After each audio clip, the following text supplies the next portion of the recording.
Hi, welcome back guys. This is your friend, Cabbage Head Fanfics. Back with amazing fanfiction. This is the series of What If Deku Awakens Gunsmith Quirk. Now before starting, please give this video a like and subscribe to the channel if you want more videos like this. Now let's get into the fanfic. Suffice to say, Ms. Midoriya, your son is never going to have an active quirk factor. That statement from the doctor crushed Izuku. His hopes, his dreams, everything.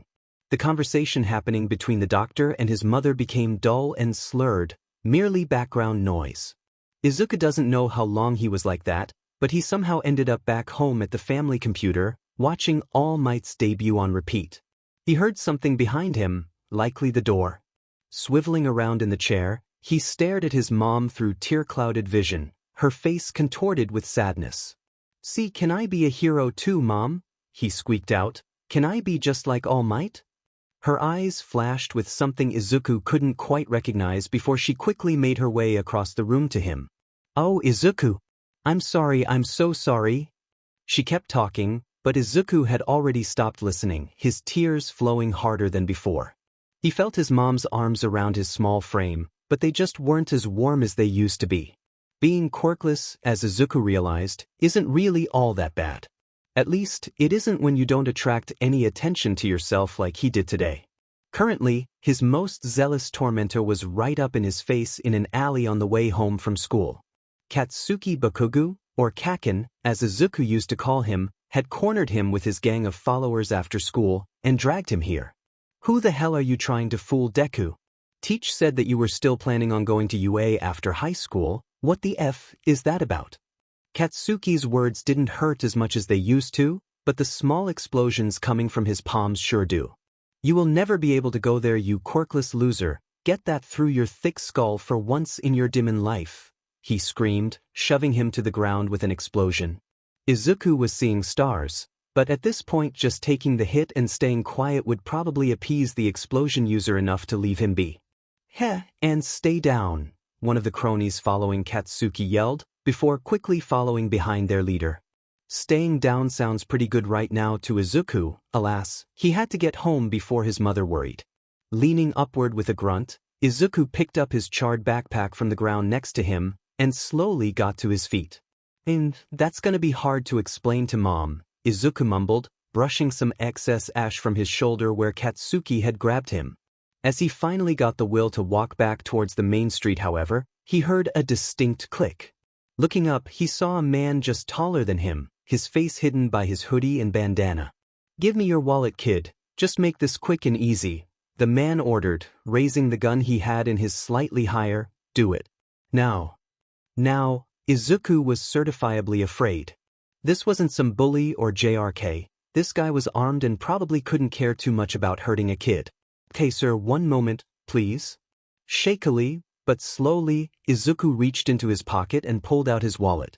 He held it in front of him, the man swiping it from his hand before slowly backing up. "Now stay there for a few minutes. Don't need you calling for some help now, do we?" the man asked, his grip tightening on the pistol. Izuku nodded quickly, beads of sweat rolling down his face from the early fall heat. The man grunted and put the gun in his hoodie pocket before turning quickly and jogging away. The moment the man was gone, Izuku collapsed back onto the ground, taking deep breaths. All that was left in the alley now was Izuku, but his body was running on high alert, blood rushing to his ears. He could see people walking back and forth at the exit of the alley. Not a single one noticed the lone boy on the ground. And so, in true Midoriya fashion, he cried. Through sniffling breaths, Izuku pulled out his phone and sent a text to his mom that he would be home late, saying he had gotten detoured by a bad car accident. "Holy crap, my heart is beating so hard I think it might break my ribs. Why is it only me who has the absolute worst luck?"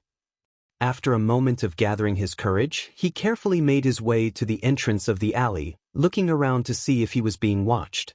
The street wasn't all that busy, only a few cars passing every few seconds with moderate amounts of people walking on the sidewalks. The late afternoon sun was already behind a few of the taller buildings housing shops and apartments. The man in the hoodie was nowhere to be found, however, already long gone. Breathing a heavy sigh of relief, Izuku decided to begin the arduous trek home. To be fair, it was only about a 20-minute walk from school to home and was just under halfway there. Now that his adrenaline from being mugged at gunpoint wore off, he was beginning to realize just how tired he was. He figured that he might as well go to bed right after dinner tonight. Well, hopefully he can. Izuku, sweetie, are you okay? Did you get hurt? The moment he was inside and had his shoes off, Inko was all over him. I'm fine, Mom, please, just a bit tired. That accident made me take the long way home, he said with a half-hearted chuckle, hugging his mom to calm her down before letting her go. Inko was worried sick when Izuku texted her. He is almost never home late, and with such a bad excuse as a bad car accident, there had to be something wrong. Looking him up and down, she could clearly tell that he was completely exhausted and had some dirt and grime on his pants. Izuku dear, was Katsuki bothering you again? She asked, but the worry now had a bit of anger mixed in. Izuku was quick to start vigorously waving his arms around with wide eyes, a large amount of nose, and not hims mixed in. She sighed before her mind registered what he had said. Wait, what do you mean, not him? Is someone else bothering you? Izuku froze, and this time Inko could see clear as day that something was wrong. She bored into him, trying to imagine what it could be. He was clearly pondering something until he finally broke, his eyes becoming glossy. Izuku mumbled something, but seeing that she couldn't hear him, decided to speak up to a volume louder than a whisper. I got mugged at gunpoint, Mom. Inko was speechless, her mind wrapping around what her baby boy just said. That moment lasted about 2 seconds before she was bawling, crushing her precious son in her arms. After several minutes of Izuku trying to bring his panicking mother back to earth, she finally calmed down enough to have them both go and sit down. He told her everything that happened in the alley minus the parts that had Katsuki and his group in them. Why didn't you call the police? She uttered, tears still running down her face. The police wouldn't have been able to do anything. The guy was long gone, and to be honest, I was freaking out a bit too much for me to catch what his face looked like. Though it doesn't help that he had it hidden behind a bandana.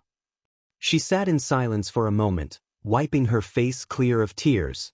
She added the used tissue to the almost full garbage bin, which she had been steadily filling over the last few minutes.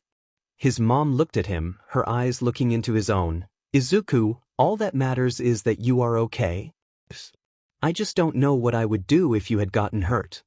Izuku smiled softly and brought his mother into a deep hug. He spoke, just loud enough for her to hear, You mean the world to me too, Mom, and I promise to avoid situations like that as best I can. After the warm embrace, Inko went about plating the chicken katsu that she finished just prior to Izuku's arrival. For the first time since Izuku got home, he felt completely at peace, the only sounds coming from the 2 members of the Midoriya household enjoying their dinner. With every bite he took of his mother's wonderful cooking, the heaviness of his eyelids only grew. Izuku fought valiantly, but he realized he was fighting a losing battle when he ended up trying to eat a small bite of chicken just to drop it and shove a chopstick up his nostril. He needed sleep. Thankfully, his mom quietly got up and began packing up Izuku's leftovers in a Tupperware container with a soft, "Go ahead and get some rest." His body complied by activating his bedtime routine on autopilot. He brushed his teeth, changed, and could immediately get some sleep. No worries in his mind, only the final thought that tomorrow was a weekend. Well, that and the fact that Tupperware was still in use somehow after 200 years. Izuku, to say the least, was cursing his luck. He kept waking in a cold sweat. The only dreams coming to him were vivid images of the masked man and his gun, pointing straight at him. Every detail of the sleek black pistol coming to mind. He tossed and turned, almost like a fever dream. At some point during the night, however, Izuku felt his phone jamming into his stomach. Reaching down with his hand, he mentally reminded himself to set his phone somewhere other than on the bed. When he went to grab the source of his irritation, however, it didn't feel like a phone. He tugged once, twice, even 3 times. It just wouldn't move. In fact, his side felt like it was being pulled by his hand when he was most assuredly holding something that was hard and likely plastic. He decided, admittedly badly due to a lack of awareness, to yank on the offending object as hard as he could, giving him a nice jolt of pain up his side of his troubles. Finally achieving some semblance of awareness due to the shock of pain, he looked down to see that there was something moderately rectangular in shape sticking out of his side. His eyes widened, however, as he shot his other hand out to turn on his desk lamp, giving some light to the pitch-black room. Barely holding back a scream of terror, he realized that he was holding the grip to a gun. Izuku shot out of bed, trying to fiddle with the foreign object currently protruding from his stomach. His analytical mind suddenly kicked into overdrive, completely ignoring any sleeplessness he was feeling at the moment. The grip looks like it's fused with me body bathalcamitas eventer rito beganithandwe denino. Izuku? His mother grumbled, standing in the doorway and rubbing her eyes, adjusting to the bright light coming from his desk lamp. Honey, it's 3 a.m. Wadash, she began to ask, but stopped as her eyes grew wider and wider, focusing on the object currently fused with Izuku's side. What is that? The two Midoriyas looked at each other, completely silent and admittedly still processing what in the world was even happening. Izuku breathed in a deep breath before slowly uttering, "Mom, don't freak out, but I think this might be my quirk." Blink. "Your what?" "My quirk." It took every ounce of energy Izuku had to be able to rush forward to catch his fainting mother before she collided with the cruel, unforgiving floor. After dropping her off on the bed, Izuku came to the realization that he might have almost shot himself. Unlike his mother, however, there was nobody around that was able to catch him. As far as mornings go, this one was somehow terrible and amazing at the same time. Sure, being awoken by your teary-eyed mother is naturally a bad thing, but the possible manifestation of a quirk had Izuku's inner self practically screaming like the world was ending. Actually, the world ending probably wouldn't be the worst thing that could happen to him. Izuku, are you okay? I fainted and I'm sorry Toha dash." He shot up quickly and hugged his mother, immediately cutting off the Midoriya family's patented muttering technique. "Mom, it's alright, I'm okay, you're okay? Well, maybe we are both freaking out but physically we are fine." Inko looked up and down at her son, wiping the remaining tears from her eyes. Her vision, however, focused once again on why this whole mess was happening to begin with. "I think we need to pay a visit to the doctor, Izuku dear, because whatever is going on here is not normal." Izuku followed his mother's eyes to where she was looking, and suddenly remembered the foreign object currently jutting out from his abdomen. The polished black grip of some sort of pistol was still there, in the exact same position as he had left it. His mind working overdrive on all the details, cataloging any feelings, sensations, or lack thereof that his brain was processing. Why yeah, that is probably a good idea. A hop, skip, and a jump later we find the Midoriya family currently sitting in the waiting area of Mizudafu General Hospital, awaiting for the doctor to come retrieve them for testing. It was quite the difficult process explaining to the receptionist the problem, though once she saw the object on request that Izuku lift up his shirt, she had them sit down as she called for one of the doctors. Seeing as it is still somewhere around 5 a.m, Izuku, even in his wound-up state, attempted to try and get some rest to make up for the sleepless night he had. He must have drifted off at some point, because he was brought back to the waking world when he felt his mother gently elbowing him in the side. Opening his weary eyes, he immediately gained another surge of energy as he saw a bald, darker-skinned man in a doctor's uniform who appeared to be in his late 50s walking towards them. "Hello there, my name is Dr. Harai, you must be the Midoriyas?" the man supplied, taking a quick glance at the tablet in his hand. "Yes, doctor," Inko replied, "we believe that my son here may have manifested a quirk of some sort." Both Izuku and Inko were now standing, following the doctor as he motioned to follow them while typing into the tablet. "Is there any pain, discomfort, or other sensation occurring at this moment?" "I would say there is something happening at this point, sir," replied Izuku. "There is currently the grip of what appears to be a pistol protruding from my abdomen, though it only really is discomforting if you try to remove it." The doctor stopped after about a minute of walking down the hospital corridors and opened the door to a small examination room. "Come on in here, and if you don't mind, could you remove your shirt, Mr. Midoriya?"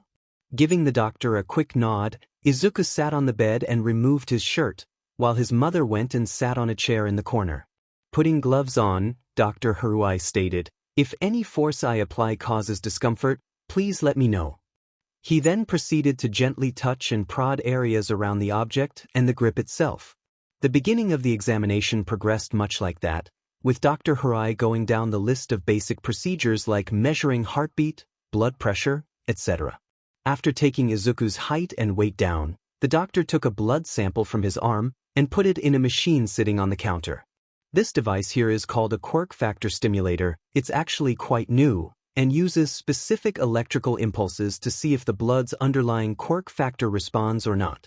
If it responds, then we know for sure that you have an active quirk factor, the man explained, seeing the curiosity glistening in both of the Midoriya's eyes. It is the most accurate method we have of quirk detection so far, making even the toe joint rule obsolete, as even that older rule has only roughly 70% accuracy. What a useful device, doctor. Who invented it? I haven't seen it in the news or any of the magazines I read. Inko asked, watching the machine intently as it processed the blood. Well, the device itself was manufactured by Hatsum Industries, though I suppose that would be led back to their head engineer Mako Hatsum. Though the doctor stopped when a distinct beep was heard from the machine. Looking down at his tablet, a small grin appeared on his face as he looked up at Izuku. Well, the numbers don't lie. It appears that you have a quirk. Congratulations. Inko never thought she would have seen the way her son's eyes lit up like they are right now ever again in her lifetime.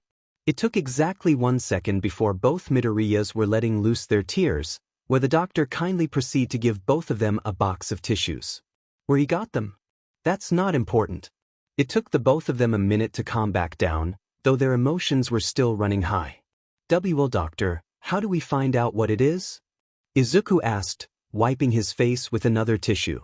For that, let's figure out exactly what led up to your quirk activating, as it appears that the object likely being produced from your body is only partially complete. So, with a quiet nod from his mother, Izuku told the doctor of the events of the last day, and of how he felt like he simply couldn't get any sleep last night due to his nightmares. He explained how he only noticed the pistol grip sticking out of him when he tried to grab and pull on it, thinking it was his phone. The doctor merely listened attentively, not asking any questions, but taking notes on the tablet. Once Izuku finished, the doctor looked at his tablet for a moment longer, writing some finishing touches before looking back up. Could you try imagining the gun that man held at you, if you are okay with doing so? Izuku nodded and closed his eyes, going back to the dark alley. He imagined the man, and then the gun he held. Its polished black metal and textured grip. Then, however, he started seeing some details he doesn't think he remembered. He saw the ridges and grooves on the slide and the rifling within the barrel. He could just barely see the 9mm marking engraved in the side of the gun. His eyes shot open, however, when he heard a loud clicking noise come from the tiled floor. Izuku! His mother called out, shooting up quickly from her chair. Looking down, he saw the doctor gingerly pick up the completed black pistol from the floor, looking it over carefully. With slow movements, the doctor unloaded the magazine and checked the chamber to ensure there was no bullet loaded, before setting the 2 items down on the counter. The doctor then began looking Izuku over as Inko hovered behind him. How are you feeling right now? Are you tired, in pain, uncomfortable? Izuku thought for a moment, feeling himself out, and realized that he suddenly felt somewhat tired again. I'm feeling kinda tired, Dr. Hirai, but otherwise I feel fine. That's very good. I'm going to take another blood sample now to compare to earlier to see how it affected your body's nutritional health. The doctor then took another syringe and eased it into Izuku's arm. Looking at himself, Izuku saw that there were no abnormalities, no objects sticking out of his body or any other weird occurrence. Is my son okay, doctor? What about his quirk? Is it a danger to his health? His mother asked, releasing several questions she had been holding in until the doctor had finished looking Izuku over. Well, Ms. Midoriya, it would appear that your son has some sort of emitter-type creation quirk from what we have gathered so far, but at this point it would be best if you came back with an appointment later today. That way I can give his blood a look over, and so I can prepare some tests to see just what his quirk can do. The doctor paused and gave a smile to Izuku as he stood up, but either way, I'd say you have quite the quirk here, young man. Take care, you too, and I'll see you later. Yup, that was it. The dam of emotions Izuku had been holding back the entire visit just shattered like a pane of glass. Tears were shed, his mother immediately responding to her son's activation of his tear glands with her own. The doctor was quick to hand them tissues, but immediately started looking for towels to clean up the puddles beginning to form on the floor. It took a couple minutes before the wells ran dry, and just as long to dry up the wet floor. Izuku and Inko both left with an embarrassed wave, and finalized the time of the appointment with the receptionist. Once they were back in the car, exhaustion hit Izuku like a truck, knocking him out the moment they were on the road. Izuku woke up several hours later, the sun already high in the sky instead of the barely present early morning light he had gone to sleep seeing. He stretched in his bed, and thanked whatever deities that were looking out for him that there wasn't another portion of a gun sticking out of him. Now having a healthy amount of sleep, his energy has returned to him, and so has his appetite. He made his way out of his room and towards the kitchen, where he was surprised to see his mom already making a large amount of katsudon. "Oh, perfect, I was about to go wake you up for a late breakfast." Dr. Hirai called and said that you would likely be very hungry when you woke up. He said something about protein and mineral depletion in your blood, but also said a hearty meal with lots of protein was an easy solution. Wow. Well, thank you very much, Mom. The doctor was definitely right. Izuku was then interrupted by the loudest grumble either Midoriya had heard his stomach make. Immediately grabbing a bowl with rice already in it, Inko put several pieces of the katsu in and handed it to Izuku, who took it and sat down to devour the meal. 20 minutes later, Izuku now felt stuffed, having eaten roughly 4 times his normal helping or food, much to the wide-eyed surprise of his mother. "I love that you enjoyed my cooking, dear, but that isn't normal." Izuku sat up in his seat, eyeing the now empty bowl. "Definitely not normal, but I must say that if what the doctor said about my blood is true, then it should be expected." The two cleaned up in content silence, with Izuku helping wash dishes while Inko went about cleaning the countertops. When they were done, they both proceeded to get cleaned up and dressed for the day, as it was already 11 in the morning and the appointment was at 12:30.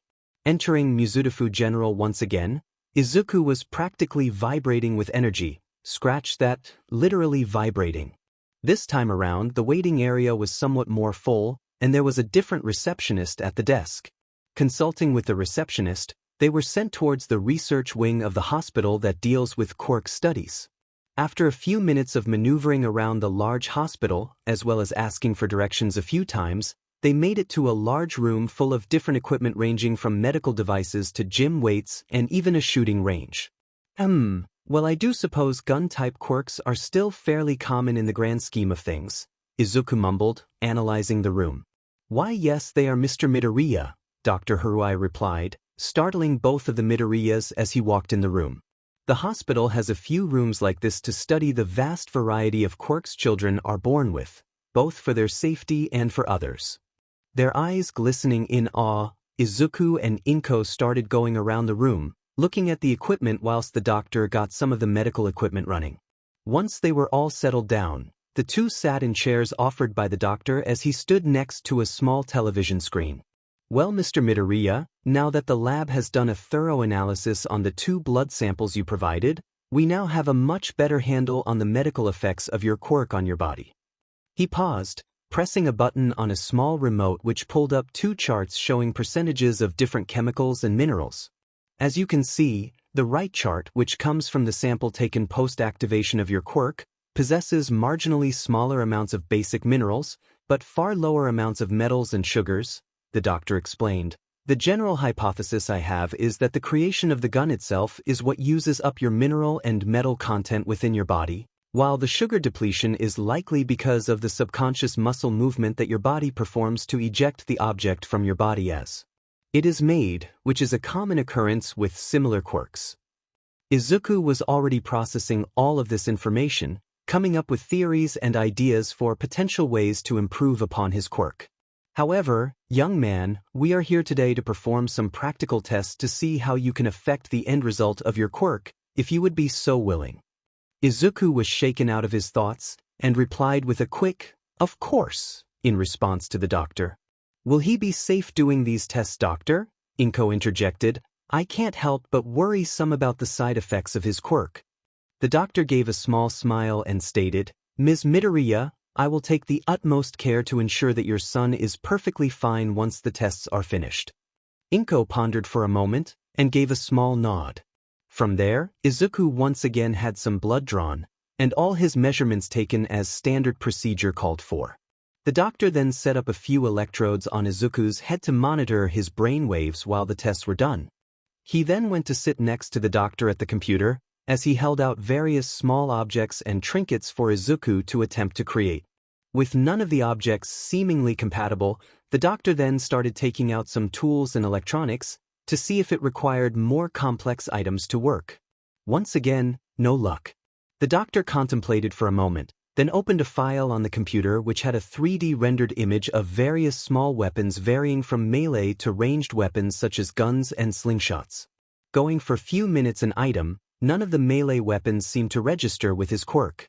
The first success came as a surprise, as Izuku deeply imagined the simple slingshot portrayed. He could picture every groove in the wood and the texture of the elastic drawstrings, and soon he felt a small, almost tingling feeling in his arm.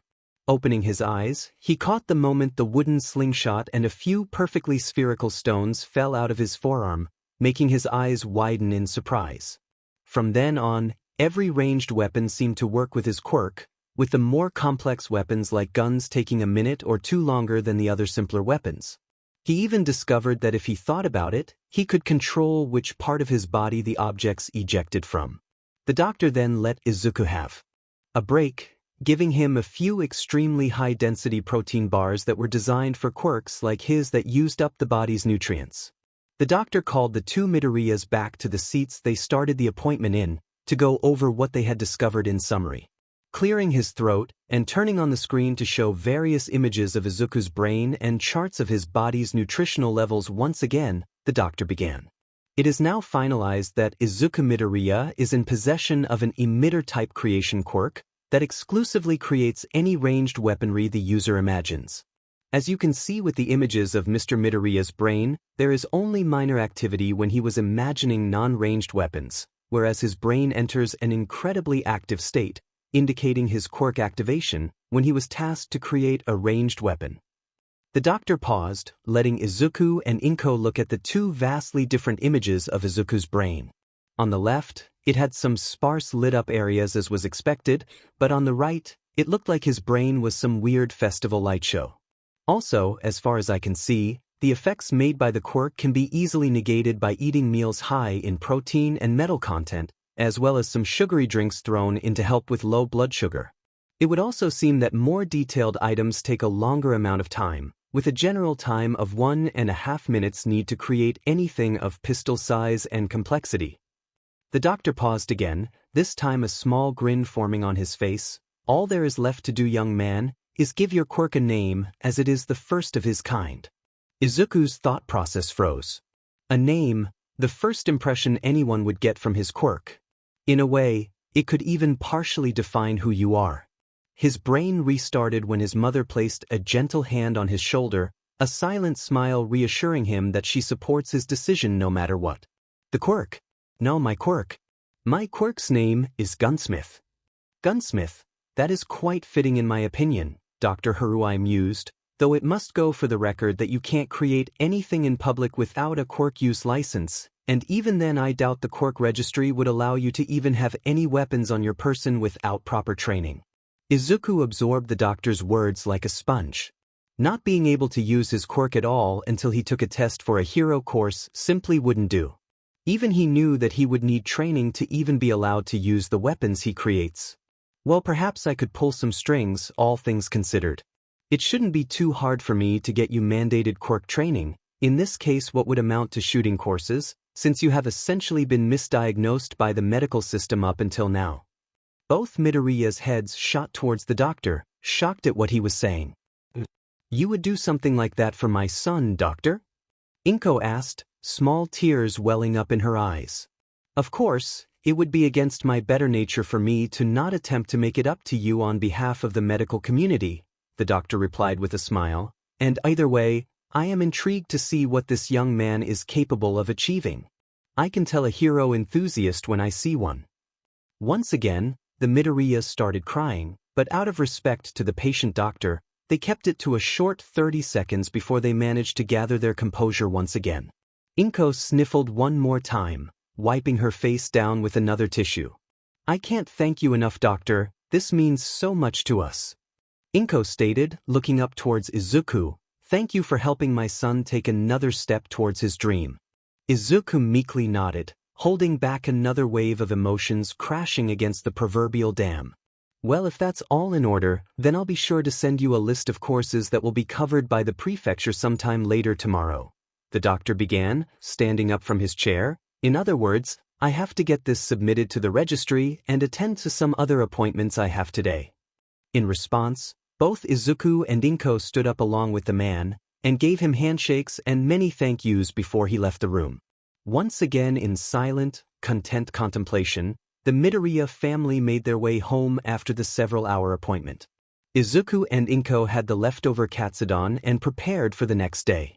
"Oh crap, Katsuki has no clue I have a quirk," Izuku mumbled in shock, nearly dropping one of his infamous hero notebooks. "This is going to be a nightmare to explain without setting him off." With a sigh, Izuku decided this was a tomorrow problem and preparing to go to sleep. Inko was sitting at the computer as Izuku finished getting ready for school. Currently, she was looking at the list of approved training courses that her son could take. The majority of them were great options, ranging from ex-military instructors to retired policemen. However, she paused near the bottom of the list, at one specific course. A playful smile formed on her face, as she replied to Dr. Hirai about which course she approved of. There wasn't any doubt in her mind that this would be the one Izuku would have chosen in a heartbeat, so why not keep it a surprise? She had finished sending the email right as she heard, "Mom, I'm heading out. Come," from the front of the home. She quickly made her way to give her baby boy a quick hug, before sending him out so as to not be late. Izuku was a bundle of nerves as he arrived at Aldra High School. Even though he was only a couple weeks into his first year, Katsuki had already made his life a living hell. Being quirkless wasn't all that rare. 2 in 10 people lacked a quirk, but the majority of those who were quirkless are of the older generation. Only 1 in 30 teens his age lacked a quirk. However, he could proudly say he no longer is the minority in that demographic. The downside is that only a total of roughly 3 people in the world knew that at this point. Thinking, he realized that the only way to end this here and now would be to show the class that he was no longer quirkless. He began walking to class faster, winding through the still populated hallways of the school until he made it to his class with roughly 10 minutes till the bell. Luckily, Katsuki and his goons weren't in class yet, so he still had a few minutes of peace before the big reveal. As usual, he got the occasional look of disgust or contempt from the class, and as usual, he generally couldn't be brought to give a DMN. The looks stopped bothering him a long time ago. The only thing that could still get under his skin was the occasional comment or physical confrontation in Katsuki's case. He looked up right as the explosive devil himself stomped into the room, sending a sharp glare at Izuku before he sat at his front desk. Not a minute later, and the bell rang, the class now filled with the remaining students. "Good morning, class," the teacher said as he came in, receiving a unison response. Sensei, I'd like to say something to the class before we begin?" Izuku said, his voice slightly shaky. Looking to him, the man gave a sigh and a quiet, "Make it quick," as he pulled some papers out of his desk. Murmurs spread across the class as Izuku walked to the front, with several people giving him deadly glares, silently asking why the mouse dared to speak in front of the hawks. Taking a deep breath, Izuku stated, "Well, to put it simply, I am no longer quirkless." "Bullshit," Katsuki practically roared, standing from his desk. "You're just saying that thinking we'll believe you have some stupid FNG quirk that doesn't even exist." The class, now in a furious uproar, took a moment for the teacher to get to shut up. "Midoriya, now isn't the time for jokes, go sit down."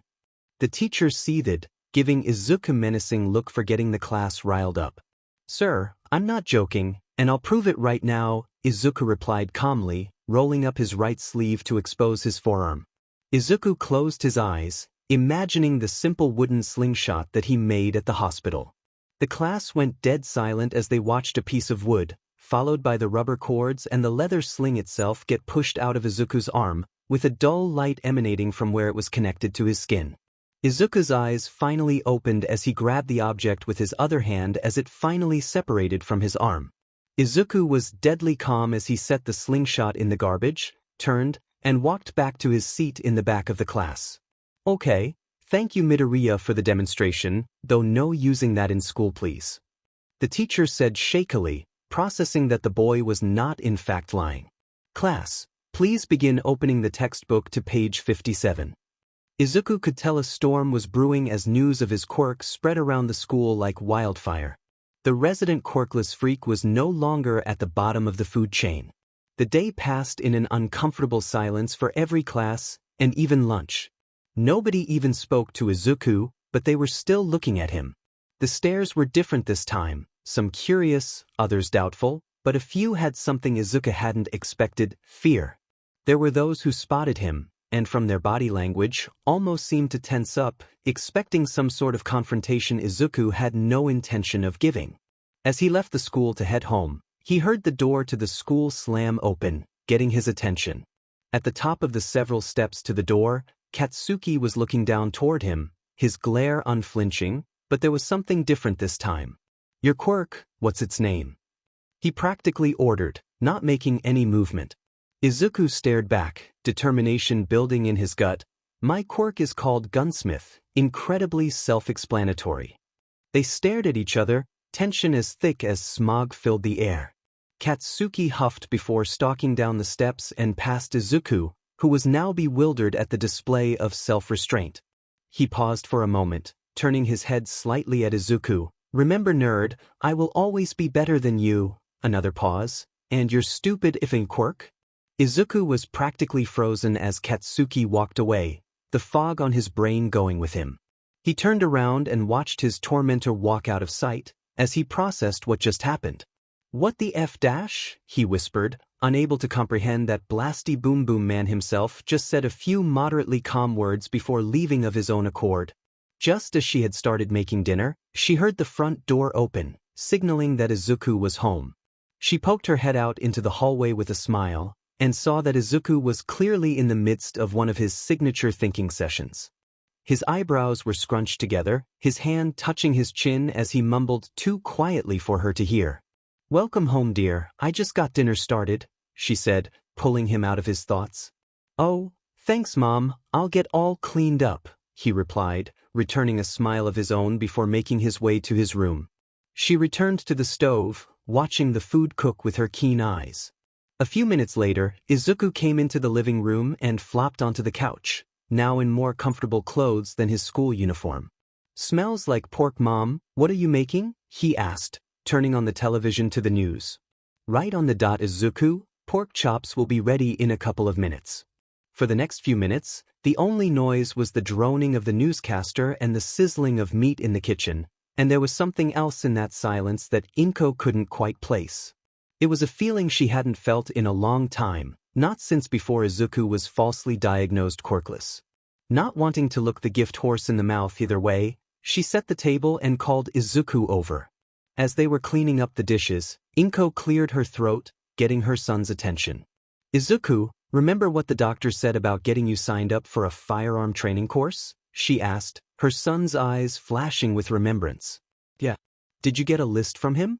I was itching to look it over, he exclaimed, practically bouncing in the way she had only seen him do when there was a hero fighting on the news. Well, sweetie, you have already been signed up for one I just knew you would want, and the first session is tomorrow, she replied happily, not wanting to give too much away. Wow, I'll have to get some rest then, he stated, turning around to finish the dishes with renewed fervor, once again entering a state of deep thinking. Inko just sighed with a smile as she wiped down the counters. The moment Izuku was done, he left into his room saying something about finishing homework with a small wave. Inko just smiled and went into the office to take care of a few emails from work. After about an hour of working, she left to get ready for bed.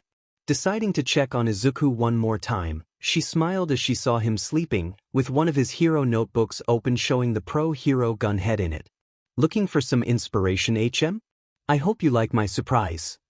Inko whispered to herself, heading to bed and shutting off the lights. Izuku has been excited the whole day, and nothing has attempted to stop him, though he has done his best to hide it. The school seemed to have settled down some, and for the most part, now seems to be ignoring Izuku's existence. Most of the stares have gone away, though a few still linger their eyes on him longer than the average person. Izuku still was ruminating over what Katsuki had said to him, with the occasional glance sent towards the explosive boy. Katsuki seemed more frustrated than usual, but also less aggressive, like he was contemplating something vicariously every moment of the day. As he was leaving school to meet his mom back home, not a single one of Katsuki's gang were in sight, much less the leader himself.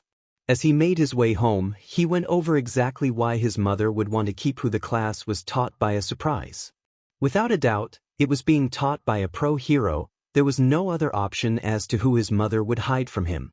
He had spent quite a while last night going over every pro-hero he knew that had a gun-type quirk or used guns as support gear for their quirk. He stopped that train of thought, however, as he bounded up the stairs and into their apartment, immediately getting changed. He came out and saw his mother was already waiting by the front door with a massive grin on her face. "Ready to get going?" she asked, putting on her shoes with Izuku. "I'm all set," he replied excitedly, following his mom to the car. They drove with only the smooth jazz from the radio and the noises of the road filling their ears, perfectly content to sit in an upbeat silence. Izuku was excited, and was only more so that his mother seemed to be in the same mood as him. Making their way across Muzutafu, the drive was only about 20 minutes long before they arrived at their destination. The building itself looked like it had 3 floors, and seemed rather large in terms of floor space. Looking towards the front door, Izuku's eyes widened at the large sign above the double sliding doors. "High Noon Weapons." Inko's smile didn't falter even as her son let out a high-pitched squeal in the seat next to her, literally bouncing in his seat. "Mom, this place is the weapons store and training center run by the quick-draw hero, Snipe," he exclaimed. "You really knew exactly what I wanted. Thank you so much, Mom." She just gave a hearty laugh, purely elated at the sight of the brightest smile her son had ever given her. "I'm your mother, of course I know. Just promise me you'll do your best to become the #1 hero, okay?" Izuku listened to his mother intently, and could only nod as he held back tears, for the sake of being on time for his first session. Parking the car in one of the available spaces, the 2 Midoriyas got out of the car and went into the large building.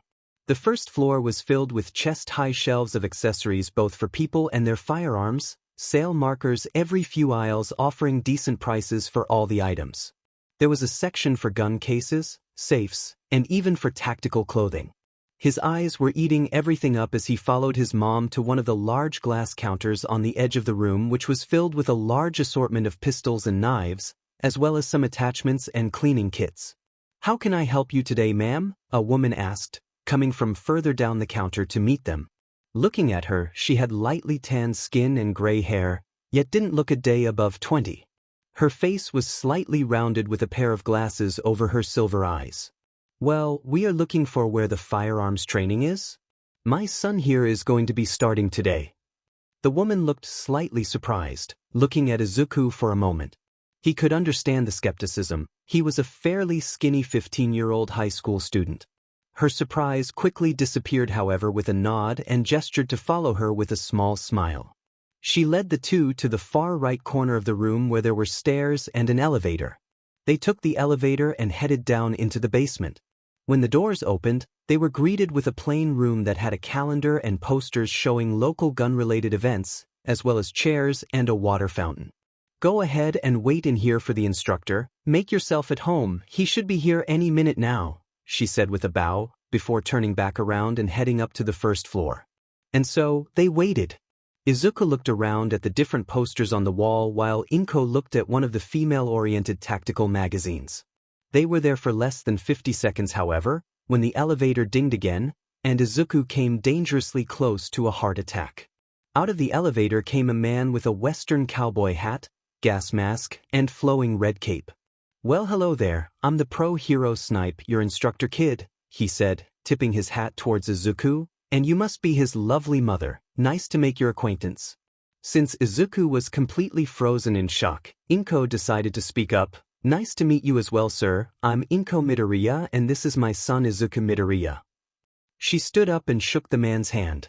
How gentle, Izuku thought, as the man gave her a respectful shake before turning towards Izuku with his hand out.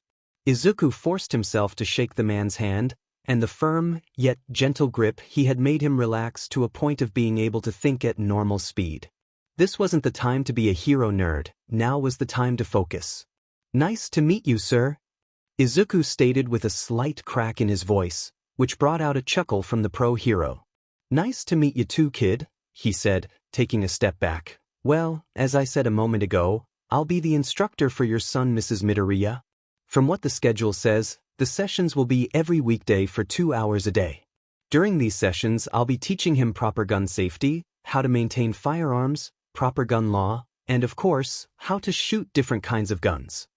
Izuku and Izuku both listened intently, with Izuku internally cheering that he gets to be taught by a pro hero for 10 hours a week. Though, one question immediately popped into Izuku's mind: will it be just me during these sessions? Both of the Midoriyas looked at Snipe as he put a finger up to his chin and replied, well, I'd hope you'd let me tag along since you need supervision if you don't mind? He asked, with both of the Midoriyas contemplating for a moment before trying very hard to not laugh. Snipe laughed along with them, the remaining tension or nervousness gone completely from all parties. Once everyone settled down, he looked at Izuku and said, sadly, you will have to come get him from either here or upstairs when the sessions are over, as I can't technically bring you into the range. Izuku smiled, seeing as even though this was a professional rule, that the man was legitimately apologetic. It's quite all right, Mr. Snipe, I'm sure I can occupy myself just fine, she said, turning to look at Izuku. Stay on your best behavior, dear. I'll be upstairs when you are all done. Bye, Mom, Izuku said, waving his mother goodbye along with the pro hero in front of him. Deciding now was assuredly not the time to be gushing over the pro hero in front of him, Izuku took a deep breath to calm himself down. Snipe took a good look at the kid now that his, admittedly, sweet mother was gone. He looked to be healthy, but with very little muscle mass, likely the result of a high metabolism. From what he was given on the boy, his newly discovered quirk allowed him to create projectile weapons from his body's nutrients. Quite amazing, and potentially dangerous, as any good quirk is. I'm going to cut straight to the chase, kid. I'm here to make sure you can use your quirk to its fullest extent in a way that ensures the safety of yourself and others around you, he stated, quickly grabbing the attention of the freckled boy. Though for now, we can start by going over basic gun law and firearm safety procedures. Does that sound good? Izuku took in his words for another moment, before replying, yes, sensei, enthusiastically, his face now looking fiercely determined. So, Snipe led his student into the door on the left of the room, which opened into a small classroom filled with about 20 desks and some work tables on the edges of the room. We will begin every session in here, kid, and the bathrooms, if you need them, are through the other door in the waiting room, he stated, taking a spot standing at the front of the room while Izuku sat in the desk directly in front of him. Snipe began writing some of Japan's gun laws on the board, when he heard a furious scratching noise behind him. As he finished, he turned around and saw that Izuku had pulled a notebook and pencil from God knows where, and had already written down every single law on the board, as well as what appears to be how they apply to his quirk. Well, I'll be med, kid. Seems like we will be able to finish the boring stuff quick, Snipe remarked, causing Izuku to pause and look up at him. Nobody told me you were a fast learner. Let's pick up the pace a bit then, try to keep up.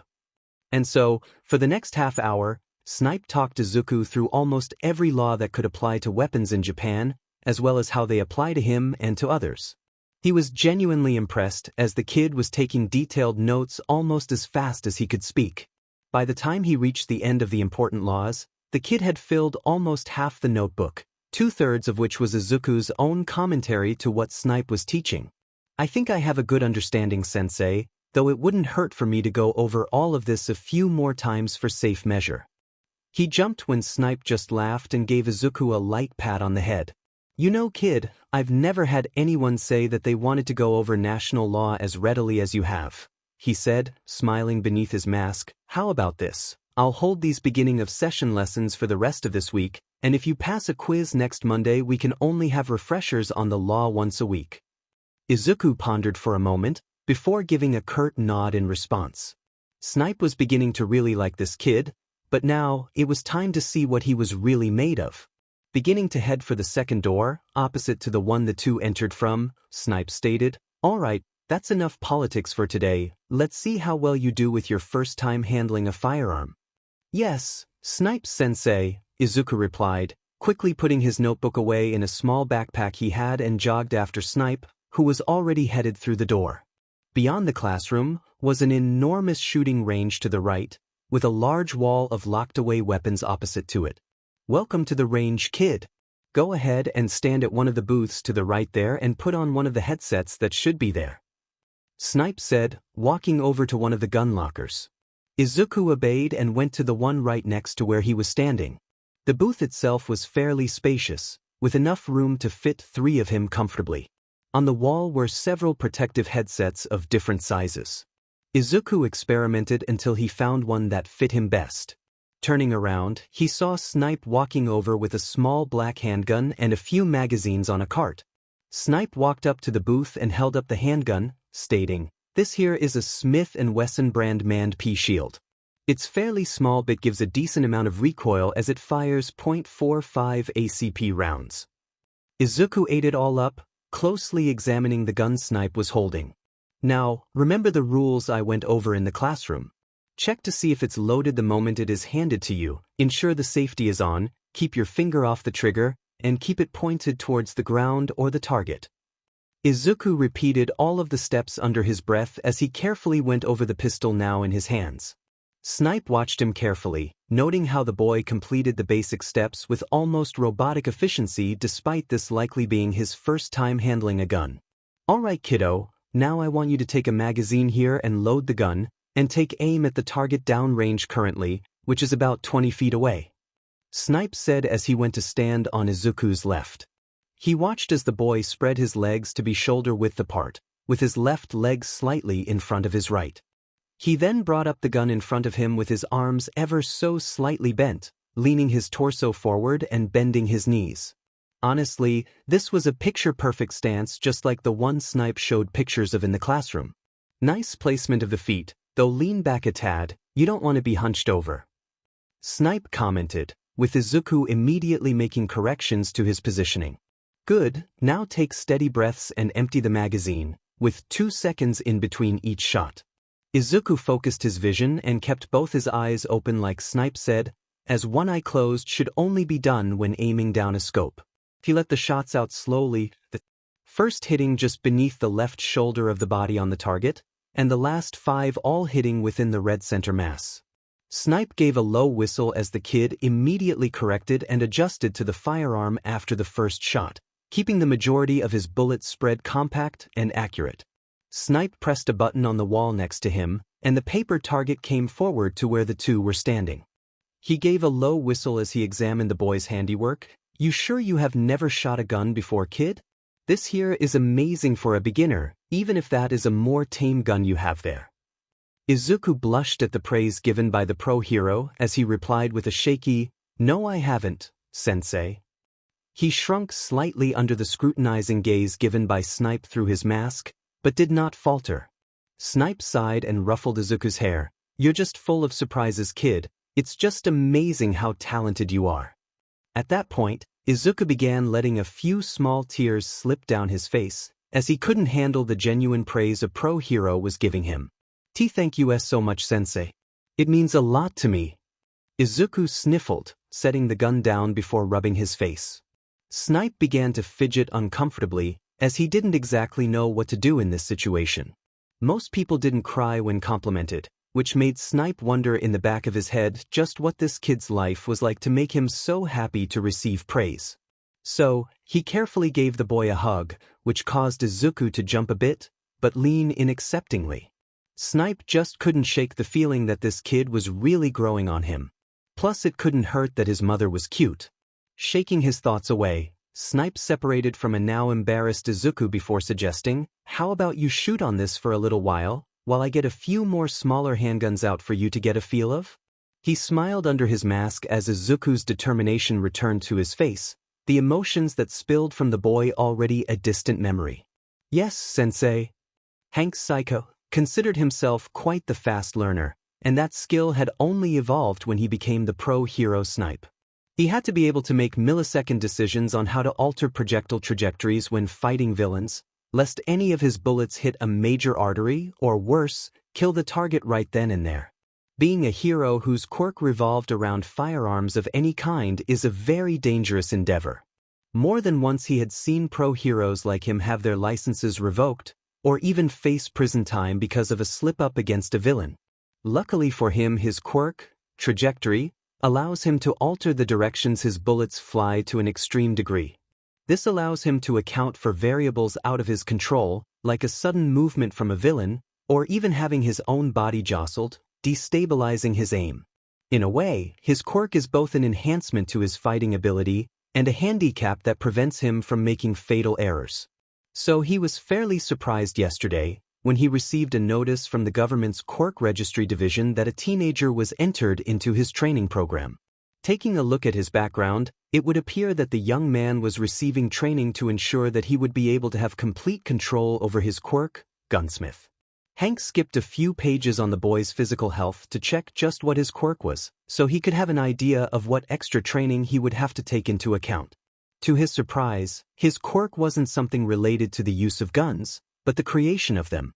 Well, any projectile-based weapon to be specific. Normally, this specific category of quirk wouldn't qualify a need for firearms training.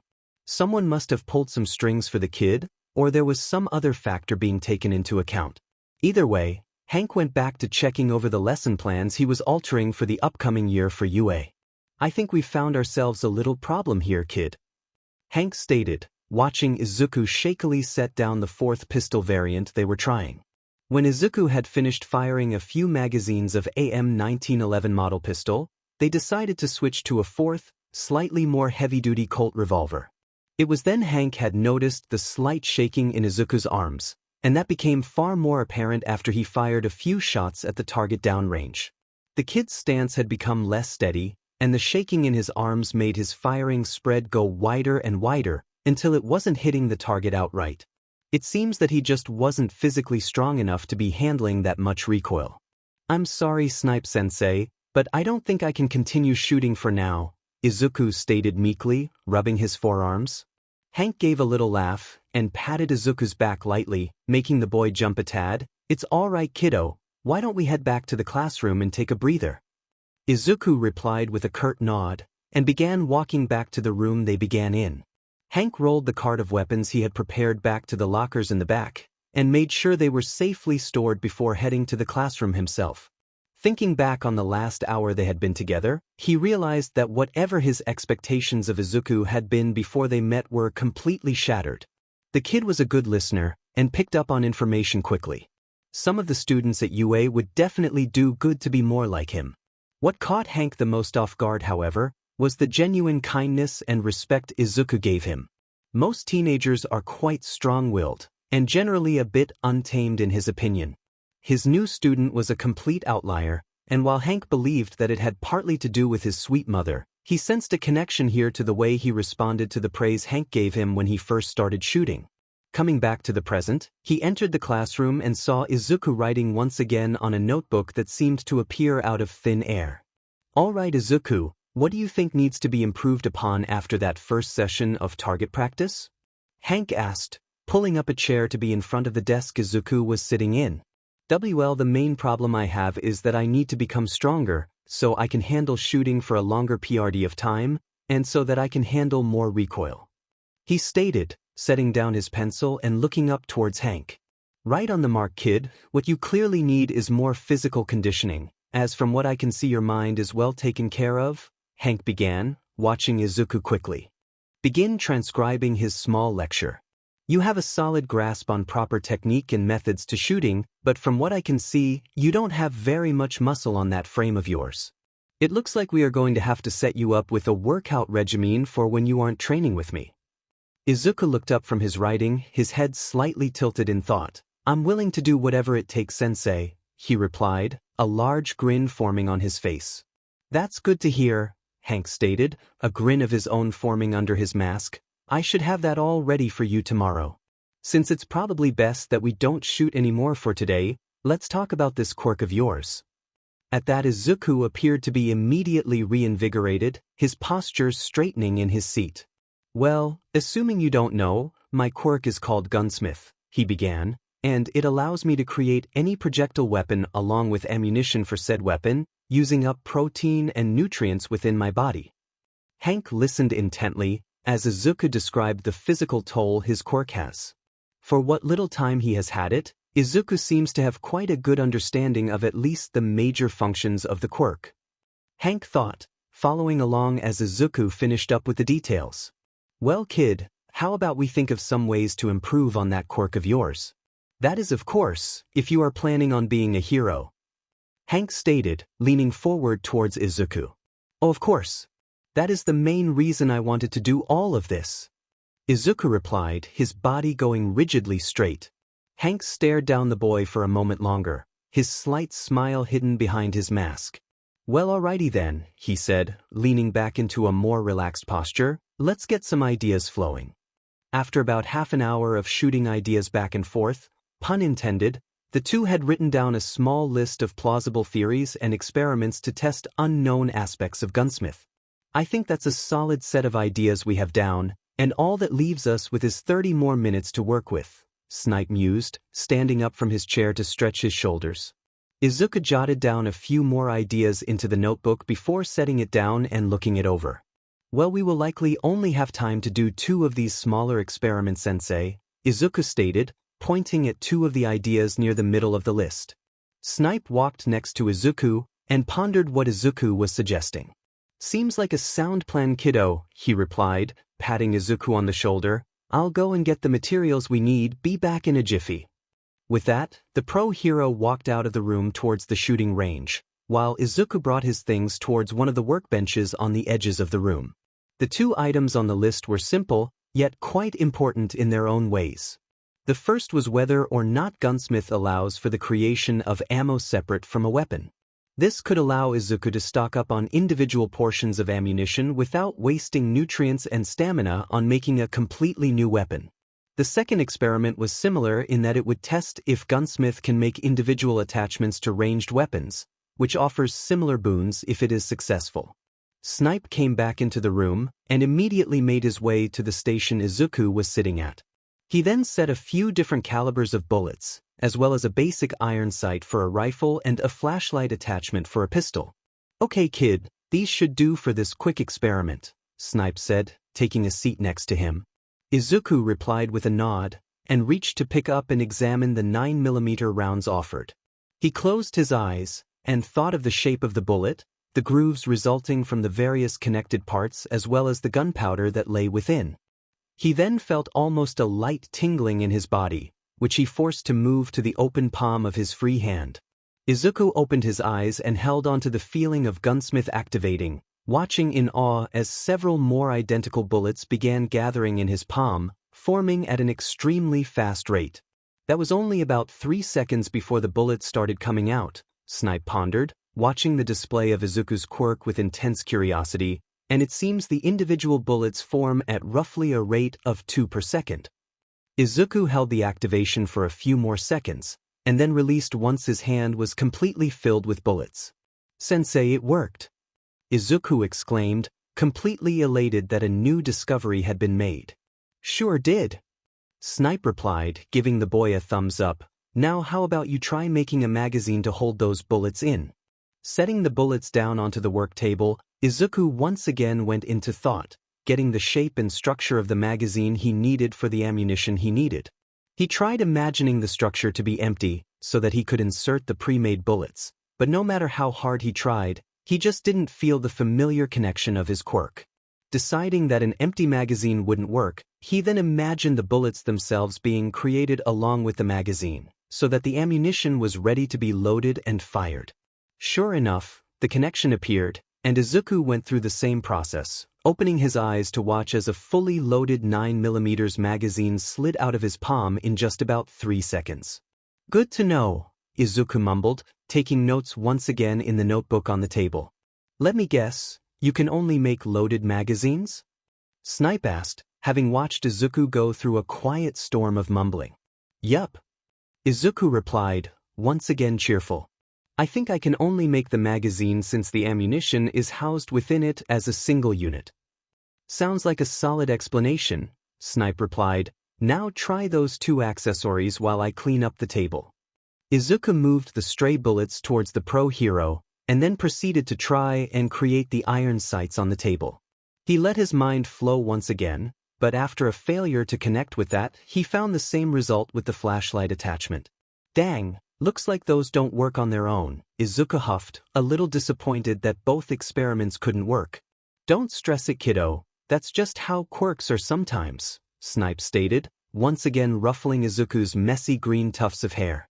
We can run some more of these experiments later, as our time is just about up. Sounds great, sensei. Inko was having quite a bit of fun, learning about the ins and outs of the store from the lady her and Izuku had encountered when they first entered the store. The two had become fast friends, as Inko stuck around the store instead of leaving, just for today of course, since it was Izuku's first day. Inko had come to find out that her name was Tsuruhi Saikaku, or Sarah, as she preferred to be called by friends. As a matter of fact, she was the sister of the hero Snipe, and ran the retail end of the business while her brother dealt with the other facets like training and maintenance, though they still had plenty of employees to loosen the burden. After all, from what Sarah had told Inko, her brother was quite busy between the business, hero work, and a teaching job at UA. Well, Inko, I believe your son and Han should be done any time now, Sarah began, taking another sip of her black coffee. Just know that you can shoot me a text whenever. I'm not usually super busy around here. I would quite like that. I haven't really had anyone to talk to recently besides one of my oldest childhood friends. Inko replied, before finishing her own incredibly sweetened coffee. The darker-skinned woman gave a bright smile, and proceeded to take their 2 cups and throw them into the trash can of the break room they were currently occupying. I'm going to have to get back to the front, making sure business is running smoothly and all.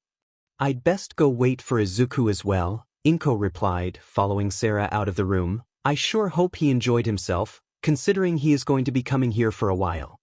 As the 2 women walked out of the room and into the main portion of the first floor, Inko's shoe caught on the edge of a clothing rack, and she began to stumble forward. Before she could hit the ground, however, a large pair of arms caught her in their embrace, steadying her back on her feet. You all right there, ma'am? The man asked. Looking up to see who caught her, she let out a slight eep, when it was none other than the pro hero teaching her son. I think I'm fine now, Mr. Snipe. Inko stated shakily, a light blush appearing from noticing how muscular the hero was, considering his hero costume had no sleeves. The hero quickly let go of her, and rubbed the back of his head. That's good to hear, Mrs. Midoriya, the pro hero replied, though you can just call me Han, since we will be seeing each other quite a bit. Oh, though your sister mentioned that your given name was Hank. Inko asked, the light blush on her features refusing to disappear. At that, the man gave a hearty laugh and replied, Hank is definitely my name, but it makes me feel like I'm an old man. I've always preferred Han like Tsuruhi over here prefers Sarah. I see, Inko stated, finally managing to regain her composure. Well, I hope my son here wasn't too much trouble for you, Han. At that specific comment, Izuku got slightly more rigid, almost tense as to what his new teacher would have to say. This young man, Han began, placing a gloved hand on Izuku's shoulder, that is by far one of the best students I've had the pleasure of teaching, and it has only been 1 day. Izuku, Inko, and even Sarah looked quite surprised at that statement, with the 2 Midoriyas already beginning to tear up. Luckily, they managed to hold in the emotions that stemmed from such a meaningful compliment by the pro hero. Thank you, sensei, Izuku managed to squeak out, his throat tight with happiness. The mother and son then proceed to bow deeply, attempting to show the gratitude they were feeling without speaking. Now it was Han's turn to be surprised as he looked towards his sister for some help. Of course, Sarah just gave him a small grin and a shrug, leaving him to find his own words. There's no need for that, you two. Y'all are some of the kindest people I've met, he stated, attempting to calm down the emotional duo. I'll be seeing you two for a while now, so why don't you go get some rest? I'm sure Izuku here could use it after the work we did today. The Midoriyas stopped bowing at that point, looking at each other and seeming to find the pro-hero's words to be true. I guess I'll see you tomorrow, sensei, Izuku stated, while Inko gave a small hug to Sarah and a mumbled goodbye to Han. Take care of yourselves and shoot me a text sometime, Inko, Sarah said in a chipper tone, waving the two off. Now, spill the beans on what happened between you and the kid, Sarah stated, her glasses shining with a glint for gossip. At that, Han gulped, the mask he was wearing doing little to hide the fear he had for his sister's cravings for juicy information. I've got to take care of some paperwork for you, eh? You know, with the midterms coming and all, he exclaimed, before darting out the door as well to head home. I know where you live, Sarah yelled, making a small attempt to try and stop him from escaping. Also, midterms are months away, you liar. Izuku had been quiet the entire way home, and didn't speak but a few words to his mother before heading up to his room. Luckily, his mom was understanding in that sometimes he just preferred it to be quiet when he was deep in thought, or just decompressing after a long day. Thinking back on the experience he had today, quite a lot had happened. Not only does Katsuki and the school now know about his quirk, but he had learned even more about its inner workings with a pro-hero. Then, as if that wasn't enough, said hero legitimately complimented Izuku and put in effort to make him better prepared for a future as a hero. All of these thoughts and emotions were swarming in his head, even as he went to the dining table for dinner. Izuku dear, Inko interjected, snapping Izuku out of his inner turmoil, how was your session with Senhan? I never actually heard about what you did with him downstairs. Izuku pondered for a moment, gathering himself back together as he took another bite of rice. Well, Mom, it all started with some lessons on Japanese gun laws. So, Izuku told his mother about absolutely everything. Telling about every law he learned, weapon he fired, and piece of advice Snipe had given him. She listened intently, a permanent smile on her face as she listened to her son energetically describe his session. Even as their food grew cold, completely forgotten by the two people at the table, they could care less compared to the lively conversation they were having. Then, at the end, we experimented with Gunsmith and found that I can create ammunition for different weapons separate from the weapons themselves. Though, I can't make any lone attachments or accessories. Izuku finished, taking a big gulp of his water to quench his dry throat. That is absolutely wonderful, dear, Inko stated, a happiness in her eyes and smile that Izuku hasn't remembered seeing in a very long time. Well, how about you go get to bed, since you have school in the morning, and I will take care of cleaning up. You look quite tired, sweetie. Izuku didn't object one bit, as his mother went about cleaning the dishes while Izuku went to get ready for tomorrow. After a much-needed shower and change of clothes, Izuku laid in his bed, the only light coming from the street lamps outside his window. Snipe-sensei has already done so much for me, Izuku thought, closing his eyes. Now I have to repay his promise to help me improve by working as hard as I can. I will master my quirk and make it into UA so I can be the greatest hero. Looking back, this is where it all began. The rise of one of the most influential heroes of our time. His vow to become the greatest hero is how he became the most dangerous one.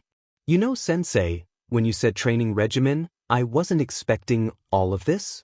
Izuku looked down at the literal folder the pro-hero Snipe had just handed him, with Heroic Training Guide written in large letters on the front.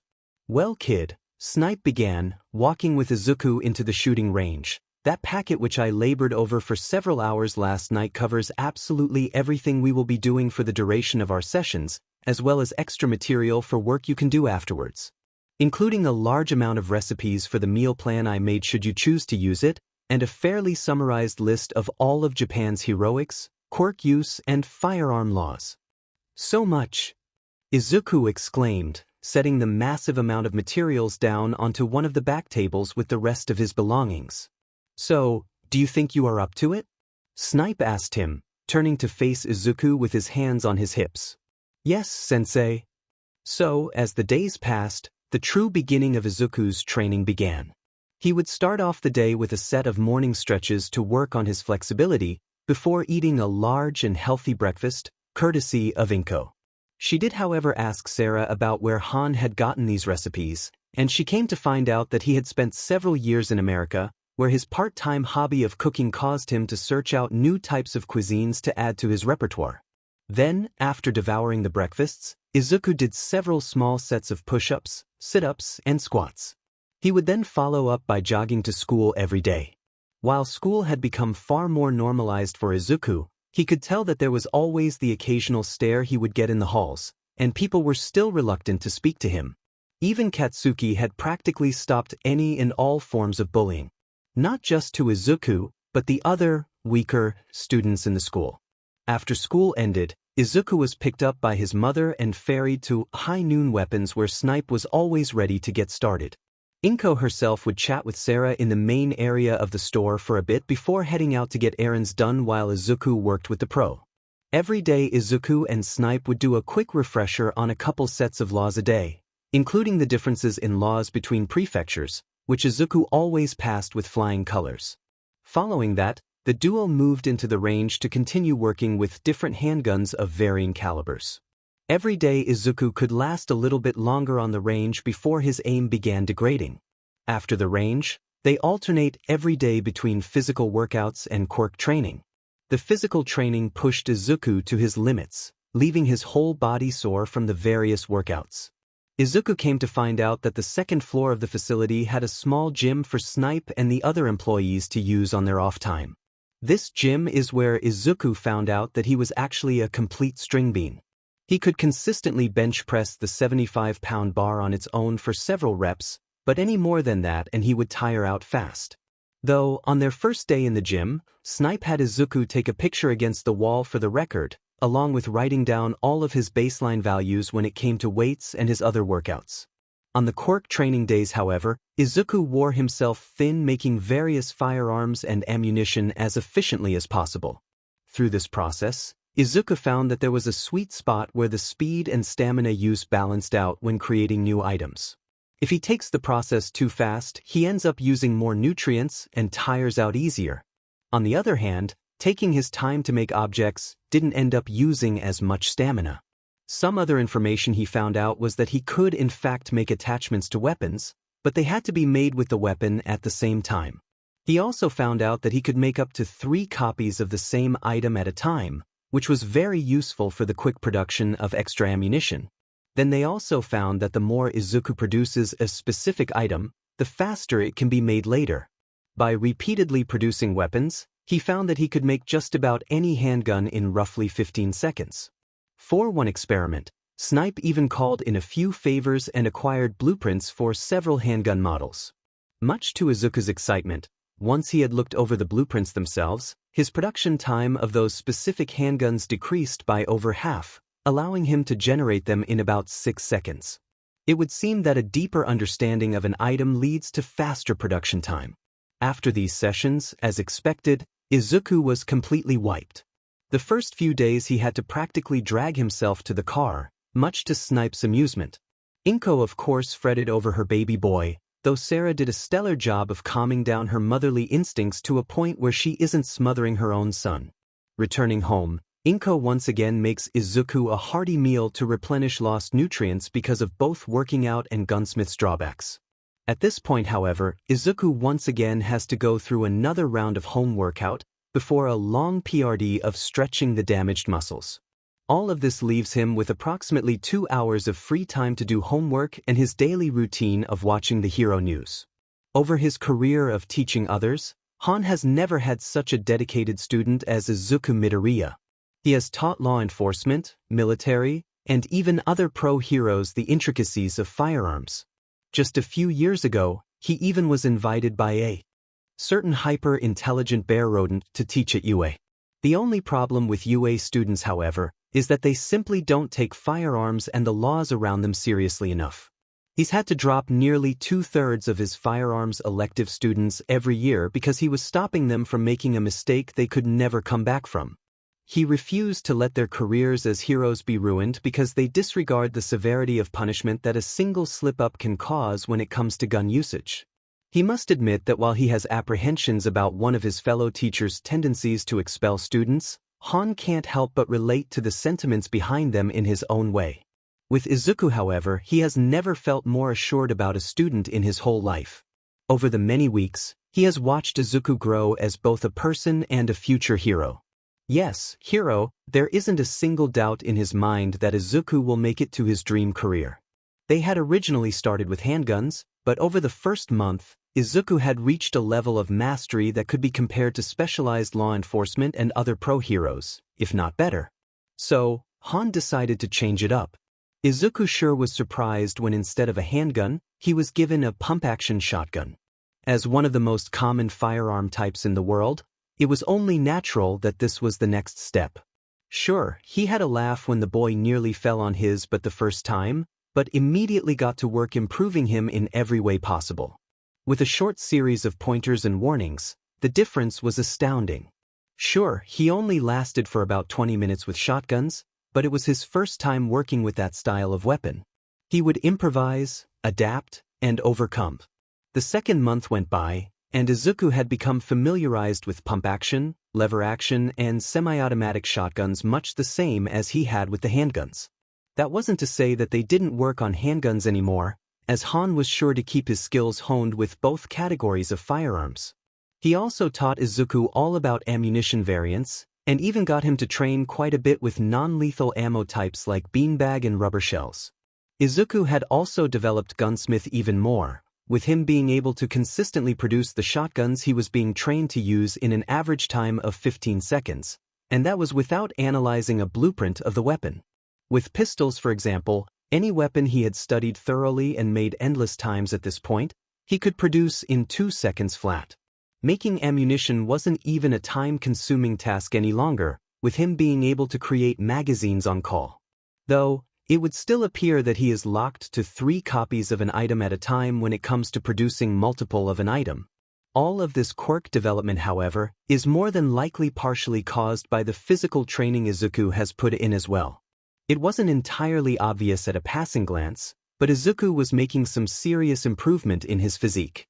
All of his original weight limits and maximums when it came to working out have doubled or even tripled in some places. Speaking of improving, Han was surprised to see that over 2 months, Izuku had gone from 110 pounds into 125. That was a 15-pound gain, which was insane by any standard. Han did ask about whether he was taking steroids, which made the poor boy nearly fell apart in stress and rapid-fire assurances. In the end, the two had chalked it up to his quirk giving him a rapid metabolism, thus speeding up the process. An email to his doctor also affirmed that this was the most likely case. Currently, however, it was the first Monday of November, and the last month the pro hero had with Izuku.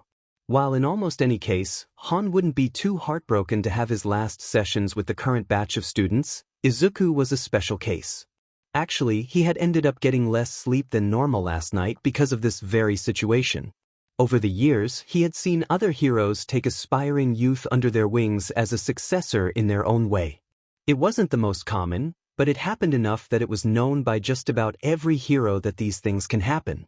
As the pro hero snipe, Han has always been somewhat of a lone wolf, due to the nature of his fighting style. It was simple really, people generally had a fear of guns. So, he took on a few sidekicks as most heroes would, with all of them using firearms in some way. But he never, ever truly considered taking a kid under his wing to take his place, or at least learn everything he did. All it took was one green-haired youngin to turn that all around. Izuku was everything he wished he had been when he was training to become a pro hero. He had drive, skill, talent, but most importantly, a giant brain on his shoulders. The kid practically absorbed information like a sponge and held it like a bank vault. Over the past few days and a few subtle jabs by his sister, he has come to realize that Izuku was unofficially becoming the successor he stated he would never have. Even his sidekick joked about when he would be bringing Izuku by to help with the agency's paperwork.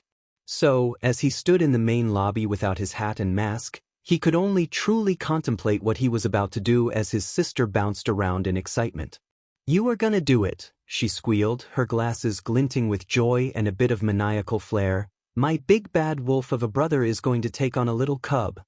"Sarah, I swear," he sighed, pinching the bridge of his nose, If you go on about this and freak out those two, I will personally dig your grave before I bury you in it.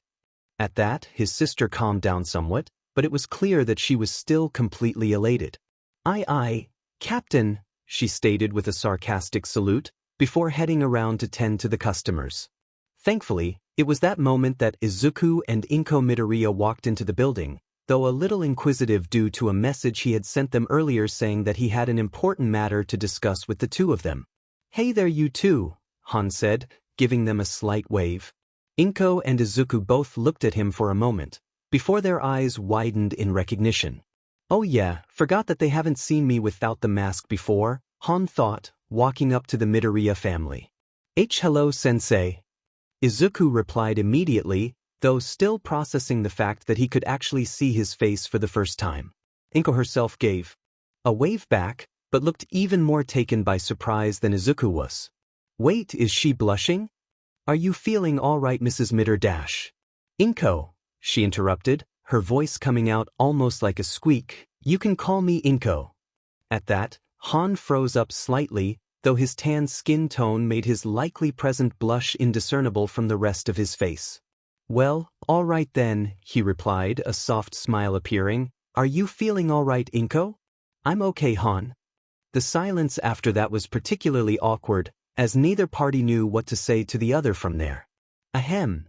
Everyone turned to look at Sarah, who was leaning over the counter with a sly grin. My brother here has some important information to discuss, so how about you all move up to the conference room? At that, Han finally broke out of his funk, turning quickly to the two Midoriyas. Yes, that's a great idea, he began, beginning to move to the elevator. Come and follow me. Izuku was already in a good mood today. The sun was out, the weather was nice, and her son was just as happy as ever. It was everything she could ask for. Before she left the apartment to pick up Izuku, she had gotten a message on her phone from an unknown number. Unknown. Hello Mrs. Midoriya, this is Han Saika. Izuku took a moment to process who she knew by that name, before it clicked, and she immediately registered his contact information. Izuku, hello, how are you? Han, currently, I'm a bit tired, though nothing to really be worried about. Han, more importantly, would it be possible for you to come into the session with Izuku today? I have a few important matters that I would like to discuss with the two of you. Izuku, of course. I was about to pick him up from school, so we will be there soon. Han, perfect. I will see you then. With that, Izuku put away her phone and went about gathering the last of her things before she left. That was interesting. I wonder what's so important, she thought, making her way outside and locking the door. The drive to pick up Izuku and take him to the shop was uneventful as usual, but still just as quiet and content. When they arrived, however, she didn't quite regard the gray-haired man standing by the counter, though he did seem a little familiar. When he called them over, however, she was split between feeling embarrassed that she didn't recognize the pro-hero and being taken back by how handsome he was beneath the mask he always wears. His darker skin tone, gray hair, and silver eyes made it easy to spot the relation he and Sarah had. His face was well-defined, already enhancing his other features. Though, she did notice that he had what appeared to be a thick scar traveling from his right temple to his chin. From there, introductions were said, though her mind was clearly wandering to other things. At the last moment, however, she just had to blurt out to call her Izuku instead of Mrs. Midoriya. It's only fair, she told herself. I call him by his given name already. It is completely just a friendly formality. Though, she pretended not to see the wink Sarah gave her before getting their meeting back on track. She could tell that her son was off-put by his teacher not wearing his normal head attire with the rest of his hero costume, though he did a better job of calming down than she was. Why does he have to be so no? Bad Izuku. Right in here you two, Han stated, holding open the door to what appeared to be a small conference room. Making their way into two of the seats, the two Midoriyas waited intently as the man closed the door and got settled in.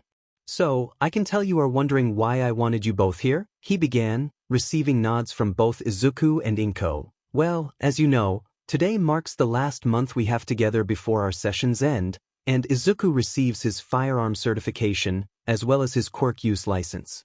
Though both are only allowed to be used in self-defense, Until he gets his provisional hero license, that is. Provisional hero license? Inko asked with a bit of shock in her voice. When and how was he supposed to get that? Well, that won't be for several years, Inko, he replied, sitting up in his seat, but what I wanted to talk to you two about will be quite important considering Izuku's future. At that, the room's demeanor became quite a bit more serious, with Izuku and Inko straightening in their seats. Am I future, sensei? Izuku asked, his mind already deep in thought as to what the pro-hero meant. Yes, Izuku, you future as a hero. Inko gave a slight gasp, not out of surprise because Han had said that, but because of how assured he sounded. Have either of you ever heard about the practice of heroes taking on successors? Han asked, looking intently at the two across the table. Yes, sir, though it is somewhat uncommon, Izuku replied, his mind having produced the answer in an instant. I believe I have heard about it once or twice, from either Izuku or the news, she stated, now even more curious as to what was going on.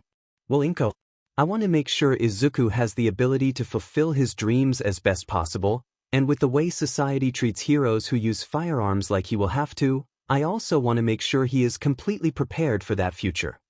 What are you suggesting, Han? Inko asked, though inside she knew what was coming next. Inko, I want your permission to take Izuku under my wing as my successor. He stated, his eyes shining with the determination present in his voice. I want him to become the best hero he can. The room went dead silent, the request being made by the pro-hero being processed by the other two in the room. Inko herself already knew her answer, but looked to Izuku before she decided. Looking back at her were the glistening eyes of her son, silently pleading for her to say yes. That was all she truly needed. Her son comes first, and she knew that the pro-hero snipe, Han Saiko, would have the same interests in mind. As long as Izuku wishes to do so, you have my blessing and utmost approval, she stated, a large smile adorning her features.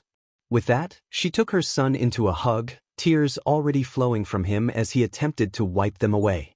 Han looked her in the eyes and gave a curt nod, a smile appearing on his face as well. The first step then, kiddo, he began, getting Izuku's attention, is getting you into UA. Smith. Oh wow. You need to be faster, Han stated, pulling back the fly swatter from Izuku's head. Try again. Izuku sighed, and proceeded to begin disassembling the AR model rifle. Under his teacher's supervision. This was the most recent of many exercises Snipe had been putting him through in the months following him becoming the pro-hero's official successor.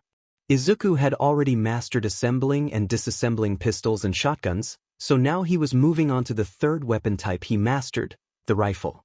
Specifically, semi- and fully automatic rifles. Han had told him that he would learn to master longer-range rifles later. So far, he has yet to disassemble and reassemble the rifle in front of him in less than 2 minutes, though it was only his third try. They continued to do this for the next half hour, with Izuku finally managing to get it down to a minute. Afterwards, they moved on to the usual physical exercises, though with increased difficulty to account for the gains in muscle Izuku has made. Hey sensei, Izuku said, drying off the sweat from his hair with a towel, I've been thinking about what you said about you getting me into UA as a recommended student, but what exactly does that entail? Well, Han sighed, scratching the back of his neck, I can't tell you. What do you mean? Exactly what I said, kiddo, my lips are sealed. Why can't you tell me? Izuku questioned, now curious as to why his mentor was suddenly so tight-lipped. Is it because you are a teacher? Han looked at Izuku and chuckled, Nah, not quite. It's more along the lines that while you may be getting in on recommendations, the principal will still have you tested with an exhibition, so to speak. However, I can't tell you what that entails, or I'll have hell to pay from Nedzu. Oh. Don't worry though, Han stated, patting his successor on the head, I'm sure whatever you have to do won't be too insane. Izuku paled a bit, but decided to leave it be. The two talked about Izuku's training for tomorrow before they finally made their way down the stairs into the retail floor. Ah! Sarah exclaimed, catching the attention of the pair. Over here you two, Inko's here early. They saw that Inko was in fact there at the counter, and looked to be in the middle of talking to Sarah before the men had arrived. Hi dear, how was training? Inko asked, giving a smile to the both of them. It's been going all right, though I still have a lot of work to do when it comes to these rifle models, Izuku replied, giving his mother a hug. He'll figure it out as always though, Han interjected, poking Izuku in the forehead, with that big brain of his. Oh, I just know he will, Han. It's not like he isn't breezing through his school classes with flying colors or anything, she stated, giving Izuku a knowing grin. Well, he's definitely smarter than me and my brother were in our younger years. Sarah laughed, getting a flick on the shoulder from Han. Don't act like you were as smart as Izuku when you were his age, Han. I know you struggled to pass any class that wasn't math-related. Okay, that's enough out of you, especially since you struggled just as much as I did. Han pouted, a slightly gloomy aura visible even through his mask. Izuku was growing to become used to this daily banter between the four of them whenever sessions ended. Over the months Izuku had been there, his mom and Sarah had close friends. She even introduced her to Aunt Mitsuki, causing the three of them to go out to eat quite often. Meanwhile, Han had also come to know the two Midoriyas quite well, though Izuku was beginning to think that his mom had a thing going for his teacher.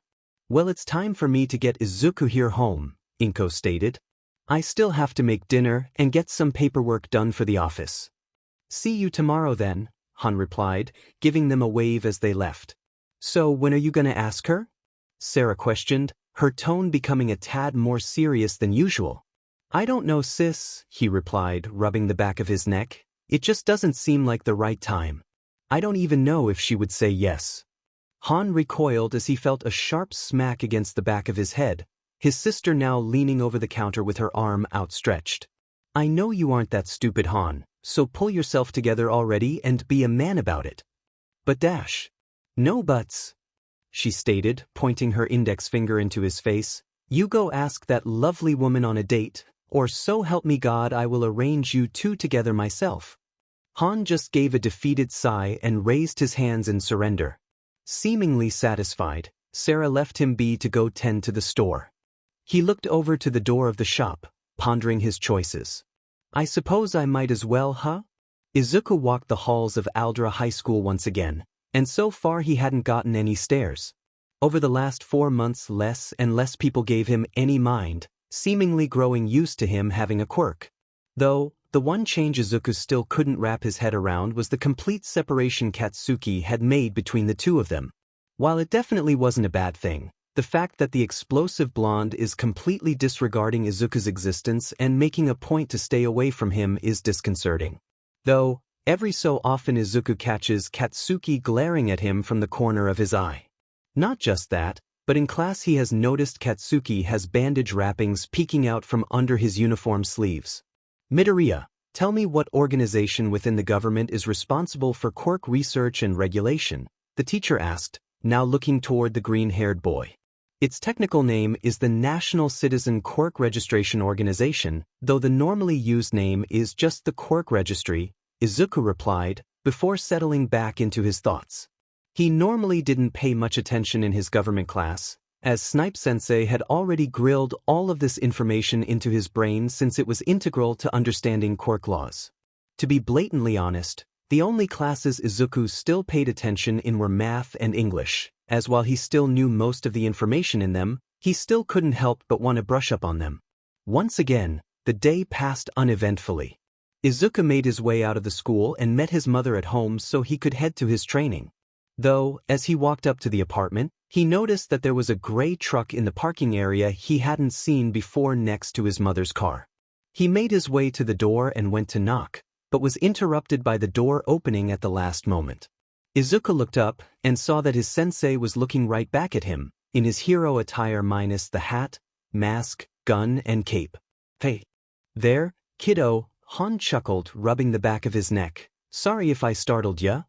Hi, sensei, Izuku replied. What brings you here? Just some business with your mother, he stated quickly. You know, paperwork and stuff. Izuku pondered that for a moment, noting that he could see the man tense up slightly when he asked the question, as well as his face was blushing. Okay, he replied, though Izuku was beginning to have doubts about the validity of that statement. Actually, Since I'm here you can just come with me to the shop if you want, Han stated, stepping out of the door into the front walkway. Izuku's eyes widened with surprise, but relaxed as it was the logical choice. Sure thing, sensei, let me change out of my uniform real fast. Take your time, I'll be in the gray pickup in the parking spot next to Inko's car. Izuku nodded in reply, and then proceeded to rush to his room to change. He swapped out his clothes for some loose workout gear, and picked up his duffel bag which had everything he needed for training, minus the notebook he kept on his person at all times with his ideas for quirk and physical development. He quickly left the room, peeking his head into the living room to yell, "I'm leaving for training with Snipe-sensei." "Alrighty dear," Inko replied, likely from the kitchen, "I'll be there to pick you up as usual." With that, Izuku went back outside to the truck he spotted earlier, and sure enough his mentor was inside. Izuku took his bag off his shoulder as he entered the vehicle, opting to set it on his lap instead of the back seat. As they got going, Izuku realized that the radio wasn't playing the normal classical music he was used to, and instead was playing something in English, which was heavy on vocals and guitar. "What genre of music is this, sensei?" he asked, genuinely curious. "This here is country music," he replied, keeping his eyes on the road. "I came to like it quite a bit during my time in America as a kid." "You lived in America?" "Sure did, my dad was in the oil business, so my family moved to a state called Texas where he was in charge of an oil refinery. Hell, I even based my costume off of the old Western era in the United States, where it was known to be a haven for expert gunslingers and outlaws." "Sounds like quite the place, sensei." "You done with the warm-ups, Izuku?" Han asked as he finished sending a message on his phone. "Yup," he replied, getting up from the floor. "Then come on over here," Han stated, hearing the elevator open behind him. "I have a friend here I want you to meet." Izuku's eyes widened as he walked, now noticing just who was walking into the room. The battle hero, Gunhead? Izuku stammered, standing up straight as he scrambled to get his hero notebook out. "Nice to meet you, Izuku Midoriya," he stated, waving at the boy. "Snipe here has told me quite a bit about you. Could you sign this?" Izuku asked, handing the hero his notebook, which was open to his respective pages. "I'd love to," the hero replied, immediately signing in a blank spot on the paper. "Say kid, these are some excellent observations you have. Quite the analyst, aren't you?" At that Izuku shrank a bit from the praise, a bit of embarrassment coming to the surface. "Yeah, I study other heroes as a way of finding ways to improve myself." Gunhead walked over and patted Izuku on the shoulder. "With that kind of commitment, you'll make a great hero, I'm sure of it." "Thank you, sir," Izuku replied, a bright smile visible on his face. Now that the greetings are settled, Han interjected, gathering the attention of the other two. "I would like to get right into the special training Gunhead here is willing to give you." Izuku perked up at that, his brain immediately switching gears into training mode. "Your sensei here called in a favor, and asked that I teach you the foundations of my martial arts style," Gunhead stated, putting his hands on his hips, "which is perfect for you since your body type is more suited for speed and endurance rather than brute force." Izuku was already furiously going through his notebook, adding notes and referencing previous ideas he had on his ability to fight without relying on his guns. "I see. And since you also use your quirk which is comparable to a firearm in tandem with that fighting style, I would also likely be able to adapt my quirk in such a way as well," Izuku mused, closing his notebook. "Right on the mark, kid," Gunhead replied as he began walking towards one of the padded areas in the training room. "So, let's get right to it." Izuku has felt sore, tired, and in pain before. This was a new kind of pain. Izuku was struggling to breathe right after he had attempted once again to knock Gunhead off his feet, and was once again left on the floor, struggling to catch his breath. For such a nice person, Izuku didn't quite realize that he could punch hard enough to blow the air right out of his lungs. Izuku looked up and saw a hand being offered by the pro hero, which he gladly accepted to get back on his feet. "Well, kid, I think you have made a stellar amount of progress today," Gunhead stated, gently patting Izuku on the back. "It really helps that Snipe here has already had you bulking up, which gives us much more time to focus on the technique rather than the physical exercise." That dash, Izuku paused, catching his breath properly, That was some of the most intense exercise I have done since I began training, Gunhead-sensei. At that, the pro hero just laughed and gave a thumbs up. Well then you'd better get used to this once again, Izuku, Han stated, getting up from the chair he was observing from, especially since Gunhead here will be coming in to teach you 3 times a week. Izuku paled a bit, but immediately became reinvigorated, as what Gunhead was teaching him would become an invaluable asset as a hero. Izuku looked to his new teacher and bowed. Thank you for this opportunity, Gunhead-sensei. It's no problem at all, kid, he replied, waving his hand back and forth in the air. I'm just glad to be having a part in raising the next generation of heroes. Well, we'd best be finishing up, Han interjected. Izuku's mother should be here to take him home any minute now. Ah, I see, Gunhead replied, taking a moment to stretch out his shoulders. Well, it was nice meeting you, Izuku. Keep on working hard, and I'll see you in 2 days. Izuku took the hand Gunhead offered and shook it, a determined smile adorning his face. I won't let you down. The trio then got cleaned up and all made their way downstairs, and for a rare occasion, Inko wasn't there waiting with Sarah. In fact, Sarah was nowhere to be seen as well. After seeing Gunhead out, the remaining pair made their way to the store counter. Where is Sarah at, sensei? Izuku asked, looking about the store. She's usually always here. Said something about checking out early today to help a friend, I believe, Han replied, shrugging his shoulders. Izuku nodded, accepting that the normally boisterous woman wouldn't be around today to chat with. At that moment, however, he heard a phone ring go off, and pulled out his phone from his bag to find that it wasn't his. Hello? Han asked, his phone already in hand. Yup, we're all done for today. Oh. Of course, I can take him home. Alright, see you then. Han hung up the call, and looked towards Izuku, who was watching with a bit of curiosity. Looks like I'm taking you home, kiddo, though I'm gonna need a minute to change into some more casual clothes, Han stated, giving a smile to Izuku. Is everything alright? Izuku questioned, wondering why his mother wasn't able to pick him up, which was a definite first. She's doing fine, she was just running behind on some errands apparently, the man replied, already headed into the back room. Just wait for me, I'll be out in a minute. So, Izuku waited patiently, looking through some of the minor hero news that had happened throughout the day. The new hero Kamui Woods had just made a couple arrests, which has added to his already large fanbase even though he has only been around for about a month. He turned to look when he heard the door behind him open, seeing his sensei had cleaned up quite a bit. His gray locks were tied into a bun on the back of his head, and his hero attire was replaced by a button-up shirt the same shade of maroon as the cape he normally wears, with a pair of jeans and brown boots. Ready to go?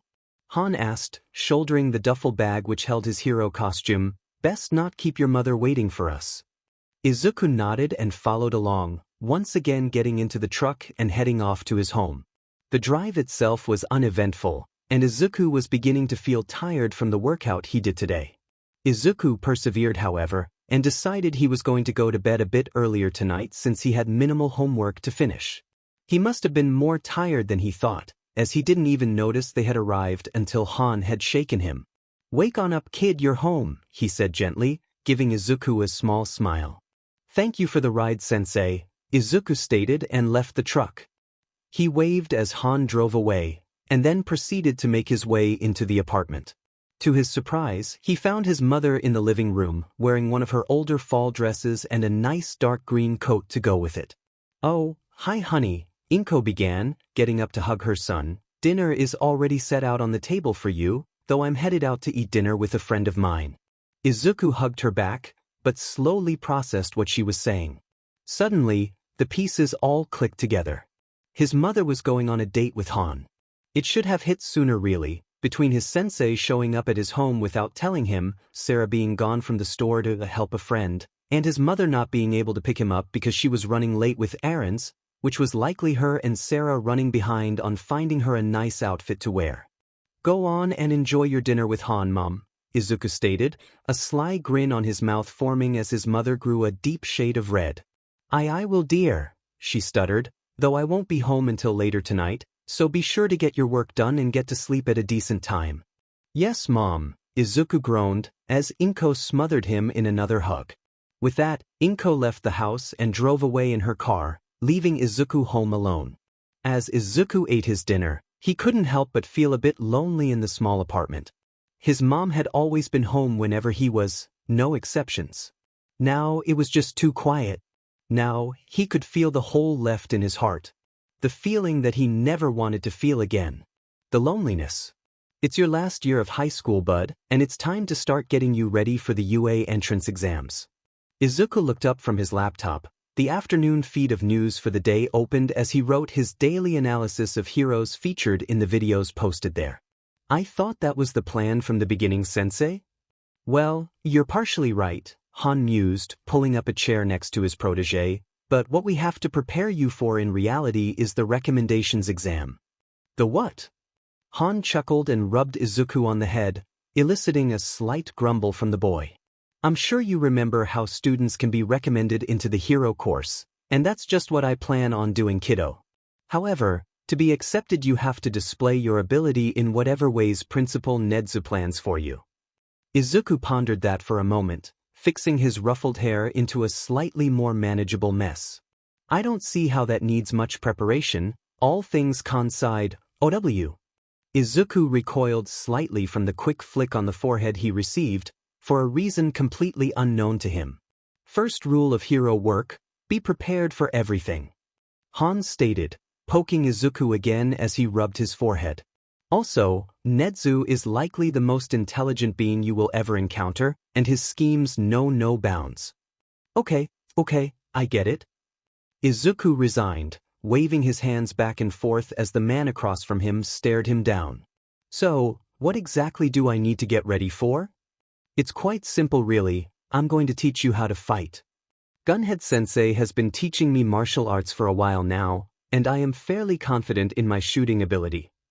Both are true, but you have yet to use both your quirk and your combat prowess at the same time. Izuku's eyes widened a bit, before he face-bombed himself, hiding the ecstatic grin growing on his face. Of course, now I feel a bit dumb for overlooking that, sensei. Han laughed as he patted Izuku on the shoulder. We all make mistakes sometimes, kiddo. So, what did you have in mind? Izuku asked, putting away his laptop into his backpack. I'm not exactly sure how I'm supposed to integrate the shooting aspect of my skills into the martial aspect. Well, we're going to start by using these. Han stated, setting down a large box on the table in front of Izuku. He watched as Han opened the lid, revealing a plethora of different types of guns. Though Izuku was quick to notice that all of them had distinct orange tips on the end of the barrel. These are airsoft guns, and these are what we will use while we spar to prevent major injury. They fire plastic pellets with compressed air, right? Izuku pondered, testing the weight of one of the pistol replicas. Also, these are pretty light compared to their real counterparts. You are correct with your first question, Han replied, pulling up another box that was filled with the magazines and ammunition to go with the guns. And yes, they are lighter than they normally would be, but there are no real alternatives to the real deal besides these. I, for one, don't feel like getting accidentally shot while you are throwing me around.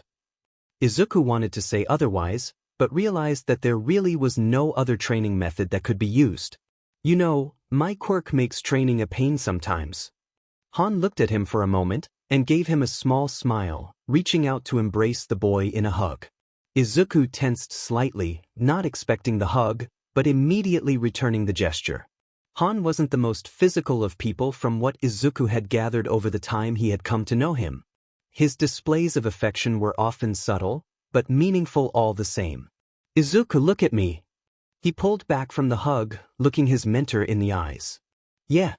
I want you to know that after all this time, I have never been more proud of you. Everything you have done and are going to do. He paused, taking a deep breath. Izuku, you are like a son to me, and I don't care if you consider me a father figure or not, but I want you to know that I will always be in your corner, no matter what. Han closed his eyes for a moment, waiting for what was sure to be a bit of backlash, or even rejection from Izuku. He was caught off guard, however, when he heard a sniffle come from in front of him, and opened his eyes to see tears trailing down Izuku's face. I am sorry, that was a bit mudash. Han was cut off as he tried to backpedal, as Izuku pulled Han into a tight hug, holding onto him with no sign of letting go. He froze for a moment, not knowing what to do. All his life, he wasn't the most emotional of people, but he couldn't say a word as his throat tightened up and the hints of tears began to peek out of his eyes. Thank you. Izuku squeaked out, his hug growing tighter around Han, as if he would run away the moment he let go. At that moment, the wall around Han's heart broke, and he let his tears fall as he embraced Izuku tightly, rubbing small circles on his back. They stayed that way for a minute, neither speaking a word to break the calm silence that filled the room. Eventually, though, Han decided it was as good a time as any to ask an important question. Izuku, you know that me and your mother have been dating for almost 2 years now, and I wanted to do something special for the both of you for our anniversary. He pulled himself out of the hug, looking at Izuku as his mind began churning as to what Han could want to do. It really has been 2 years, huh? Izuku mused, before rubbing his face to clean it off. What did you have in mind? I want your permission first, but Han trailed off, thinking on what the right words to say are. Go on, sensei. Izuku started with a reassuring smile. I'm listening. Han thought for a moment longer, before steeling himself and saying, I would like for you and Inko to come live with me. Izuku went wide-eyed for a moment, his expectations shattered in one sentence. Move in with you? Are you sure? I mean I not gainst it butitis alado a scafia dash. Izuku! Han interrupted, poking him on the forehead, slower so I can understand. He shut up immediately, before calming himself down from his frantic mumbling. I would be okay with it, but are you sure? I don't want you to do this because you feel obligated or anything like that. It was Han's turn to be slightly surprised, before he settled back down into a grin. Kiddo, nothing would make me happier than having 2 of the most important people in my life coming to live with me. Izuku gave Han a beaming smile, before suddenly switching to dead serious, throwing Han for a loop. His eyes were giving a scrutinizing glare towards Han, causing the older man to have a bead of sweat to slide down his head. Just so you are aware, if you hurt my mother in any way, well, you know how good of a shot I am. He stated, staring for a moment longer before the shadows covering his eyes disappeared completely. I wouldn't dream of it, Han chuckled, pushing away the nervousness he suddenly had around his protégé. Both of them jumped, however, as an alarm went off in Han's pocket, which they both recognized as their time for the day running out. Looks like we'll have to get to that training tomorrow. Han sighed, getting up out of his chair to retrieve his mask and hat from the table behind him. Izuku followed suit, and grabbed his belongings before heading downstairs. Izuku had kept quiet about Han's surprise to his mother, who luckily didn't catch on. He kept writing in his notebook, only half paying attention to his teacher wrapping up his calculus lesson on derivatives. Though, he was forced to come back to reality when the class suddenly erupted into chaos, the students blatantly ignoring the rules about no quirk usage in class. Don't lump me in with the rest of these background characters teach. The author didn't even bother to describe any of them. Katsuki yelled from his chair at the front of the class. I already aced the mock tests for UA, and my quirk is leagues above the rest of these rejects. Hey! Screw you! Settle down, class, the teacher stated, making the annoyed students quiet down somewhat. Oh, isn't Midoriya also applying to UA? At this point Izuku was now completely in the moment, a bit of embarrassment creeping into his mind at the whole class now staring him down with looks ranging from curiosity to anger, though that last look was coming from one person in particular. Hiya? The hell is that about Deku? Katsuki growled, leaping his way across the room and slamming his hand into Izuku's desk, some smoke coming off from the impact. I have every right to take that exam as you do, Katsuki, and so does everyone else in this room, he declared, though some old fear tingled at the back of his mind, causing him to slide down his chair ever so slightly. That's a load of bullshit and you know it. The only person in this room fit to be a hero is me, and definitely not a wannabe like you. Izuku was about to respond when the teacher finally called the class back to order, making Katsuki click his tongue in annoyance and return to his seat. The rest of the day passed uneventfully, though Katsuki did shoulder check him on the way out, mumbling something about him being a bastard under his breath. Izuku took it in stride, however, as this treatment was nothing compared to how he could have been treated his first year. Hell, Katsuki would have probably blown something of his up and thrown it out a window. So, he began his trek home, some music playing in his earphones as he walked. His mind was wandering quite a bit as he passed under the usual overpass, causing him to jump when he heard a loud clang of metal behind him. Right as he went to look around, his world became a living hell. He tried to call for help as his body was suddenly engulfed by a disgusting, slime-like substance. Izuku shut up immediately as he felt the slime try to force its way down his throat, and he began to try and claw it off his mouth so he could get another breath in, but the substance kept filling in as fast as he could move it. "Thanks for the help, kid," a muffled voice told him, though Izuku couldn't tell where it was coming from as it sounded like it was coming from the slime itself. "You are really saving my butt right now by serving as an invisibility cloak for me." Izuku stopped moving his body entirely, but covered his mouth tightly with his hands, in a desperate attempt to conserve oxygen. "Think. There has to be something you can do." Izuku thought in his head, ideas flowing at a mile a minute, his lungs beginning to hurt from the lack of air. "Can I make something? Anything? I don't have enough skin showing to make anything but a pistol. Anywhere else and I won't be able to get it from inside my clothes." His thoughts became fuzzy, however, as the pain in his lungs overcame all of his focus, his mind screaming at him to breath. He opened his eyes one last time, just to widen in awe as a hulking figure at the end of the tunnel pulled back his arm to throw a punch. But then everything went black. Hey kid, are you okay?" Izuku groaned as he felt a light stinging pain come from his cheek, his eyes slowly opening to reveal a giant man in cargo pants and a white shirt looking down upon him. "Oh wait, that's All Might. Oh wait, that's All Might. All Might?" he exclaimed, shooting up to his feet instantly. "Yes, it's me, All Might," he laughed, his voice booming in the deserted street they were on. "I'm glad to see you are all right, young man. I thought we lost you there for a moment." "I am okay, sir, but what about the villain?" "That evildoer is right here," he stated, tapping his finger on a soda bottle in his pocket, its contents a dark green sludge. "I'm terribly sorry you got caught in the crossfire, but I'm afraid I must take this villain to the police right away."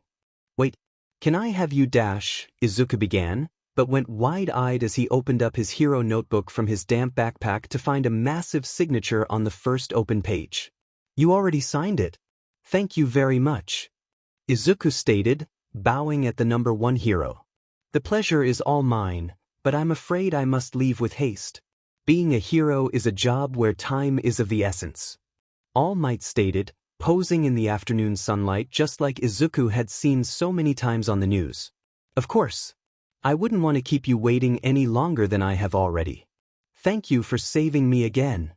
"You are welcome, young man, and I must apologize once more for causing you to be caught by this villain here, even if it was momentary," the giant man said, reaching out and patting Izuku on the shoulder. "Anywho, I must be off now, so have a fine day." With that, Izuku had to catch himself as he stumbled from the sheer force All Might gave off as he leapt into the air. Izuku watched one of his idols soar off across the skyline, before disappearing behind a taller skyscraper. As he began to put his belongings together, he realized 2 important things. First, he smelled terrible, and second, he didn't ask any of the questions he had saved in his notebooks about the hero should he ever get a once-in-a-lifetime chance to speak to the number 1 hero, which he just had. All he could do was sigh as he slung his backpack over his shoulder and retrieved his phone from his pocket, which thankfully had a waterproof case. His earbuds, on the other hand, were quite unusable at this point, much to his disappointment. So, Izuku double-timed it back home, eager to tell his mom how his day we dash. Actually, maybe he should tone down some of the villain attack details just for her sake. He didn't quite feel like having to calm down his mother from a full worry attack. So, he made his way through the more crowded city streets, trying to ignore the way people scrunched their noses at the awful smell coming off of him from the villain who held him but a few minutes ago. He would definitely need a shower when he got home. Izuku stopped in his tracks, and looked down the street where a cloud of dark gray smoke began to rise from behind several shops. As much as he wanted to get home, his primitive instincts to see more hero fights sent him towards the commotion, his feet carrying him against the flow of passers-by trying to avoid the scene. As he reached the main crowd of spectators, he managed to get a good look past the police barricade at the street ahead. He spotted two heroes already present, Death Arms, Backdraft, and even the rising star Kamui Woods were already moving towards the villain. Izuku had to cover his face to not hurt his eyes from the sheer force of the explosion that just occurred, his mind racing to think of how this fight will pan out. Backdraft is a rescue-oriented hero, so he likely won't be participating in combat, but can definitely work on the fires all over this street. Death Arms and Kamui Woods might be in trouble though, as it will be dangerous for either of them to get close enough to the villain to make optimal use of their combat styles, and the explosions are a direct counter to Kamui Woods' quirk, he thought, taking a scrutinizing gaze through the thick smoke that was filling the air of the street. For a moment, however, the air cleared, and for that moment, the world might as well have frozen still for Izuku. At the far end of the street, he saw a towering mass of green shifting in the smoke, a set of eyes and a mouth maniacally looking about the devastation being caused by the boy it had. In its hold, that boy it had was none other than Katsuki Bakugo, and the pure fear coming from the blonde boy's gaze sent Izuku barreling straight through the police barricade. He completely ignored the cries of the policemen and heroes, his feet carrying him through the smoke and fire even though his eyes stung from the thick air. "Kakin," he yelled, getting the blonde's attention through the chaos, but that also happened to get the slime villain's attention. "What the hell? Who knew I'd see the same stupid kid twice in the same day?" The villain chuckled, its smile growing wicked as it turned to face Izuku. "I'll have fun tearing you up now that All Might isn't around here to save you anymore."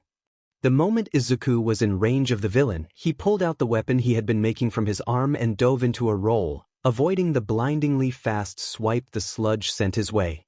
Before it could make a second attack, Izuku pulled back on the slingshot and fired a cluster of metal pellets straight into the villain's eyes. "Dog, you bastard!" he yelled, but Izuku was already capitalizing on the temporary blindness he had instilled by gripping one of Katsuki's arms and pulling as hard as he could. His old friend looked at him with a mixture of anger, shock, and relief. Before Izuku could contemplate it, the explosive boy's face contorted into one of seething rage as he let loose an earth-shaking explosion into the slime villain, sending pieces of the villain all over the back end of the street. Izuku slowly rubbed the ringing out of his ears, looking at the devastation around him. He quickly threw his slingshot into one of the nearby fires, destroying any real evidence of him using a weapon on the villain, which he was sure was borderline illegal without a license of any sort. After throwing away the wooden weapon, he looked over at Katsuki and saw him staring right back at him, his face set into a look of deep thought which Izuku had seldom seen on him. Before he could say anything, he was swarmed by policemen and Death Arms, while Katsuki was treated the same but with Kamui Woods instead. It was all a blur to Izuku, between the stern lectures being given by the police and the pro-heroes, and news reporters trying to get him to say something for their reports. He was thoroughly overwhelmed. He watched as they praised Katsuki for being a victim and potentially making the situation worse by unleashing large explosions in the street, but Izuku pushed those more cynical thoughts down in place of just being happy he was alright. The police managed to get all of the individual pieces of the slime villain into sealed containers, and Izuku was surprised to find that the villain was completely fine from a look, though he appeared to be unconscious from being split apart. As he was finished being checked out by the paramedics on site, he suddenly realized that All Might had captured this villain in 2 soda bottles. So just how had the villain escaped from the #1 hero? At that very moment, a commotion occurred behind Izuku, and he turned around to see All Might himself making his way towards Izuku. "Well, who would have thought we would encounter each other in the same day, young man?" He-Man bellowed, the paramedic gazing in awe at the imposing figure of the symbol of peace. "I'm terribly sorry that this event came to pass, but I failed to notice that the villain the police had apprehended had fallen out of my pockets until I reached the station. For that mistake, I am terribly sorry." Izuku had to do a double take as the strongest hero in the nation bowed toward Izuku, his ever-present smile somehow seeming slightly solemn and regretful. It's okay, All Might. I'm sure all heroes make mistakes sometimes, and it would be better to happen now than during an important villain confrontation." The hero seemed to contemplate Izuku's words for a moment before letting out a hearty laugh. I suppose you are right, young man. I won't keep you any longer, but I must say my apologies to the other young man here till I head on my way, considering how well this situation was handled. All Might then turned to the crowd who was eating up every word he said, where he gave a grand pose for the cameras, and then leapt into the skyline, disappearing from sight. After that, Izuku didn't get much more scolding, though one of the police officers did get through a final, "Be careful," before Izuku was allowed to leave. Izuku felt a bit sorry for Katsuki since he had to be carted off to the hospital to make sure he was medically cleared, much to the blonde's dismay. Izuku made his way home, the sun slowly setting over the horizon, setting the sky in a deep orange hue. He couldn't help but admire the colors splayed out, like a piece of living art. Time seemed to fly as he made his way home, the apartment door appearing in front of him in what felt like a few minutes, even though he had been walking for twice that time. Before he even entered his apartment, he heard a truck pull up behind him, and turned to see Han jumping out the moment it was parked. The man ran straight towards him and pulled a surprised Izuku into a tight hug, squeezing the air out of him. "You alright, kiddo?" he asked, pulling back from the bear hug he just crushed Izuku in and taking a look at him. "I'm fine, just want to clean myself until every trace of slime odor is forever expunged from my body," Izuku stated flatly, a small shiver going down his spine as he caught a whiff of the smell coming from his clothes. "Let's go see your mom first then," Han replied, patting Izuku on the shoulder with a small smile, "because she sounded extremely worried when she called me earlier." "Agreed." As the two men entered the house, Inko came barreling straight into them, tears already flowing and a wad of tissues in hand. "My baby boy. Are you okay? Did you get hurt?" "Mom, I'm perfectly fine," Izuku soothed frantically, with him and Han doing their best to bring her down from her hysterics into a more stable emotional state before she passed out. But the villain. The news lady said that it had gotten you as well before All Might saved you." "Exactly. All Might saved me and I was unhurt because of him. But then I watched you go running in to save Katsuki. I fainted when I saw you run straight in to save him. Don't worry, me and Katsuki managed to get out of that with little more than some scoldings from the police and heroes there." Inko and Izuku stopped their back and forth when Han coughed loudly into his hand, interrupting them. Too now that he saw that Inko was somewhat calmer. "Inko darlin', why don't you let the poor boy gets himself cleaned up, and then we can talk over dinner?" he suggested, subtly pushing Izuku towards his room. Not one to lose out on a chance to get away from his mother's suffocating attention, Izuku stepped into his room and locked the door before she could protest, immediately dropping his backpack to the ground. Thankfully, nobody tried to bother him as he spent the next hour thoroughly cleaning himself until his skin stung and his body smelled like Old Spice. After leaving the shower and throwing his now empty backpack into the washing machine, he walked out into the living room to find Han watching the news footage of the villain attack, while his mother was setting down the food for dinner. "Ah, I was about to come get you, kiddo," Han said, noticing Izuku walking into the room. "You feeling any better?" "Without a doubt." Izuku sighed, taking a seat at the table with his mother, while Han got up and muted the TV.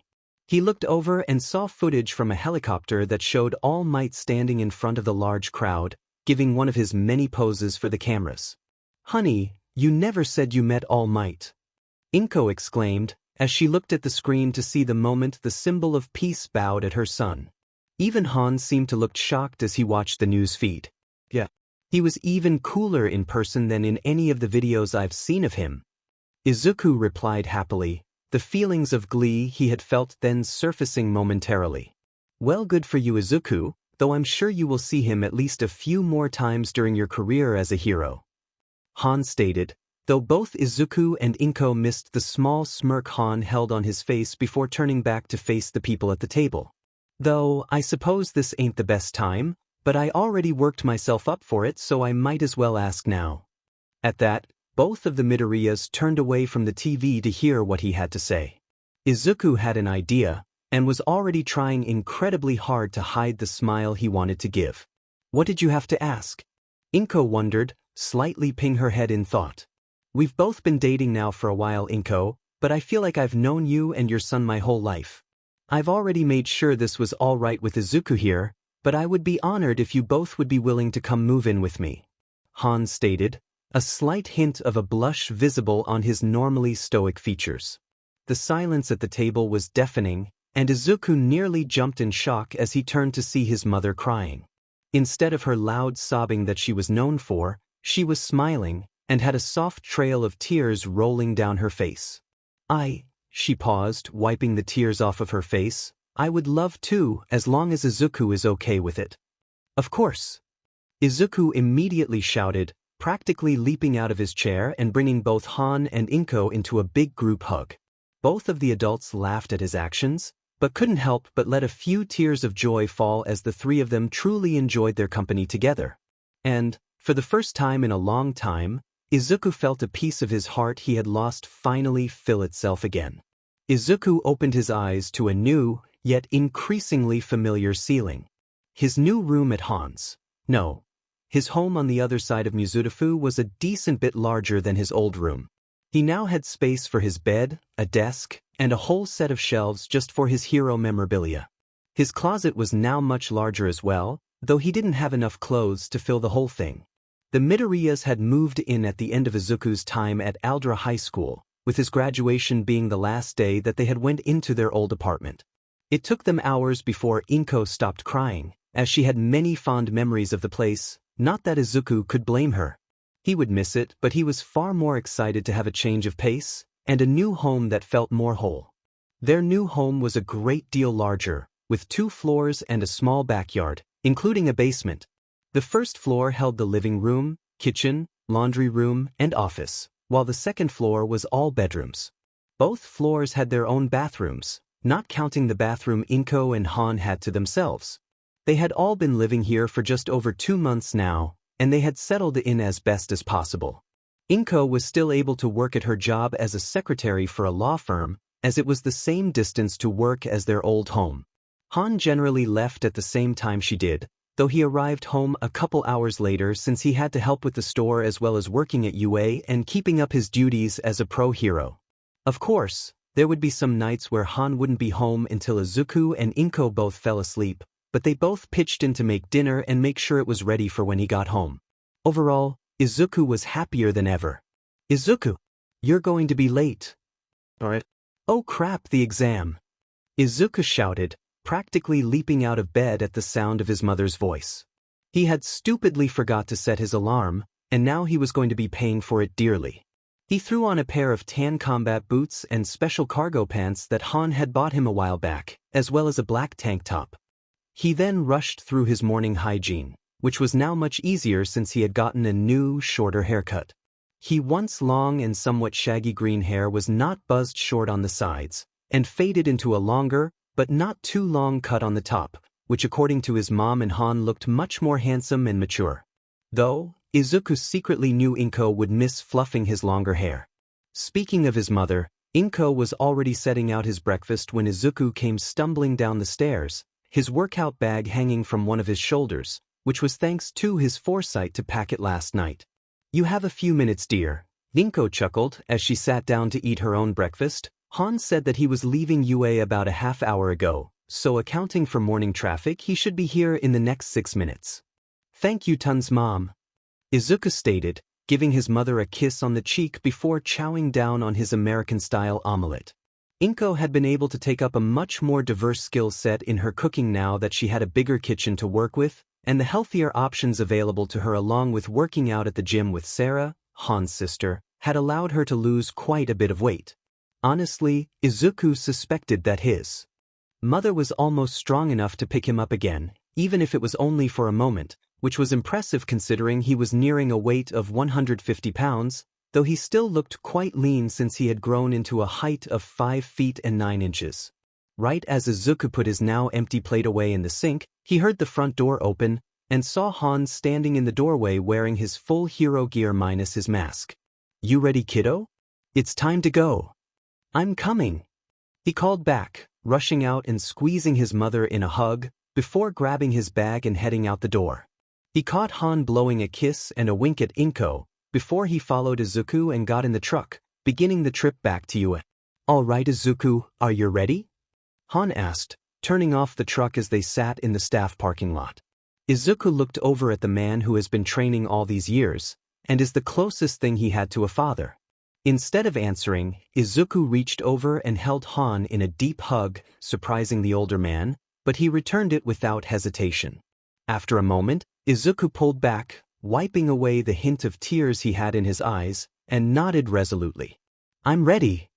So, the two got out of the truck and made their way towards the main classroom building, where Izuku would be taking the written test before getting on towards the exam itself.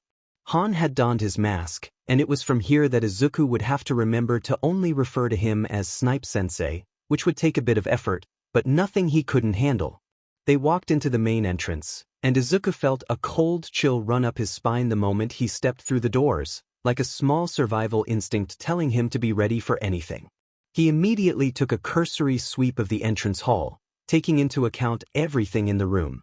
Cabinets, desk with a sign-in sheet and receptionist, signs on the walls with directions, small rodent in a suit, a girl with long black hair in a ponytail. Nothing out of the ordinary. Wait a minute. Izuku looked down, and met the gaze of the principal of UA himself.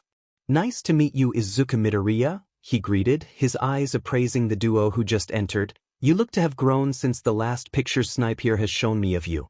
It's good to see that you have been training before entering UA. It's nice to meet you too, sir. Izuku squeaked out, the nerves of the day hitting him full force as he spoke to the principal of the nation's greatest hero school. Now, no need to delay any further, as I believe you are the last one to arrive. Nedza stated, waving his hand toward the desk which held the sign-in sheet. Go ahead and take your tag from that table, and go take your exams, Mr. Midoriya. I would say good luck, but I have a distinct feeling that it won't be necessary. Izuku quickly bowed and made his way to grab his designated tag, which was a slip of paper which had his room number and name listed on it. He gave one last wave to his mentor, who looked to be in a discussion with the principal, though he did notice and wave back. He rushed down the halls, and followed the markers which led him to a room with a door marked Test Room 2, and made his way inside. The room appeared to be a classroom, with only 5 other people within. While 4 appeared to be test takers, the last was none other than Cementos. Doing his best to suppress his fanboy habits, he quietly gave his tag to the pro hero, and sat down in the last seat with a packet and pencils set upon it. 3 hours later, Izuku was mentally exhausted. The test wasn't anything too difficult, but the sheer number and variety within the questions required him to remember quite a bit of information, some of which he had thought he had forgotten. Though, he could tell he was better off than the others who were in the room with him, who looked like they were on the brink of death. Izuku began making his way out of the room when the PA system suddenly crackled to life. All recommendation applicants, please report to the front of the main classroom building, and wait until you are escorted to the practical exam area. So, following the instructions from the robotic voice, Izuku made his way to the front entrance along with the other applicants. Looking amongst the crowd, he saw all sorts of people. A few mutation types, some emitters showing off their quirks, even a girl who had her arms floating around her, which would probably be a transformation quirk, but Izuku wasn't completely sure. As he was looking around, he bumped into someone in front of him, and as he said, "Sorry," almost immediately he realized this was the girl he saw in the lobby when he arrived. "It's all right, it was my fault for not noticing you either," she stated, giving a soft smile to Izuku as she bounced from foot to foot. Izuku had to take a moment to gather himself, as he was now realizing just how stunning the woman in front of him was. She was wearing what appeared to be a red and black tracksuit, but the sleeves barely went over her shoulders, and the pants had oval-shaped holes cut out of the sides, exposing a decent amount of her thighs. However, her long, obsidian hair and cat-like eyes gave her a regal aura that made Izuku's old fear of speaking to girls churn in the back of his mind, but he pushed through and decided that talking to someone new was the best way to pass the time while they waited. "I'm Izuku Midoriya, by the way. Nice to meet you, I suppose?" he said, holding out his hand. She regarded it for a moment in thought, before taking it and replying, "Momo Yarozu, a pleasure to make your acquaintance." He noted the almost scripted way she said that, but filed it away for later as he asked, If you don't mind me asking, how was the written test in your opinion? Well, I would say that the test itself was challenging in nature, but I didn't have too much trouble with it because of the extensive studying I did in preparation. She answered, a look of pride glowing on her face for a moment before returning to the polite smile she had before. How about you? So, Izuku talked to her for the next few minutes, as the last of the test takers trickled out of the building. Right before he got around to asking her about the odd design of her tracksuit, a loud voice got their attention. Everyone, please follow me to head to the practical exam. The pro-hero ectoplasm shouted, mainly so everyone would hear him rather than to intimidate the students. Though, a few of the people closest to him were inadvertently startled by the hero's sudden appearance. Izuku walked with Momo in calm silence, and he looked and counted around 30 students total walking with them. Around them, they passed a couple buildings which appeared to be large gyms of some sort, but as Izuku looked ahead, he saw what appeared to be a walled-off area of some sort. Once we arrive at Testing Ground Alpha, please listen to the instructions given to you by the proctors and complete the tasks to the best of your ability. Ectoplasm stated, before pressing a button on the wall which caused a large metal door to slide open, revealing an entire rural town which looked like it belonged in the Japanese countryside. From there, everyone separated according to their last names, as called out by several people in suits and sunglasses. They must have been hired by the school to assist in an unbiased acceptance process, but Izuku suspected that the teachers likely still had some say in the final results. Izuku was waiting for his name to be called when he felt something climb up onto his shoulder at a rapid pace, which nearly made him yelp in surprise if he didn't realize who it was. Principal Nedzu, why are you on my shoulder? He asked, craning his head over to look at the large rodent mammal thing who was now standing on his shoulders, with his paw sitting on Izuku's head for balance. Well, Mr. Midoriya, you are taking a different test than everyone else here, he stated, patting Izuku on the head before pointing towards a small car sitting outside the testing area. Go ahead and get in there, as we are heading to a different testing area more suited to your quirk. Izuku looked around for a moment and noticed that all the other applicants were already gone. Realizing that this was his only option, he made his way into the passenger seat of the car, as Nedzu sat down in the seat, which was heavily modified so that he could operate it. Izuku set his workout bag in the back seat, and not a moment after he buckled his seatbelt, the car was speeding off down one of the campus roads, Izuku clinging onto the handle above his window as Nedzu laughed maniacally. Within a few minutes, they had arrived at a new testing region, which appeared to be a giant cityscape. Once the car stopped, Izuku gingerly made his way out of the car, taking a moment to thank whatever deities existed that he hadn't died during that insane car ride. Come and follow me so we can get started. Nedzu stated nonchalantly, locking the car before walking towards the testing ground. Izuku just nodded and began to follow, but before they actually entered the cityscape, Nedzu took a right turn towards a locked door labeled, Staff Only. However, the door opened automatically when they approached, and Izuku followed Nedzu up a flight of stairs into what appeared to be a large viewing room, filled with monitors showing what appeared to be the inside of different buildings, as well as feeds showing the other recommendation students preparing for their tests inside of Ground Alpha. Looking around the inside of the room, he saw many of the teachers Han had informed him about, including Present Mike, 13, Cementos, Vlad King, Hound Dog, and Midnight.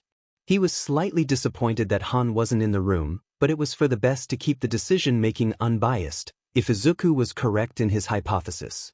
Go ahead and make yourself comfortable, Nedzu said, pointing to one of the unused couches in the room.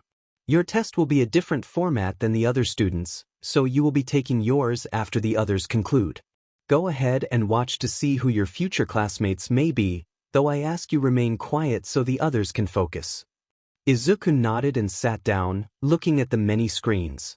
The other teachers seemed to ignore him, their attention focused on the numerous screens. Deciding now was the best time to rest, Izuku opted to pull out a bag of beef jerky and an energy drink from his pocket, as well as one of the special nutrient bars that was high in protein for his quirk. From watching the different camera feeds, he could tell that this was likely some sort of race, as he could see the finish line on a few of the cameras, as well as the fact that the students were lining up in a single line in their groups, preparing to go. He spotted Momo won one of the groups, as well as that girl who was able to make some of her limbs separate from her body and control them as they floated. Suddenly, all of them appeared to shoot off, immediately leaving the camera's point of view. The feed on that screen suddenly switched, showing them moving down the street. He was shocked to see that the green-haired girl had split herself into numerous pieces, which were all flying down the street faster than the others. Momo, however, was now riding on a skateboard, which he had no idea where it came from. Izuku heard some murmuring coming from the teachers, and looked to see a screen filled with what looked to be torrential wind and ice. Once the feed changed again, he saw a boy with two-toned hair sliding on a growing ramp of ice, and another boy literally flying within a large tunnel of wind. Izuku was absorbed into the footage, his mind working to analyze and explain how different quirks worked, and how they could be used to improve the chances of their users improving or winning. By the time the races had finished, Izuku was worn out mentally from analyzing every single student as much as he could. His biggest regret was that he could write none of it down, as he didn't think to pack one of his notebooks into his bag. Midoriya, right? Izuku startled at the gruff voice calling his name, and looked over to see two crimson eyes staring at him from the inside of a well-used sleeping bag. Yes, he replied, slightly unnerved by the man. Interesting, the man grunted, emerging from his sleeping bag and standing to his full height, revealing himself enough that it finally clicked in Izuku's mind that he was looking at Eraserhead, UA's resident underground pro hero. It seems that Snipe has a good eye for potential, but we'll see just how good you are once we wrap up the regular exam. As much as Izuku wanted to be happy with the praise he just received, he gulped at the piercing gaze the pro hero gave him before heading over to the other teachers. The group of heroes appeared to be gathering and organizing notes they took and putting them in folders. Izuku immediately realized that whatever his test was going to be would start soon, and rushed to his bag to devour some of the special nutrient bars he had been getting through his doctor. Luckily, his doctor had managed to get it added to his mother's health care plan for a much lower cost, making them affordable enough for him to have a decent stock of them for days he knew he was going to be pushing his quirk to its limits. Sure enough, the moment Izuku had finished drinking an electrolyte-heavy energy drink to wash down the nutrient bars, he felt a familiar weight crawl up his back and onto his shoulder once again. "Preparing yourself, I see," Nedza commented, taking a look at the drink he just consumed. "Good planning on your part, which is better than some of the students I saw in the prior test." "I was told to be ready for anything," Izuku stated, turning his head slightly so he could see the mammal of a man. "Preparing is one of many important steps one must take when in hero work," Eraserhead said, drawing Izuku's attention towards the teachers who were now gazing at him. "I must say that from the look of those muscles, Snipe has been bulking up our little test-taker quite a bit," Midnight said, with a sultry tone in her voice, finishing with a lick of her lips. A deep laugh came from the imposing figure of Vlad King, as he stepped forward to get a good look at Izuku. "I'm more interested to see what techniques the boy has up his sleeves," he said, giving a wide grin towards him. Now everyone," Nedzu spoke up, silencing the room, "let's not get Midoriya here too anxious with your expectations, as I would rather not have that impact his results too much." At that, Izuku perked up, as he suddenly realized that he had no clue as to what he was doing. "What will my test be, since I didn't partake in the race like the other recommendation students?" "Ah, of course," the principal exclaimed, hopping off Izuku and making his way to the wall of monitors. He tapped a few different keys into the console by the screens, and they all shifted to show a singular image of what looked to be a partially constructed office building with 4 floors in total. Then a few of the screens on the left switched to show images of what looked to be bipedal robots of highly differing designs, with their exteriors either painted black or white. All of the designs were nothing like any of the leaked images of robots from the regular Hero Student Practical Exam, or robots used in some of the UA Sports Festival events. "What you will be doing, Mr. Midoriya, is clearing this entire building of the hostile robots shown here, and rescuing the hostages they have taken," Nedzu stated, a maniacal gleam shining in his beady eyes. Izuku now stood in the middle of the giant mock city he now knew was called Ground Beta, and down the street in front of him lay the construction site his test was going to take place in. His earpiece buzzed to life, making him want to itch it before the voice of Principal Nedzu spoke. Your test begins once you enter the building, and do keep in mind that the robots aren't capable of killing you, but they can definitely dish out some serious damage if you aren't careful. Izuku just sighed before clapping his hands onto his cheeks, giving the light sting he needed to pull all of his thoughts together. The basic rundown of the rules he got beforehand were: save as many hostages as possible. Destroying a hostage bot will be a deduction from his final results. Destroy all villain bots, but the leader of the villain bots, who will be easily identifiable, must be taken down using non-lethal means. The test ends if he takes longer than 30 minutes, incapacitates all of the villain bots, or becomes incapacitated himself. All in all, the rules were simple. However, the glimpses he got of the villain bots when he was in the viewing room gave him the feeling that they weren't to be taken lightly. He did hear one of the teachers mumble something about a good test for the prototypes, which only made Izuku more worried about how dangerous the robots were. Izuku reached down towards his cargo pants and grabbed the zippers hidden by a small Velcro strap on both sides, pulling them down so they revealed most of his thigh. He immediately began producing 9mm magazines from his legs, watching as patches of his skin turned gray. The patches began to shimmer slightly before the metal objects began sliding out. Grabbing the finished product, he stuffed them a few of his cargo pockets before producing around 24 shotgun shells, with half of them being slug rounds rather than regular buckshot. Now focusing, Izuku produced an MP5 from his arm and a KSG shotgun from his leg. He retrieved both before they could fall to the floor, and slung the shotgun, pre-loaded with buckshot, over his shoulder with the sling attached to it, and attached the MP5 to his pants, which had specially strengthened loops put at the waist for that purpose.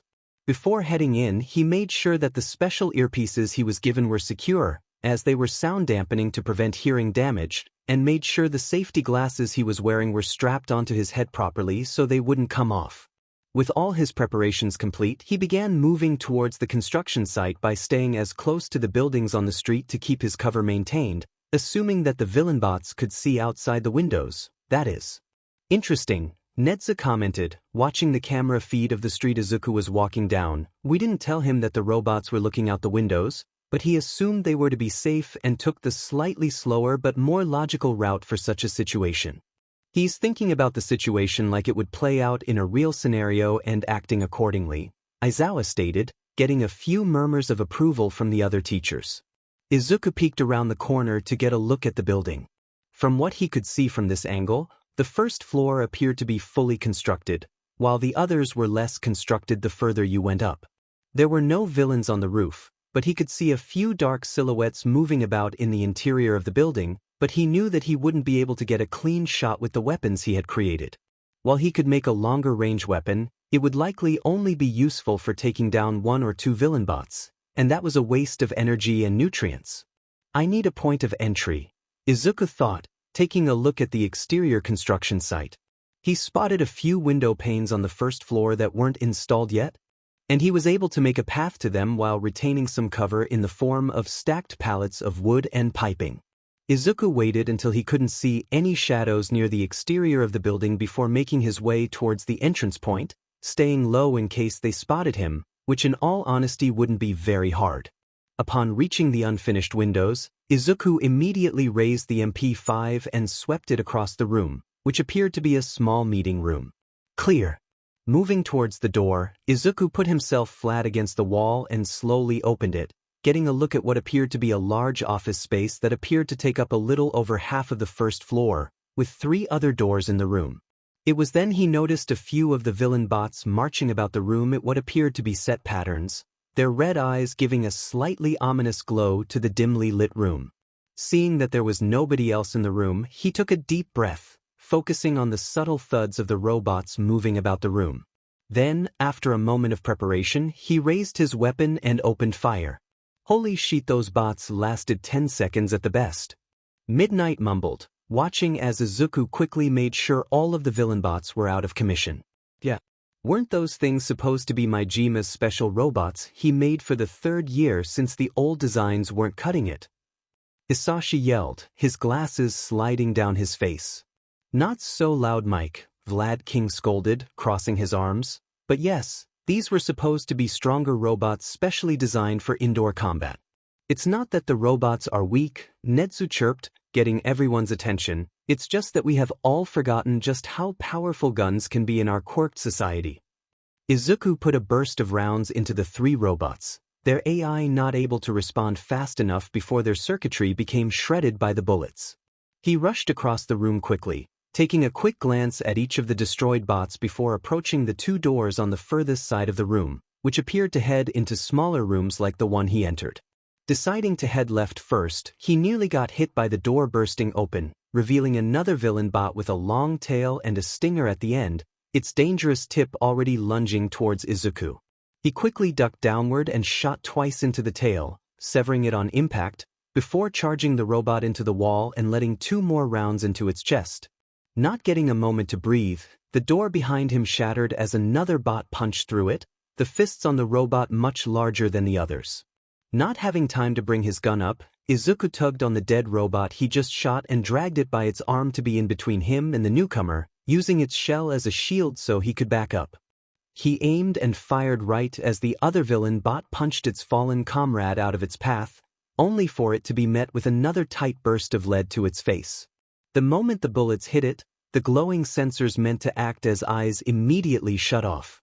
Izuku quickly reloaded, sliding in a fresh 30-round magazine to ensure he was ready for any surprises. Checking the 2 rooms the villain bots burst out of to find them both empty. He felt his earpiece click to life again, the squeaky voice of Principal Netsu coming through. 5 minutes have passed since you entered the building, Midoriya. Best get going if you want to clear it all. Izuku didn't bother responding and immediately made his way to the last door in the room. He heard the sounds of moving machinery on the other side, and decided his prior approach wouldn't work, assuming that the robots were as alert as the others were now that he has made his presence known. In his head, he sifted through all of the images of items he could create, like a library of images that could pop into the front of his head at the snap of his fingers. Then he found what he was looking for. Grabbing the hilt of the small weapon that slid out of his arm, he held it in his offhand, the MP5 readied in the other.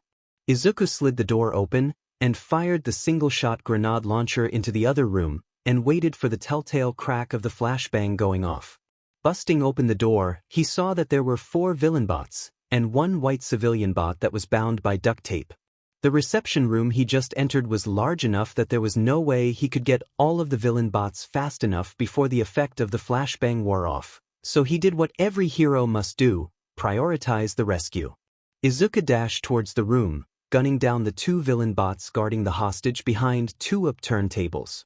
He slid forward on the tiled floor and pulled the bound hostage down to the floor to be fully behind cover. Just in the nick of time, as several rubber bullets and an electrified capture net sailed over the cover they were crouched behind. Izuku put the submachine gun over the table and let loose a wide spray. Taking a slight peek out, he saw that the bot equipped with the arm cannon that likely shot the capture nets was deactivated, and immediately went back into cover as he heard the gun the other robot had spun up before letting out another prolonged spray of high-speed rubber bullets that chipped at the edge of the table. Izuku dropped his now empty MP5 and pulled up his shotgun. Sliding a shell in the chamber, he quickly shot up and blew the head off of the villain bot before it had the chance to charge up a burst of its own gun. He ejected the spent round, before spinning around and training the gun at the stairway at the back of the room, the sound of footsteps coming closer. He flicked a switch on the bottom of the shotgun and switched to the tube loaded with slug rounds before loading the shell, a special perk of this model. The footsteps became incredibly loud, and a hulking, obsidian robot lumbered down the stairway. Izuku fired one of his slug rounds, but was surprised when the metal projectile became embedded in the armor of the robot. Izuku suddenly realized that this one was likely meant to represent some sort of transformation or mutant-type quirk, as the robot began its advance with little pause. Izuku looked the robot up and down and noticed a glaring weakness: the joints. Like any armored foe, they can only have so much protection before their movement is hindered. Izuku quickly retrieved another slug round and slid it into the open chamber, as he had a feeling he would have to make them count. Sprinted, ducking under the swiping arms of the behemoth, the robot standing at easily 7 feet tall.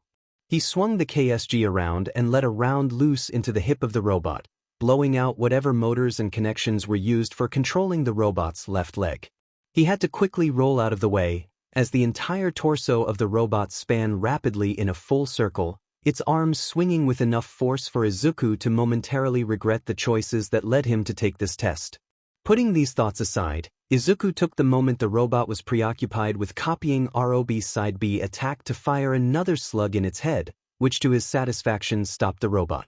Though, the moment he saw the lights behind its eyes begin to flicker back to life, he sent the last 3 slugs he had loaded into its face, the rounds finally crumbling the faceplate of the robot, making it fall over. Izuku let out a sigh, still maintaining his awareness, but decided he had a slight moment to reorient himself.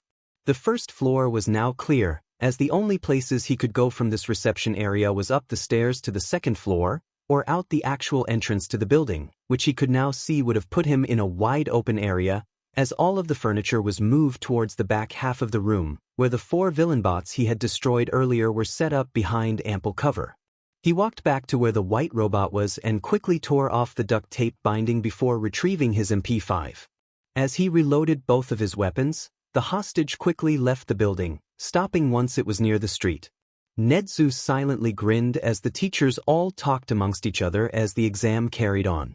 He knew that a few of the teachers disapprove of his decision to put Izuku Midoriya in his own specialized test, though they reluctantly agreed when he gave them his reasoning that his quirk was both nearly useless in a race and had much more use when combined with his skills when put in a situation where it could be used, so they settled on a format that benefited everyone, while putting Izuku in a much more difficult exam than what the other students took part in. At this point, he could care less about the flack he would get from Power Loader for stealing his prototype designs without his consent, not that any of the other teachers knew that, of course. This was all working towards the teachers seeing the potential this young man had. While this may seem like bias from an outside perspective, Netsu knew that Izuku had the skill to make it into UA, but he needed as many allies and mentors as he could get. After all, Netsu knew the very dangerous consequences of having a quirk like his could do to someone trying to be a hero. Izuku quickly made his way to the second floor, slowing as he approached the new area. He quickly came up the last few steps, sweeping his MP5 across what appeared to be a large area of half-built workstations and pallets of materials. The windows here were only partially finished, with the only lighting being the sunlight coming in from outside. Tied to one of the support columns near the other side of the floor were 3 civilian bots. Taking another look around the open floor, Izuku jogged towards the hostages when he suddenly felt his instincts scream at him in time for Izuku to jump over to the side, avoiding 2 giant hands trying to grab him. Looking up, Izuku saw a robot that may or may not give him nightmares tonight. Coiled around the support bars within the ceiling as what looked to be some sort of insect-like robot, but each of its 6 arms had large hands that looked big enough to grab him, and even completely immobilize him if 2 of them caught him. Its red sensor eyes, looked more like a large red visor that covered the top half of its head, likely giving it an enhanced range of vision. Before Izuku could raise his gun, however, it dropped down from the ceiling and rapidly charged him, making him start dodging just so he didn't get captured by the insectoid machine. Izuku dove over stacks of bricks and slid under work tables just to avoid the 2 front arms. Thinking quickly, Izuku reached behind him and began raising his shotgun, and threw his MP5 at the villain bot. It took the bait, swiping the gun out of the air with both of its front arms. Izuku grinned as he aimed his shotgun, just for one of its middle arms to suddenly shoot forward with compressed air, latching onto the barrel of the KSG as he pulled the trigger. The middle section of the hand was blown out, with some shrapnel lodging into the armor on the torso of the robot, but not piercing through enough to cause any damage. Izuku quickly released his gun and began running again, as the original distraction wore off, leaving the front 2 arms free once again. Flying through his mental archive once again, Izuku quickly decided on a plan C as the robot began closing in on him once again. He lifted up his tank top and retrieved the 3-canister grenade launcher that slid out of his chest and immediately fired all 3 rounds into the room. Diving into the thick plumes of smoke being generated, Izuku hid under an office desk while he concentrated on making the next weapon he would need. He could hear the insectoid robot thrashing about the room, knocking apart pallets and tables within the room. Izuku slid out from under the table and spotted the dark silhouette of the robot near the stairs. Raising his American M16 rifle, he let loose a full magazine of 5.56mm ammo into the metal exterior of the villain bot. He could see the bullets pierce small holes through the smoke as it began to dissipate, with all of the rounds hitting their mark. He moved forward as he reloaded a fresh magazine from his arm, and looked down at the sparking carcass of the dead robot, its body and head littered with bullet holes, as well as two of its arms severed completely from the higher caliber rounds. Izuku made his way back to the hostages and was thankful that all of them were relatively unharmed, besides a few scratches to their paint from when the insectoid robot was thrashing about in the smoke. Not a moment after he released them, he heard the earpiece give some static before Nezu once again gave him an update. "You have 14 of your 30 minutes left, Midoriya. Chop chop." At that, Izuku immediately spurred to life, the slight ache of his muscles being pushed aside at the realization he had less than half of the time limit left. He looked about the room and spotted another set of stairs hidden away, behind the only finished wall in the room. He retrieved his shotgun, reloading the shells so that it was ready to go. Izuku looked around for his discarded MP5, and saw that the gun looked to be bent and twisted from the robot's grip. Izuku sighed and quickly made a new one before making his way towards the staircase. Izuku prepared another single-shot flashbang as he went up the stairs, fully expecting to see another packed room of enemies. To his surprise, the next floor was almost completely barren, besides a few random wooden boxes. Though, right before Izuku lowered his guard, those boxes exploded outward, revealing several small, four-legged robots. Izuku took no time shooting the two closest ones with his MP5, leaving 3 more in the room. Suddenly, the small quadrupedal villain bots began to shoot small darts toward him, which Izuku promptly went back down the stairs to dodge. Izuku hated needles, and those darts looked like they could knock him out if a few managed to hit their mark. Izuku shot the flashbang behind him to cover his retreat, before letting an explosive shell slide out of his palm to promptly be shoved into the canister launcher. He turned towards the stairs when he came back into the second floor, looking in time to see the flash of light that came from the flashbang at the top of the stairs reflecting off the walls. He aimed the launcher, and within a few seconds, the 3 robots came barreling down the stairs to be immediately hit by the shrapnel of the exploding shell. Izuku took cover behind one of the brick pallets and looked back over to be satisfied by the sparking remains of the shredded bots. He made his way up the stairs again, and immediately spotted the last set of stairs on the other side of the floor, with no hostage bots present anywhere he could see. "Almost done," Izuku stated to himself, quietly in case the villain bots that were upstairs could hear him. He was lucky that he wasn't caught off guard by the tranquilizer villains that were on this floor, as even if he managed to beat them without getting hit, he would have problems completing the final floor.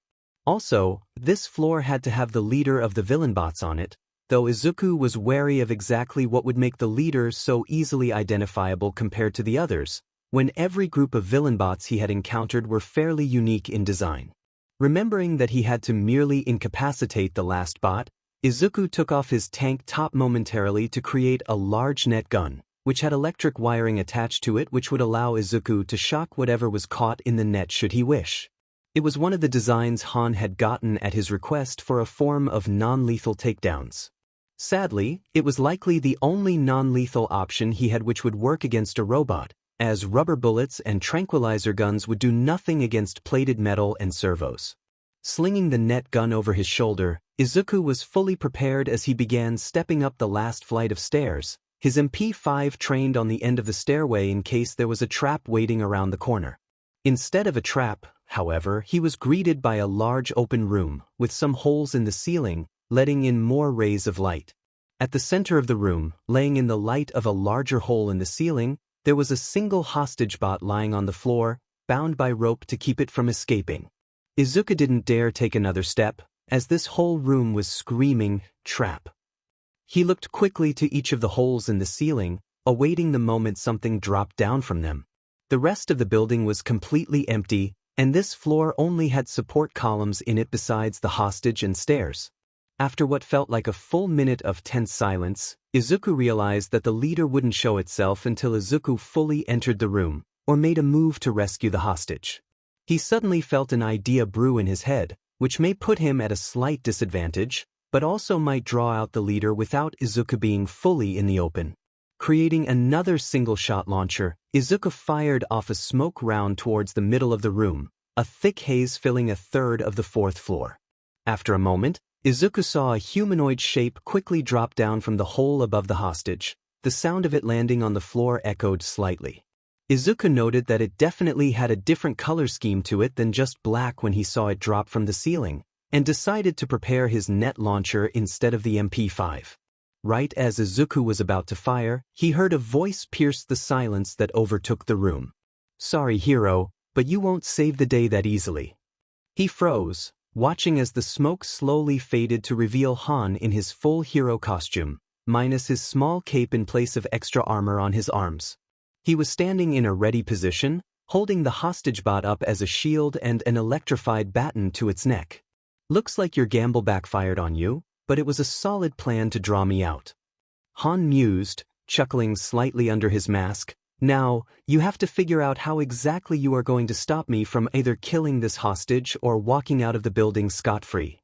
Izuku began to wonder exactly how he was supposed to separate his mentor-turned-villain from the hostage when Han suddenly charged straight at Izuku with the hostage in hand. Responding in kind, Izuku went to slam the stock of the net launcher into Han's mask when he stopped and threw the hostage with all of his momentum, forcing Izuku to roll out of the way of the robot, considering Han was immediately following up with a move of the baton. Izuku grimaced as he quickly bounced back to his feet, the clang of the robot hitting the floor ringing from the stairway. That moment of contemplation, however, forced him on the defensive as he ducked and weaved to dodge swipes from the stun baton. One of the swipes nearly got him in the hand, forcing Izuku to drop the net launcher to ensure he wasn't knocked out from the crackling electricity coming from the tip of the blunt weapon. Izuku began to construct a small taser gun in his hand, which Han immediately noticed and sent a strike right at Izuku's head, which Izuku ducked under just to get grazed by another stun baton Han had retrieved with his other hand. The shock that traveled up his right arm caused him to drop the stun gun right as it finished, the object falling to the floor. Luckily, Izuku thought ahead. He reached down to his left thigh, where a second stun gun had just finished, and whipped the gun around to shoot Han, just for his mentor to spin on one heel, sending out a low kick which knocked Izuku over in his off-balance state. Izuku accidentally pulled the trigger as he hit the floor, the electrified barbs bouncing harmlessly off the armored bracer Han was wearing on his right arm. Rolling to his side, Izuku threw the used weapon straight at Han, which he instinctively dodged as it was headed for his head, giving Izuku the time to get on his feet and quickly back away. Izuku created a third stun gun in his hand, but the moment he made a movement to aim it, he was hit hard by a small, but dense object in his temple. Izuku grunted in pain as his vision went blurry for a moment before he felt a second object hit him in the middle of the forehead, causing him to fall over as he felt two small trails of blood run down his head. Lions win. Izuku slowly opened his eyes again when he heard the principal's voice come through for a moment, to find Han kneeled by him and cleaning his face with some gauze. "Izuku, you really had me backed into a corner there," Han said quietly, looking over Izuku to make sure he wasn't hurt too badly. "What did you do?" Izuku asked, wincing slightly as his voice gave him a bit of head pain. "I ended up having to use my quirk to take you down," Han whispered, gently moving Izuku's head so he could clean the second wound on his right temple. "I'll explain later. I think I might have given you a concussion from the way you flinch whenever either of us speaks." Izuku just nodded, a mild throbbing pain going through his skull as Han gave first aid to the two places his head was hit by whatever Han sent his way. After a few uncomfortable minutes, he felt someone kiss him on the head, with his pain immediately disappearing, just to be replaced by a heavy wave of exhaustion. Izuku groaned as he refocused his vision, seeing a small old lady looking down at him next to Han. "Are you feeling better, dearie?" the elderly woman asked, watching Izuku rise shakily to his feet. Izuku looked at her for a moment, before realizing that this was the youthful heroine herself, Recovery Girl. "Thank you for the treatment, Recovery Girl," he stated, resting his body on Han for support as the man offered his shoulder. "I just feel incredibly tired now." That makes sense, considering that head injuries usually take a bit more stamina to heal, she replied, rummaging a hand in her coat pocket, not counting the fact that you just completed that sadistic principal's exam. She placed 2 gummies in his hand, which Izuku promptly ate to get any form of energy back. She nodded with satisfaction before she began walking away, Han nudging for Izuku to start walking. "So what exactly did you hit me with?" Izuku asked, attempting to start a conversation to force his mind to stay active until he was somewhere he could comfortably pass out. "Well, kid, I had to use a couple of these," Han said with a hint of amusement, reaching into one of his pouches to show Izuku a few steel bearings rolling around in his hand. "I didn't tell you that my quirk works on objects I throw, did I?" Izuku gaped for a moment and recalled a very old conversation when this very topic came up, and Han had in fact mentioned that he could control the trajectory of any moving object that comes from his person. "Trajectory is just a bit overpowered sometimes, sensei," Izuku stated, going down the stairs with Han's help. Han just laughed and helped Izuku walk back to the observation room in comfortable silence. "That was quite the wonderful show you put on for us, Midoriya," Netsu complimented, watching the teacher-student duo enter the room after the elderly nurse. The other heroes in the room said small little compliments as well, though Izuku wasn't quite coherent enough to catch all of them. "I'm glad you enjoyed it," Izuku said, the exhaustion evident in his voice. The extreme usage of his quirk, muscles, and healing with Recovery Girl all weighing upon his energy reserves. "Well, we teachers have to review the footage for all of the recommendation students, so you two are free to head home," Netsu stated, giving both Han and Izuku a pause up, because he didn't have actual opposable thumbs. "Thank you for letting me be here," Izuku said, with a small bow before grabbing his duffel bag sitting on the couch where he left it. Han went and had a few words with the rodent man before following Izuku out the door. He walked with Han back to the truck, as he had finally regained enough energy to walk on his own to the truck. Though, the moment he set his bag in the back seat and the calming purr of the engine began, Izuku was out like a light bulb. For starters, Izuku most definitely didn't remember falling asleep on the living room couch. What he did remember, however, was passing out in Han's truck after that ridiculously hard recommendation exam practical. He would have to ask Han if that was his idea or Nizu's, just for future reference. He slowly pulled himself up, noting the stiffness in his whole body as he got his bearings. His gear from the entrance exam was laying next to the couch, with his boots also sitting there as someone had taken them off before laying him down. Izuku looked behind him when he heard a door open, and saw his mother walk out of the bathroom door in the hallway. "Izuku," she cried, immediately crushing him in one of her tight hugs, which had been growing notably stronger over the last several months. "Han said that you passed out because of Recovery Girl healing your injuries. He said that they were just a few bumps and scrapes, but I still couldn't help worrying." Izuku just chuckled as he hugged her back, reassuring her that, yes, everything is okay, before pulling out of the hug. He decided against telling her that the majority of his injuries came from Han for his own sake. Better to have him owe Izuku a favor than laugh at his suffering should Inko have her way with him for hurting her son. "Speaking of Han, where is he?" Izuku asked, looking around for any sign of the man. "Oh, he came in to say hello and drop you and your stuff off before heading back to work," she replied, though he did say that he would be quite busy at UA for the next week or so, considering he has to go through the applications for all of the other students. Izuku nodded in acknowledgement, not envying any person who has to work under Nizu for a living. "How about I help you with dinner?" he offered, giving his mother a bright smile to match the one that appeared on her face. "How about you go get cleaned up first, then we can cook that katsudon I promised to make." Nothing could get him moving faster. The next week, to say the least, grew worse every day that Izuku was left waiting in anticipation. When Inko said that Han would be busy with work, he didn't expect that to mean that Han would not only barely respond to any texts he sent him, but that he wouldn't even come home during this week. When he asked his mother if she knew anything, all she would say was that Han is just being overworked by that principal, but otherwise he is fine. Frankly, that didn't do much to calm Izuku down. That wasn't to say he was worried about his mentor, but he desperately wanted any sort of information on what the results could possibly. If not that, then at least some sort of training exercise, research, or literally anything to do to keep his mind off of the package that was supposed to be arriving in the mail today. Currently, he is sitting on one of the kitchen stools, chewing on the end of a pencil as he took notes on the recent formation of the MT Lady Hero Agency and their struggle with paying for the damages caused whenever the heroine went to her full size. Izuku. He wrote down a few ways she could limit the costs of her work on the lined pages, theorizing how fast she could shift between sizes or even grow and then immediately shrink before reaching full size to get a half to quarter power hit off without causing her full-size strength to leave cracks in the street. Izuku. Maybe he should send an email to her agency about it? It wouldn't do to just figure this out to not help out the hero while she was still in the positive regarding her income. If she wasn't careful, the Hero Association may start taking more than it gives to deal with the insurance companies. Izuku.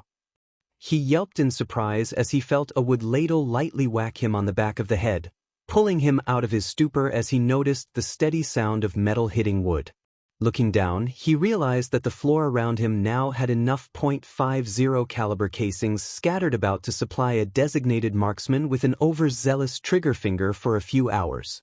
You have to figure out how to stop doing that when you zone out, honey, Inko sighed, already sweeping up the stray bullets and putting them into an old ammo box that they used just to store whatever bullets Izuku produced when he was incredibly nervous or zoned out.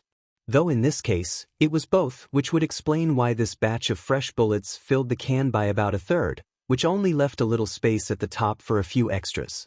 Sorry, Mom, the nerves are getting to me, he trailed off as he heard the doorbell ring throughout the house. Inko rushed to the door and opened it to find a large letter sitting in the mailbox outside the door. Looking to see who it was from, she nearly dropped it when she saw the bold UA logo printed upon it. Izuku! It's here! She yelled, skittering back into the house as she attempted to not fall over as she quickly met her son, looking just as excited. Do you want to open it on your own or dash? Let's look together, Izuku stated, guiding his mother to the couch. The two settled into the cushions, staring down the imposing logo before Izuku quickly tore it open, jumping when a metal disc fell onto the coffee table. He was about to pick it up when it suddenly flickered to life, startling the two Midoriyas. I am here. Both Inko and Izuku's eyes bulged out of their heads when the imposing form of the number 1 hero filled the projected hologram. You may be wondering why All Might is in your recommendation decision message, young Midoriya, and it is because as of this school year, I shall be a teacher at UA. Now, going on to the results of your exam, there are none. Izuku was confused for a moment, watching as All Might talked with someone off-screen before suddenly bouncing back, the confusion now gone from his angular face. Well, according to the records, you earned a 98% on the written portion, putting you in the second rank among your fellow recommendation candidates. Well done. Izuku, I'm so proud of you. Inko whispered, squeezing his hand reassuringly as the message continued. For your practical exam, however, it appears that Nedzu had set up a special test for you. According to a review done by all the teachers, they unanimously agreed that you should be accepted into the hero course. Izuku nearly started crying right there, but he attempted to back until the hero finished talking. Izuku Midoriya, welcome to your Hero Academia. As the hologram flickered off, every attempt at resisting his emotions failed as both he and his mother began crying on the couch. Izuku brought his mother into a hug as they let out every ounce of water they had in their tear ducts.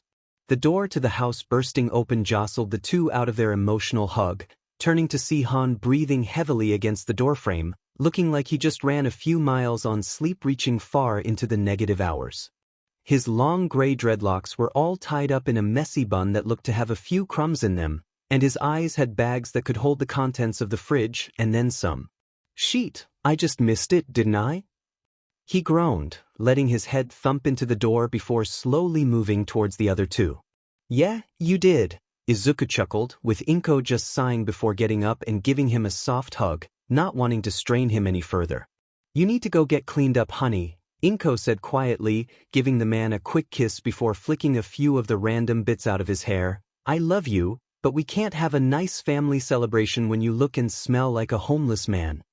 He huffed in what sounded like amusement, before sliding his way over to Izuku, ruffling his hair. I'm proud of ya, kiddo, Han stated, giving him a small smile. Thanks, Dad, Izuku replied quietly, the older man's eyes widening for a moment before a small tear ran down his face. Before either man could say anything, Inko hurried Han along to shower, a few tears of her own still flowing even though she looked like the happiest woman in the world. As it turns out, Han was dead tired. The moment he had gotten himself cleaned up, he passed out on the recliner in the living room, soft snores echoing through the house. Inko decided that now was the time to get started on dinner, and Izuku asked to help her. They had agreed that they would read the rest of the letter after dinner, so Izuku put all his energy into helping his mother cook the gargantuan amount of katsudon she had planned on making to satiate the hunger of her two favorite men. They were just finishing with the plating when Han meandered into the kitchen, wearing a comfortable pair of sweatpants and a loose t-shirt depicting a chibi Godzilla and King Kong fighting. Go wash your hands, dear. Izuku and I will finish setting the table, Inko stated, with Han only replying with a smile as he washed his hands in the sink. The family had a fairly quiet dinner, as the events of the day made themselves known by just how exhausted they all were. The moment everything was cleaned up, the family migrated to the couch and looked at the letter which still lay on the coffee table. Go on and read it, bud. It's got some interesting stuff in there for ya, Han said ominously, chuckling to himself as he looked over Izuku's shoulder. Izuku nodded and retrieved 3 different papers from the envelope. Deciding to go in the order presented, he started with the one on the top. He began reading the first page, which he quickly realized was a reiteration of what All Might had said, but more professional, if the signature of Principal Nizu at the bottom had anything to say about it. Flipping to the second page, he quickly realized this was definitely not something he should skip over. First of all, it was a personal note from Nizu. Secondly, it detailed changes to his curriculum and schedule ordered by the Chimera himself. Not only would he be taking his regular 1A classes, but instead of art and history with Midnight, he would be taking a specialized course with Nizu himself. Also, he had an extra class added onto the end of his class schedule, which was the third-year firearms class taught by Han. I'm guessing that you had some input in this? Izuku chuckled, giving a pointed look at Han, who surprisingly shook his head. Nah, he had already finished your schedule by the end of your exam, Han stated, chuckling as well. I'm a bit worried about how he's taken an interest in you, actually. Having that principal focused on you is bad for anyone's mental stability. Be careful then, Izuku shuddered, thinking about whatever schemes the reportedly sadistic principal had. What's on the last paper, Izuku? Inko asked, now looking at the 2 papers he had set aside on the table. He looked at the last sheet and found that it was a list of instructions and a list of items to bring for moving into the dorms on campus. Giving them a quick look over, he was grateful for the note at the bottom saying that weapons were allowed in the dormitories as long as the staff were made aware of their presence and were approved. He hopes that the teachers won't mind him bringing along a veritable armory of weapons he was certified to have as a concealed carry, and the few non-firearm weapons he had just for fun, like a few of his bows and slingshots. After explaining the specifics to his mom, they all decided that he should move in on the first day possible, which was the day after tomorrow. That way, he could get settled in and have some time to explore the campus so he wouldn't get overwhelmed when he had to go between various buildings for his additional classes. Well, we can worry about packing tomorrow, so how about I get that ice cream in the freezer and we watch some of those American action movies you two love? Inko stated, clearly not taking no for an answer as she got up from the couch. Make sure you grab the tub of Rocky Road, darlin', Han called out, grabbing the TV remote and tossing it to Izuku. You get to pick out the movie tonight, son. Izuku decided at this point that today was the best day of his life so far. After a full and moderately emotional day of packing, the morning of the move arrived. Izuku and Han had just finished loading the last box full of Izuku's books and blueprints as Inko tried to prevent their driveway from flooding with her tears. I'm going to miss you so much, she cried, squeezing her son in her arms. You can come by after classes and anytime, Inko, Han soothed, handing her another box of tissues, though I would advise against visiting too often. We don't need his fellow classmates to think you're some crazy helicopter mom. Izuku huffed appreciatively as Inko cried harder, the thought of having to limit herself to how much she could see her son paining her very soul. It's alright, Mom. If you really want, I can come to visit you instead. Oh, okay, she agreed, doing her best to compose herself before the pair left. I won't make you do that too often, but I expect you to text me every night to let me know you're okay. Sure thing, Mom, Izuku replied, stepping back as Inko relinquished her hold of him. Alright, it's about time we head out so I can get to work on time, and so Izuku has time to unpack. Han stated, bringing the other two into one more group hug. Stay safe, you two, Inko said, watching as the men got in Han's truck and drove away. I don't remember seeing these here last time I was here, Izuku said, getting out of the truck in front of several floor dorm building. While he did remember seeing dorm buildings on campus when he came last, the building in front of him and the one to the left of it most definitely didn't exist. Well, you'd be correct, Han answered, turning the truck off and putting his mask and hat on to complete his costume. Cementos built these after the recommendation exams took place. The old dorm buildings were destroyed because of outdated security systems and utilities that would cost more to replace than to just build a whole new building. I know you mentioned not wanting to reveal your identity to any of the students, but wouldn't having you help me move into the dorms be suspicious? Izuku asked, opening up the back of the truck and pulling out the first of several boxes. I say it's best they know I have a favorite student now than later, Han laughed, slapping Izuku on the back before taking a box himself. Izuku just shook his head with a smile as they walked through the front doors of the dorms. To find that there was nobody there, which wasn't surprising considering it was only 9 in the morning. The common area was quite spacious, with a large lounge area by the television, as well as a large kitchen and dining area. He made a mental note to see what the fridge and pantry had stocked so he had an idea of what to make for dinner. Not wasting any time, the duo quickly unloaded all the boxes from the truck and moved them up to Izuku's room on the 3rd floor. Han stated to shoot him a message if there were any problems, and drove his truck away to go to work, leaving Izuku alone in the giant empty building. As he was in the process of taking stock of the food that was available before he went to unpack the boxes, he heard the front door open to see a certain onyx-haired woman make her way through, followed by a group of men carrying pieces to what looked to be an absolutely massive bed frame. He waved as she spotted him, a small smile graced her features as she strode over and sat down at the counter, letting her moving crew get to work. Not feeling like getting in the way of your crew, I see, he said, leaning on the counter across from her after retrieving an apple from the fruit basket sitting on the counter.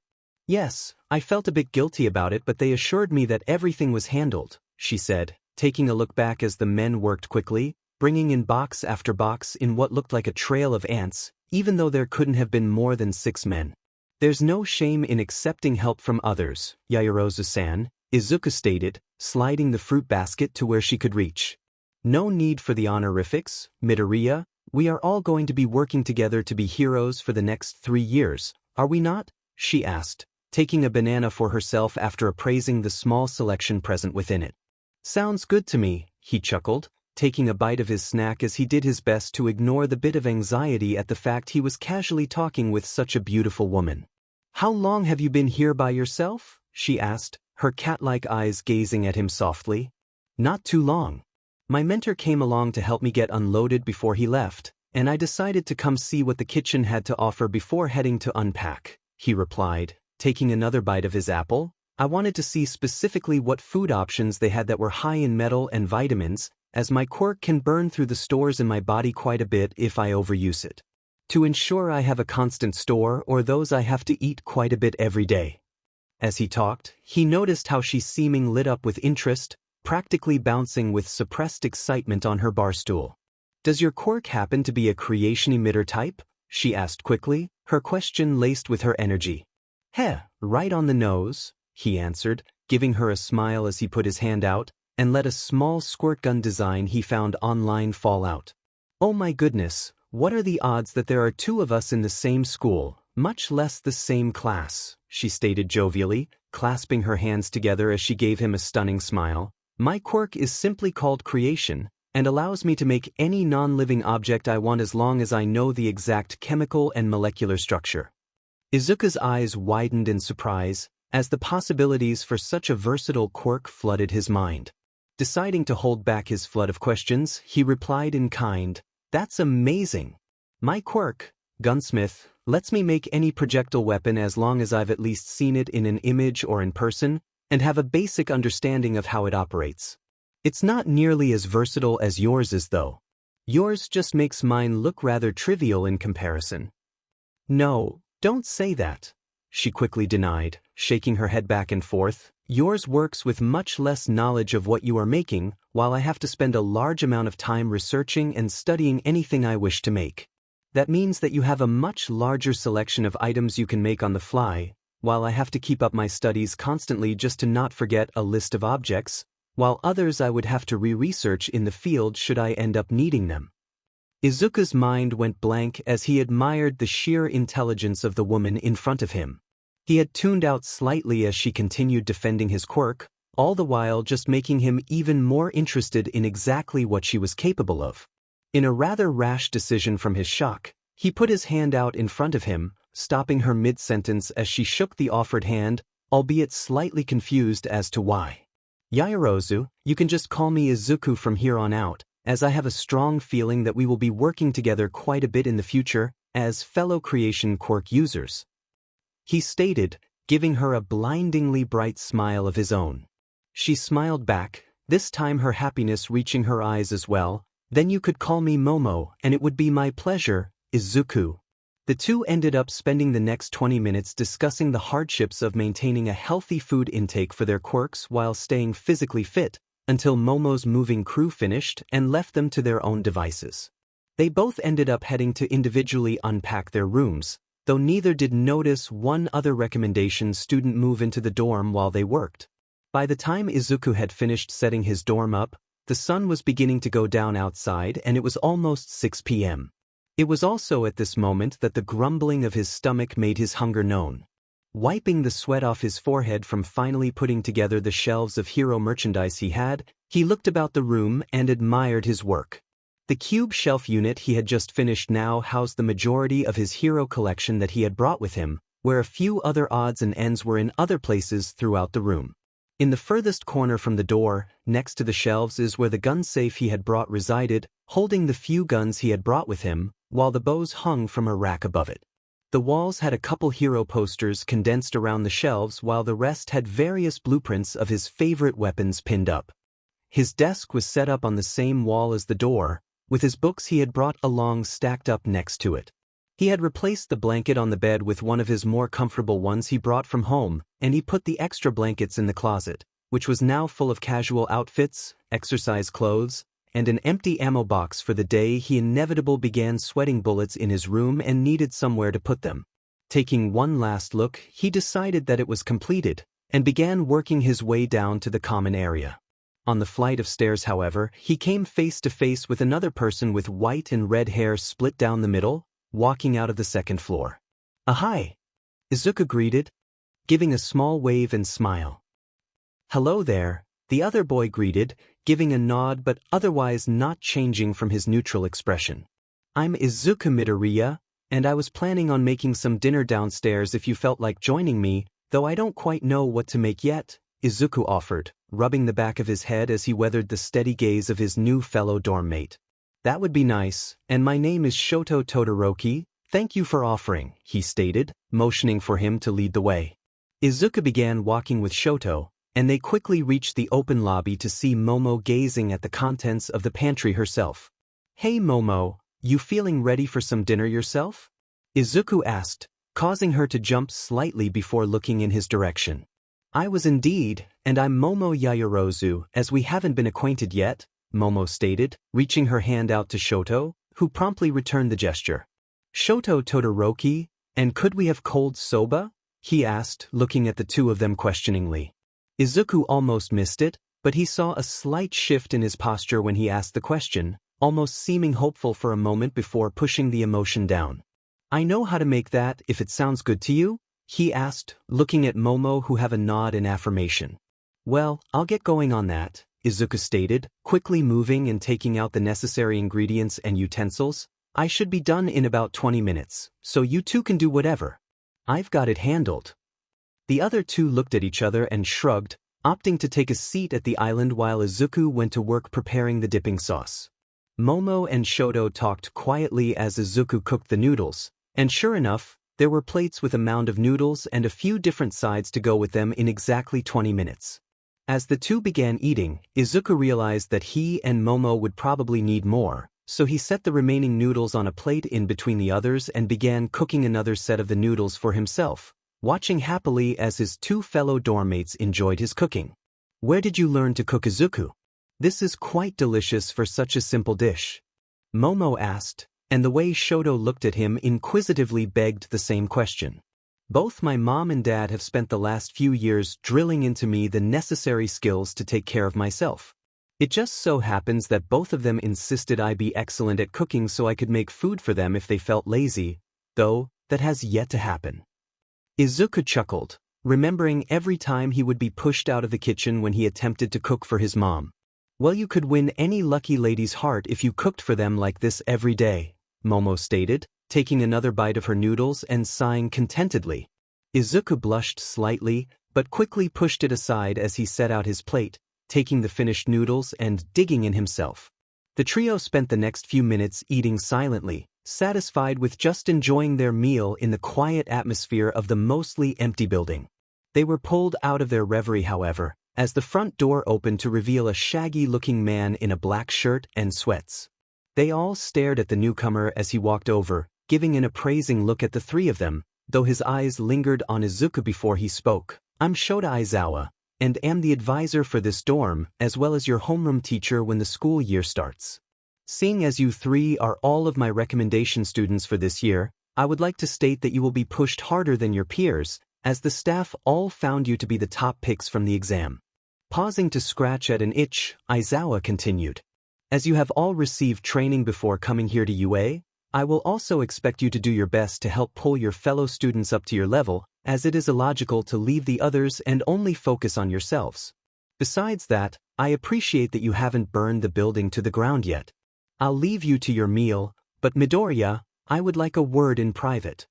The students were left speechless as the man simply walked back towards the front door, not waiting for Izuku to go with him. He quickly stumbled out of his chair and managed to catch up right as his now-identified teacher opened the door and stepped outside into the cold night air. Izuku stepped out as well and closed the door behind him, and turned to be face-to-face with the imposing man. They stared each other down for a moment, before Aizawa spoke up again. "I believe you realize at this point the hardships you will face as a hero with your skill set.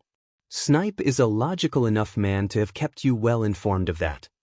"Yes, sir, he has," Izuku replied, gulping involuntarily as the other man's gaze narrowed before he sighed. "I just want to tell you that I will do my best to ensure nobody harasses you because of your style of fighting, but I will need you to tell me if anything comes up while I'm not around, since that would be in direct violation of school rules," Aizawa stated, before turning and walking back towards the main campus.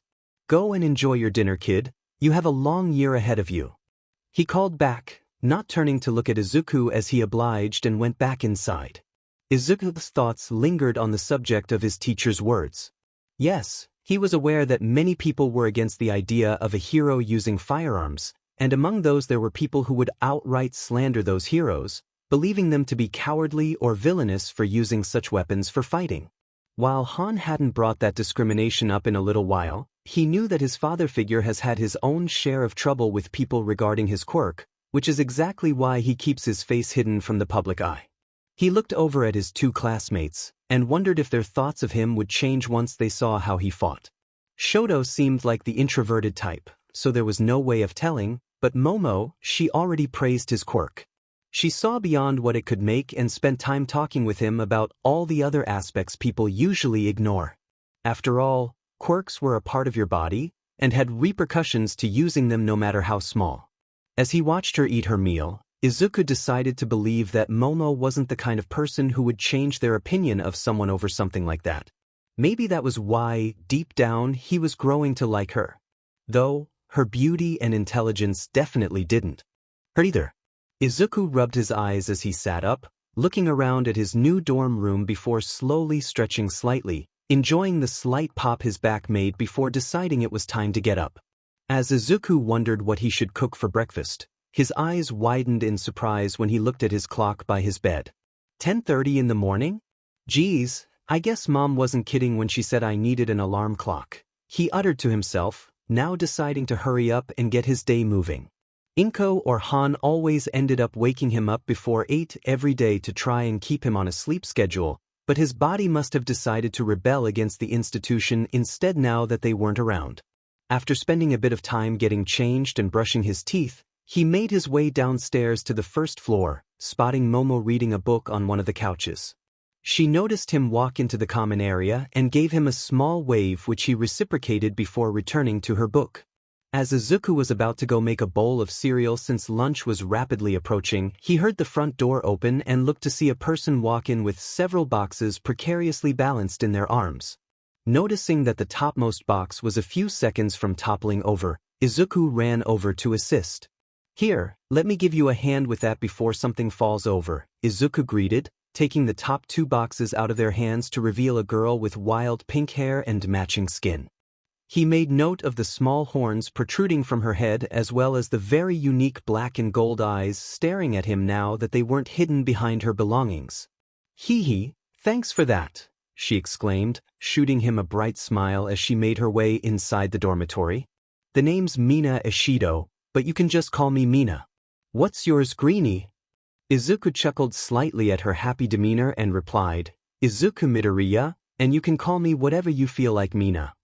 "Cool. Also, I hope you wouldn't mind helping me move the last few boxes of my stuff in," she said, setting the other 2 boxes she was holding down by the door. "Of course."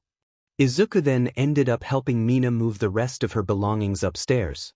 Momo ended up assisting them as well once they had brought all of Mina's boxes indoors. By the time they had finished moving everything, it was almost time for lunch. "I'm pretty hungry, ladies, and since I was planning on making some sandwiches, would either of you want me to make you some?" he asked, noticing the way the 2 women perked up at the idea of food. "Well, I'd hate to ask you to dash." "Absolutely."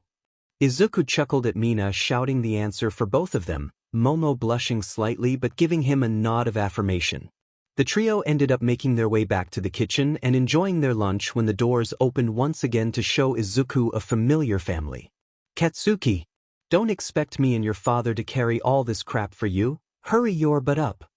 Mitsuki Bakugo shouted as she walked through the door with a bag of clothes. "I never asked for your help, old hag. I can do it myself," her son replied, matching his mother's aggressive attitude as he walked in with several boxes of his own. Izuku chuckled as he watched the Bakugas make their way into the dorms, the other students present merely watching the situation with surprised eyes. "Don't worry about it, you two, that's how they normally are," Izuku stated to the ladies he was eating with, setting his sandwich down to go greet them. "Oh, if it isn't Izuku, how are you doing?" Masaru Bakugo greeted, sliding past his wife and son. "Izuku, it's been so long, dish," Mitsuki began, turning to him and pausing. "Demon kid, what the hell has Inko been feeding you? Last I remember you were a little string bean." "Nice to see you too, Mr. and Mrs. Bakugo, and for your information, she's been feeding me a lot considering how much nutrients my quirk and training eat up." "No kidding, kid. Well, I've got to help my son here get unloaded before I get all sappy," she replied, tussling Katsuki's hair, which he surprisingly didn't try and stop. "I don't need any more help, Deku. Go enjoy your demon lunch or whatever," he grumbled, glaring at Izuku as he turned away to get another set of boxes. "Rough as usual, though I suppose I should be happy that he let us help him move in, despite him constantly trying to do the work by himself," Masaru stated, sighing as he began walking back out of the dorm. "It was good seeing you again, Izuku. I hope you have a good time here at UA." Mitsuki dittoed her husband as Izuku said his goodbyes, making his way back to the kitchen island where the last slice of his sandwich lay untouched. "You know them, Izuku?" Momo asked, looking over at him as she reached for her last remaining slice. "Yeah, you could call them family friends. Bakugo got his roughness from his mother, but they all are good people," he stated, taking a bite. "Well, I'd have to say that Bakugo got some of his mother's killer looks, but that attitude is a major turn-off for me," Mina said, putting a finger to the corner of her mouth. "You, on the other hand, are only shooting higher up my list for these delicious sandwiches," she smirked, enjoying the way Izuku choked slightly on his food before composing himself. "Thanks for the compliment, Mina. I'm just glad I inherited my talent for cooking from my parents. The rest of the lunch was rather uneventful, with the trio making some small talk once they finished. Katsuki had brought all his boxes upstairs and never came back down, as he was probably going to spend the rest of the day unpacking. Izuku was about to explore the campus a bit when his phone suddenly started ringing. He excused himself and walked away, answering the call. "Hey kiddo, how's college life going so far?" Han said, the sound of papers shuffling moving in the background. "It's going well, Dad. I've made a few new friends already." "That's great. Now, I was giving ya a ring because I just finished getting your costume design submitted, but Power Loader wanted to have you come in at some point this week for a final fitting as well as to approve a few minor changes he wanted to make," he stated. "Sounds all good to me," Izuku replied, looking out the window towards the campus proper. "What time should I head over to the support lab?" He said that he would give you a call later this week once he finishes up some of the third-year costumes as well as some other support mumbo-jumbo he mentioned." "Okay, I'll keep my phone by me then. Anything else?" "Just wanted to say I love ya, Izuku. Now go on back to your friends. Oh, and do give your mother a call before she decides to come over here herself." Izuku chuckled and replied, "I will, and I love you too, Dad." Hanging up the call, Izuku made his way to the couches where the girls plus a spontaneously appearing Shudo were now watching some sort of nature show. The rest of the week went by in a bit of a blur, as between new people showing up every day and everyone trying to stave off a lingering boredom of not having anything to do, life got a bit repetitive. Izuku found that he was waking up later than he normally would, but still made an effort to get up around 8 in the morning so he wouldn't be suffering when classes came into session. Mina and Bakugo actually ended up hitting it off, as he had finally found a rival in eating spicy food. Nobody knew why, but every day they ate some horrid concoction of a meal that grew spicier by the day. Shoto had made a mistake when he saw that they had made cold soba and assumed the dipping sauce was safe to consume. Momo had luckily been on site to administer emergency first aid as he writhed on the floor in betrayal, seeing as his favorite food was now turned toxic by the two demons enjoying their meal. A trio of guys named Kirishima, Satu, and Kaminari arrived at the dorms, which quickly livened the relatively quiet dorms. Kirishima was manly in every sense of the word, being that when challenged to see whether he or Sata could carry more boxes, he ended up carrying his boxes, Sata's boxes, and Sata himself. Well, he did for about 2 steps before he was crushed under the oppressive weight. Rikido Sata was actually fairly calm, but he looked like he could bench press at least a few of the fellow members of Class 1A. Surprisingly, he was a very good baker, and he even promised to help teach Izuku some recipes if Izuku taught him a few of his own. Denki Kaminari quickly asserted himself as the easygoing type, even if he did try to flirt with all the girls with varying degrees of smoothness. Overall though, Izuku liked every one of them. The following day introduced more quirky individuals, including a very French Yuga Aoyama and soft-spoken Koji Koda. Aoyama was about as flamboyant as humanly possible, but Izuku could tell he only had good intentions hidden behind his never-ending supply of glitter. While Koda was the perfect incarnation of a gentle giant, Izuku was able to learn quite a bit about him, mainly being his extreme love of animals and fear of insects.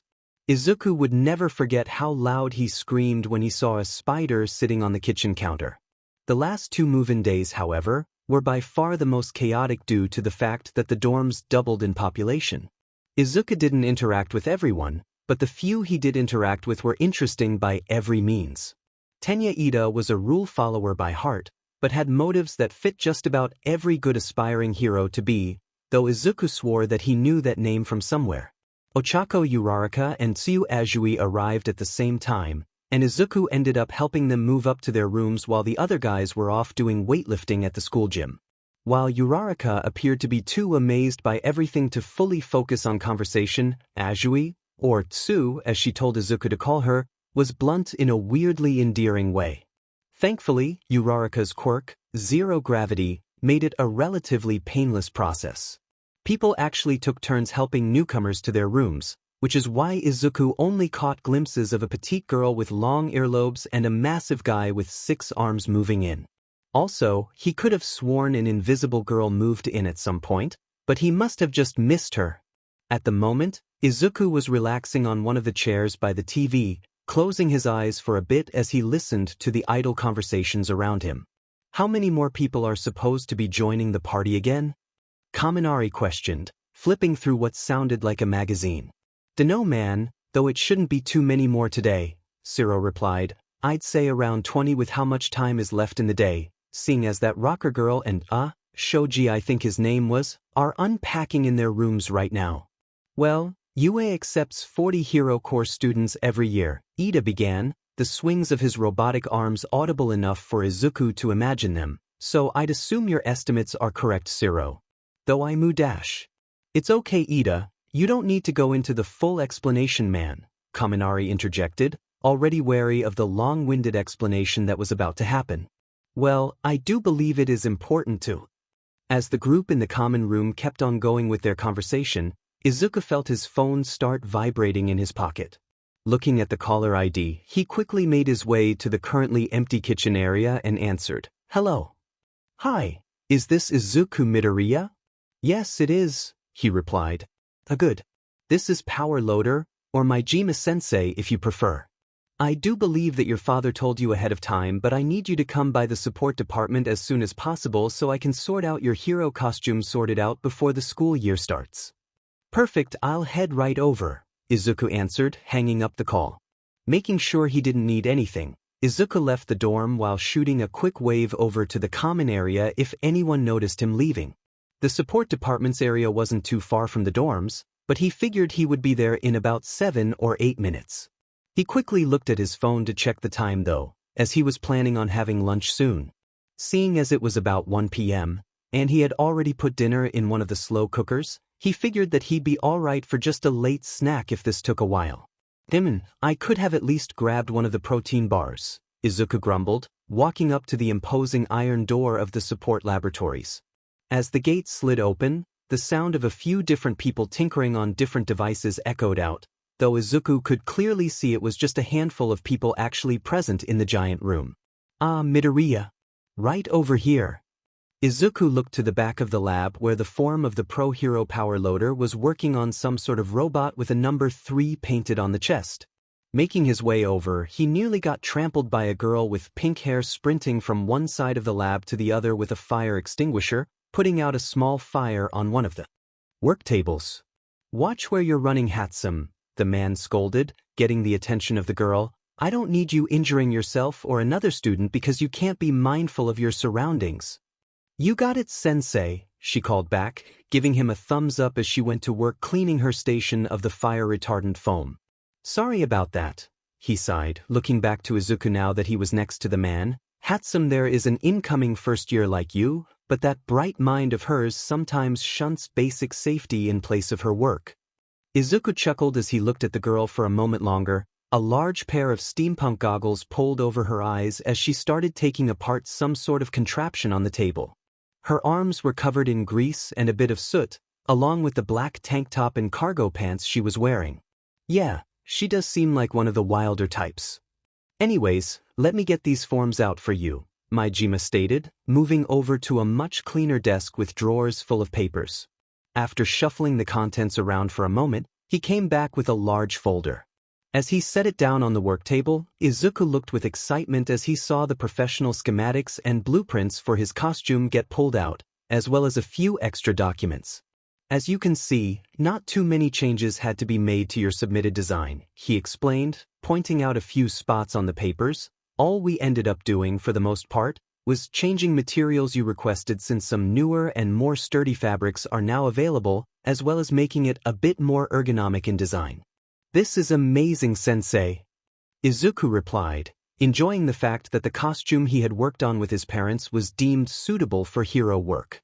Though, I did change up the headgear you requested as some issues with a hero in Okinawa ended up changing the design requirements and recommendations for costumes, the engineer said, pulling out another couple pages with a revamped version of the facial protection he wanted. As you can see, we ended up making you a separate mouth protector respirator combo, as well as an upgrade for your visor to give you a wider range of vision while ensuring the sides are able to keep most particulates out of your eyes. The change works for me, Izuku said, looking closer at the new designs. Though would it be possible to get some tech installed like I wanted for my original mask? I remember asking if it was possible to get the night and infrared vision combo along with some sort of system to let me see schematics of weapons I search on a database dash. Do I hear the chance to make more babies? A feminine voice shouted. Izuku and Majima jumped slightly, doing their best not to let out a small shout as the previously identified Hatsum girl was now greedily looking through the schematics. Hatsum, for the last time, don't startle people in the workshop, Majima sighed, chopping the girl lightly on the head to force her to pay attention. Sorry, sensei, she apologized half-heartedly, before getting right up in Izuku's face. But is this your costume? Because I can totally do what you wanted with these goggles. Yeah, that's my costume designs there, Izuku replied, then pausing and looking at the girl more critically. You can add those modifications? Totally can. Though I'd have to build a new set from scratch since it would be inefficient to try and add them onto these, she stated, waving the design for the visor in her hands. I suppose it would take a bit of work off my load, Majima mumbled, seemingly considering his options before saying, only if you consent to her doing it. Hatsum may be a bit crazy, but her skills are the real deal. Izuku looked back down at the girl and immediately looked back up to her face as he caught a glimpse down her tank top as she moved closer and closer to him. Suppressing the blush that wanted to come forth, he considered his options and the fact that the excitement on her face was hard to ignore, and figured, why the hell not? Yeah, I trust her, he said, and not a moment later he felt an iron grip on his wrist begin pulling him towards a different workstation and throw him into one of the empty chairs by it. Stay here, gotta get some measurements, she said, before almost sprinting around the workshop gathering materials and devices as well as the folder of blueprints off the table with a quick, gotta borrow these, before returning. Alright Greenie, what's your name, favorite color, additional requests for your costume, and quirk? She asked commandingly, pulling out a measuring tape and wrapping it around his head. Izuku Midoriya, forest green, no additional requests besides the ones you heard, and my quirk is called Gunsmith, he replied, watching her maneuver around him with the precision of a robot.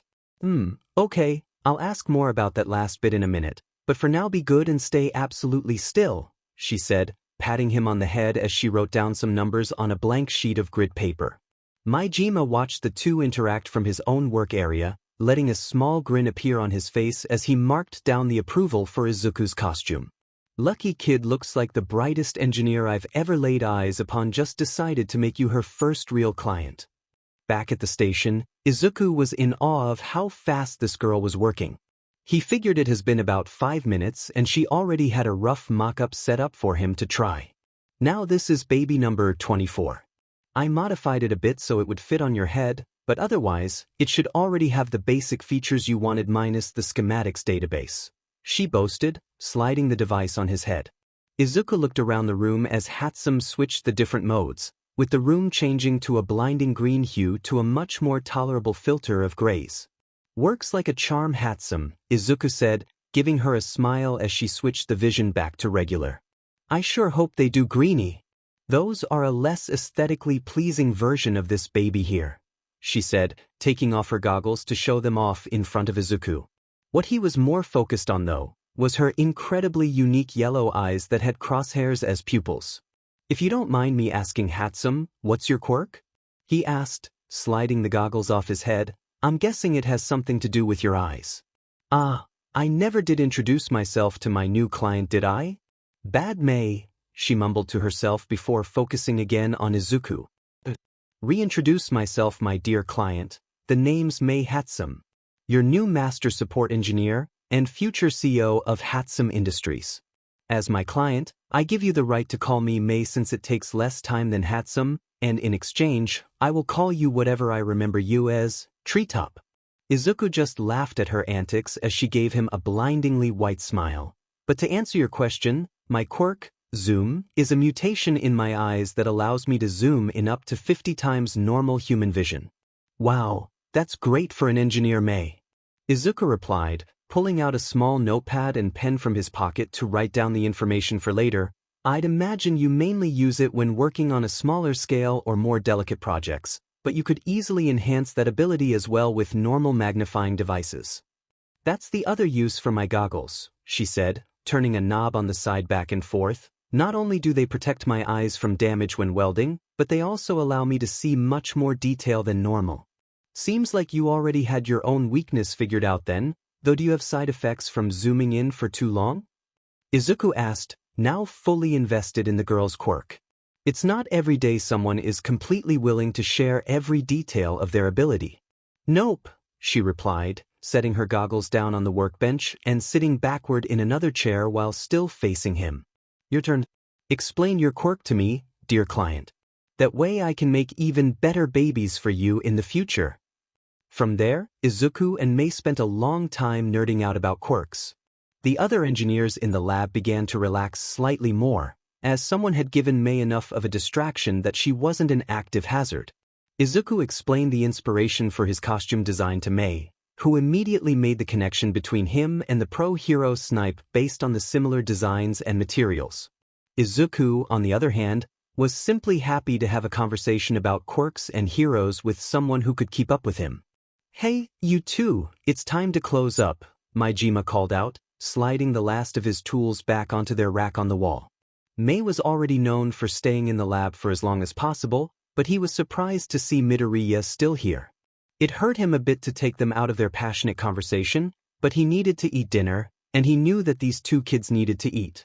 Yes, sensei. Izuku called back, now helping Mei clean up the mess she had made around her work table. You don't have to help me with this, you know, she said, sliding some spare metal into a bin. It's the least I can do for the engineer building my new goggles, Izuku replied, giving her a smile as she looked at him appraisingly. He found that the longer they talked, the more she ended up mellowing out. It's almost like she had been wound up tight from working so much and finally unraveled. The two worked in relative silence for a couple of minutes before finally finishing, saying their goodbyes to Power Loader before walking out of the massive steel doors. Izuku was about to say farewell to Mei before both of their stomachs grumbled loudly in the empty hallway. Finally bothering to look at his phone, it said that it was almost 7 p.m., and he had a couple of texts from his classmates wondering where he disappeared off to. Apparently they all had a group icebreaker session once the remaining people moved in. Looks like this is goodbye for now, Mei said with a chuckle, shifting from foot to foot as she ruffled her pink locks lightly. Not quite, Izuku said, realizing where they were both going. All the dorm buildings are in the same direction from here. Oh, she replied quietly, looking back at Izuku. Well, let's head back then. I need to go make one of my ramen packs or something. Did one of your dorm mates not make some dinner? Izuku asked curiously, wondering what the other dormitories were like. I doubt it, since everyone in my dorm SCKS at cooking, we all pretty much fend for ourselves when it comes to food. Mei stated, now looking at the ground in minor embarrassment. Izuku contemplated that for a moment before realizing that his food was likely still there. After Katsuki nearly killed Kirishima for eating some of the food he left on the stove to stay warm, the group decided to not mess with each other's food unless given XPLCT permission to do so. How about you come to grab some food from my dorm? I left some beef stew in the slow cooker that is easy to take on the go. Izuku offered, looking at Mei who now had wide eyes. And no, I couldn't possibly intrude like that. It's the hero course dorm while I belong to the support course. It's weird and I'd be out of place and dash. Mei, it's totally fine. If you are uncomfortable I can run in and get you some while you wait on the porch, he countered, tugging her by the elbow lightly to get her moving before she could think about it. Okay, she sighed, giving in to his offer. Though, her mind wandered to the fact that he had just offered to take her to his residence and offer her food. The only comment her mind could offer was, is this what flirting is? Mei was now waiting outside the Class 1A dorms, pacing back and forth on the front porch. She had no idea how she got into this situation, but a part of her would never turn down a freshly cooked meal. She'd been having ramen for dinner every day since arriving at UA, and cereal for breakfast. Mei had no idea what other dorms were like, but her fellow support course students were almost all very introverted in the way they acted, and she didn't have the heart to ask people if they would make some food for her too. While she may be known as a very outgoing engineer in the labs, that backfires on her when she is any sort of normal environment, as people treat her as the weird tech head outside of it. It was easy for her to talk to people when it was about her babies or other support staff, but otherwise, she had no clue what to do with herself. It's not like she had any real friends to go out with during school in the past, mainly since she always spent her free time at her workshop in her family's garage. May was pulled out of her thoughts when the first person she has made a real relationship with at UA opened the door to the dormitory, holding a Tupperware container full of hot stew. "Here you go," Izuku said, giving her the container. "Be careful when you eat it since it's still really hot. Oh, and you can give that back to me whenever you feel like it. One of my classmates made a ton for us to use since our dorm was a bit understocked for our food needs." While May's interest was piqued with that last comment about one of his classmates, she focused on the task at hand by accepting the container. "This smells really good, Izuku," she said quietly, giving him as much of a smile as she could muster. "Thanks for the meal." With her gratitude given, she quickly made her way back to the support dorms, a small blush creeping up her face as her stomach grumbled loudly in the night. Izuku watched her walk away, the smile he had on only growing slightly. While he was happy that he had made a new friend today, he couldn't help the odd feeling he got in his stomach when she used his real name. His thoughts were halted by a growl of his own stomach, retraining his thoughts to the fact that he desperately needed something to eat. "Morning is here. Morning is here. Morning is thick." Izuku groaned as he pulled his hand away from his alarm clock, turning onto his back as he slowly opened his eyes to see the plane's ceiling above him. Looking at the time, he viewed the deep red digital screen that read 6:30 in the morning. Bright and early. Well, just early. The sun was barely coming up over the horizon, which made the morning a bit more bearable with its comforting dim light. Right as he decided to close his eyes for a moment longer, the piercing calls of the limited edition Silver Age All Might alarm Han brought from his room back home for him shocked Izuku awake. "Okay, I gotta get up before I actually fall back asleep," Izuku grumbled to himself, turning off the alarm rather than hitting snooze again. He took a minute to stretch his muscles lightly, getting some blood flowing before he made his way to his bathroom to take his morning shower. A hop, skip, and hop and skip again later Izuku was done drying his hair, meaning he was ready to finish his morning routine. Fitting himself into a fresh uniform and failing to remember how to correctly adorn his tie, he found himself standing in front of his bathroom mirror. Looking at his reflection, Izuku could only grin as he was finally able to see how the UA uniform looked on himself for a change. "Just don't mess it up like Aldra, yeah?" Izuku whipped around, looking about his bathroom and finding nobody else there. He looked back at himself in the mirror, but he suddenly felt like a small weight was pulling at the back of his mind. He pushed the thought aside as he went back out into the main room to grab a backpack he had prepared the night before.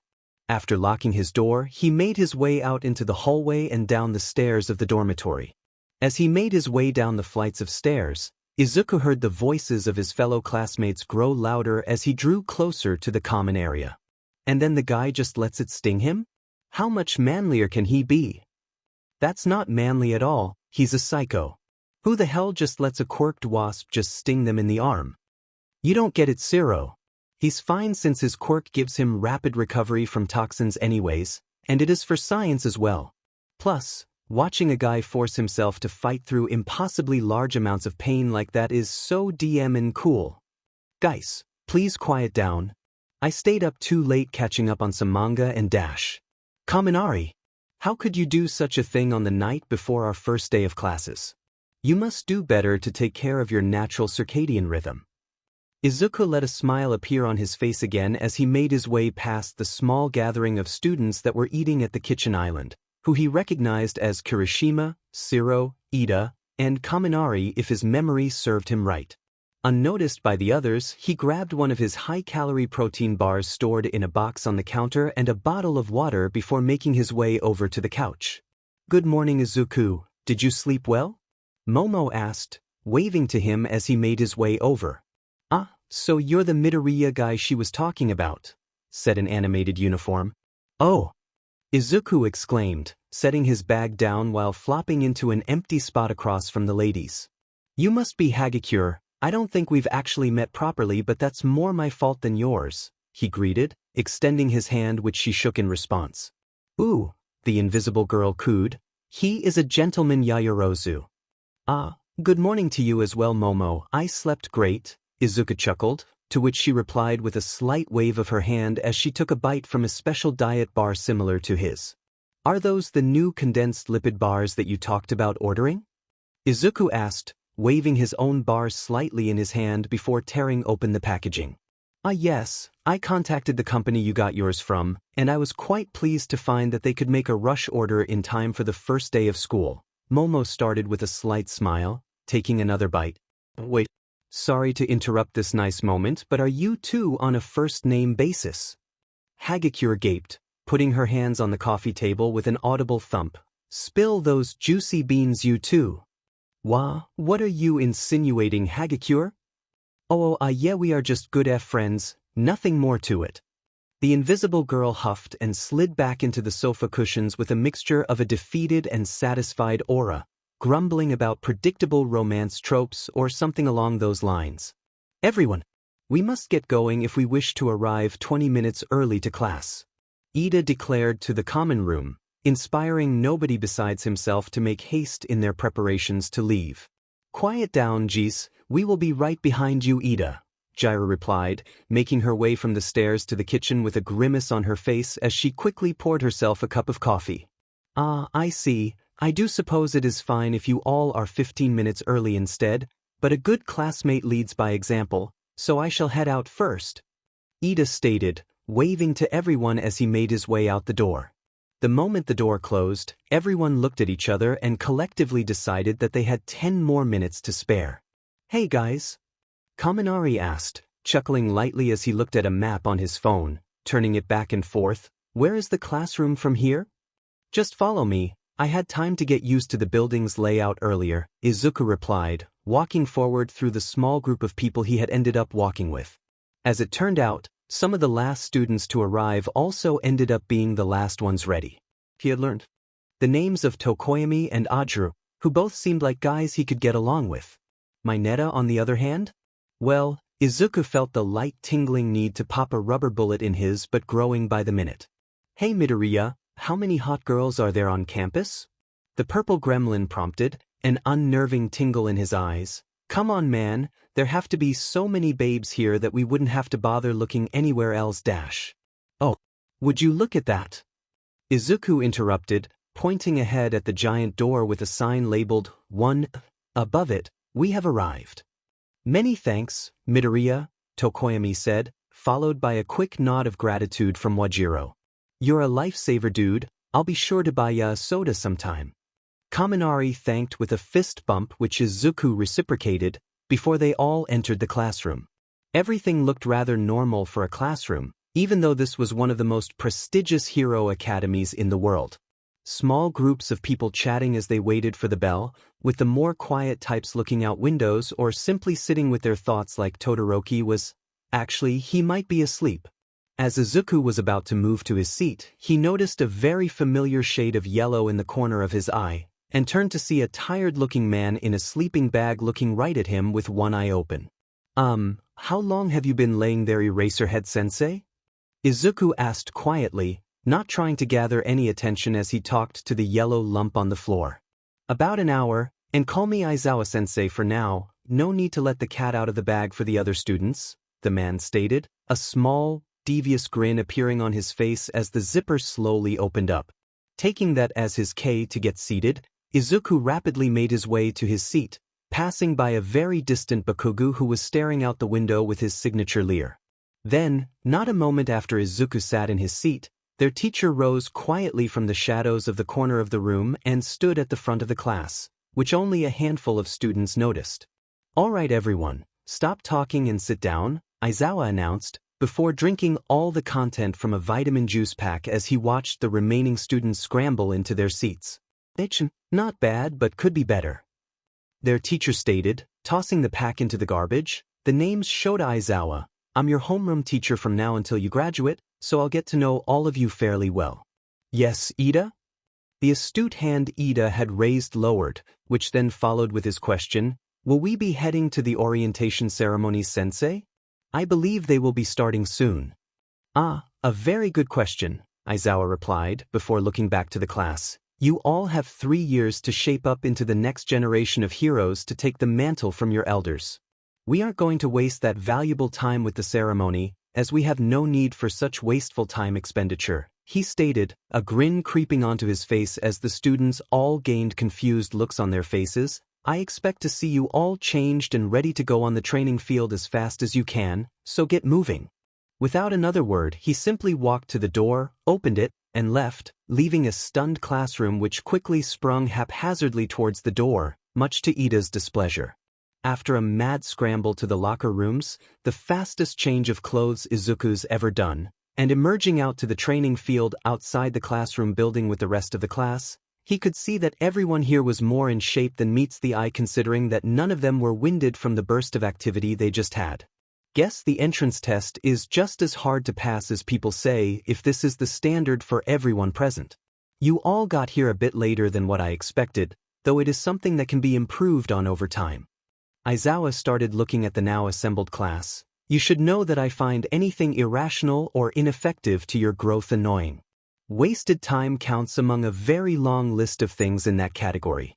Instead of wasting our time with useless tradition and pointless ceremonies, we will instead gauge all of you with a set of physical tests designed to give me a baseline for your physical and mental abilities, seeing as your quirks are permitted. The practice of not allowing quirks in tests like this simply hinders your growth. Pausing for a moment, Aizawa then explained each of the tests laid out across the training area that everyone would be going through, including various speed, endurance, and strength tests.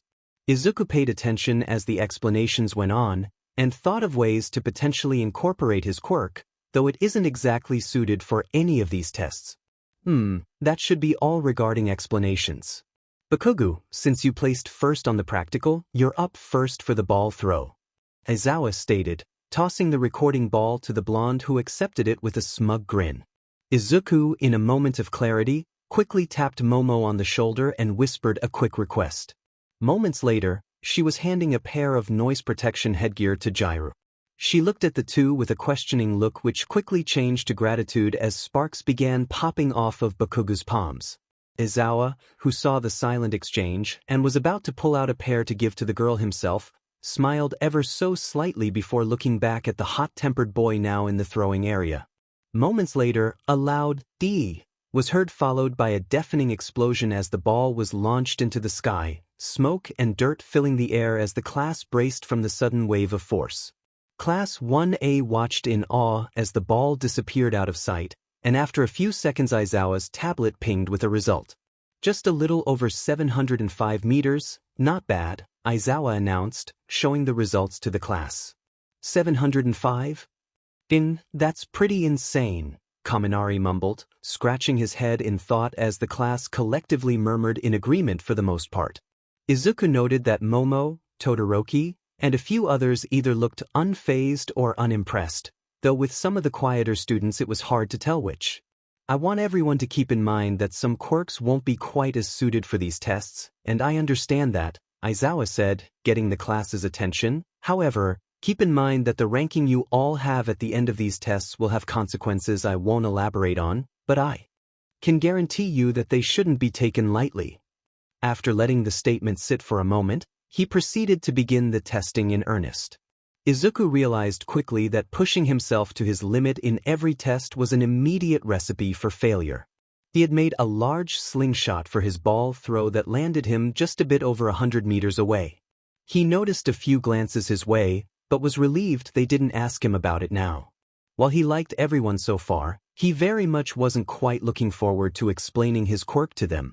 The 50-meter dash was up next with him racing against Ida and Tsuyu, which ended with him losing to both of their superior ability within their legs, but still came out with a respectable 6.92 seconds.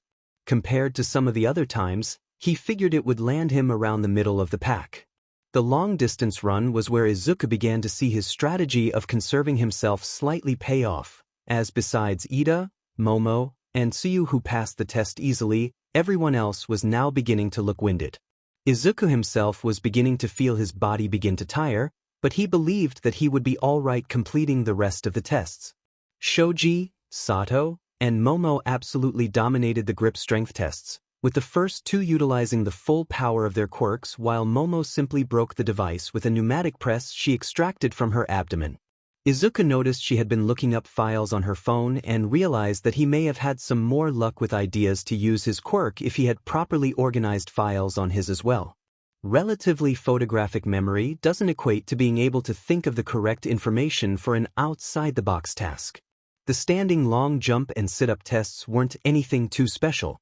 It's not like physics would let him rocket jump over the pit as cool as that would be, and sit-ups were core strength which nobody had a quirk-based edge in. The last test was the side-to-side jumping, which nobody really excelled at besides Mineta, though the more physically able students did better on average than the less muscular ones due to the previous tests wearing them down. Izuku somehow felt like the people who had enhanced legs and general strength were the standard for designing these tests, though enhancers and transformation quirks are by far the most common out of all the categories. Once Mineta finally gave in to exhaustion, the class moved on to the final test, being a seated toe touch. Rather boring in comparison to the others, but somewhat grueling due to everyone's legs no doubt being worn out and tightened from the tests. Finally, everyone gathered up quietly as Aizawa calculated the scores. Murmurs of anticipation and curiosity were cut off as the holographic screen in front of them flickered to life. Izuku searched the list of names, and sighed as he spotted himself in 7th. Various sighs of both relief and resignation resonated in the gathering as everyone found their own respective placement. Ashido dropped to the ground next to Izuku with a thump and stretched out her arms and legs with a grumble. Talk about a first day, this by far takes the cake from my old school, that's for sure. The day isn't over yet, Ashido, Aizawa said, walking over to the group without his tablet. The same goes for the rest of you. As some of you may remember, I said your placements will have undisclosed consequences. The collective inhales of anticipation could be heard as Aizawa walked past the class and into a relatively large clearing behind them.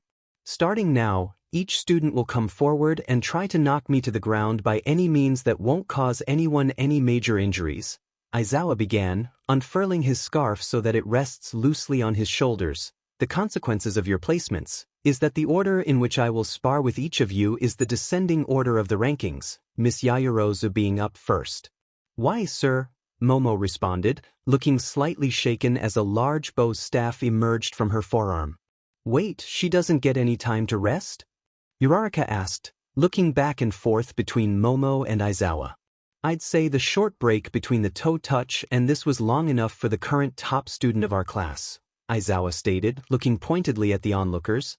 This is a rational handicap for those who are in the lower ranks to watch and learn. Hopefully, all of you will learn something from watching your peers.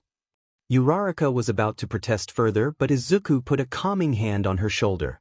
Releasing a sigh, she sat down and drank from a water bottle, now watching the combatants with everyone else. Aizawa looked at Momo and raised his hand to stop her advance. Keep in mind that we have Recovery Girl on standby, so injuries can be treated by her immediately. Don't hold back, or you have no hope of beating me. She nodded curtly, and then immediately shot forward towards their teacher.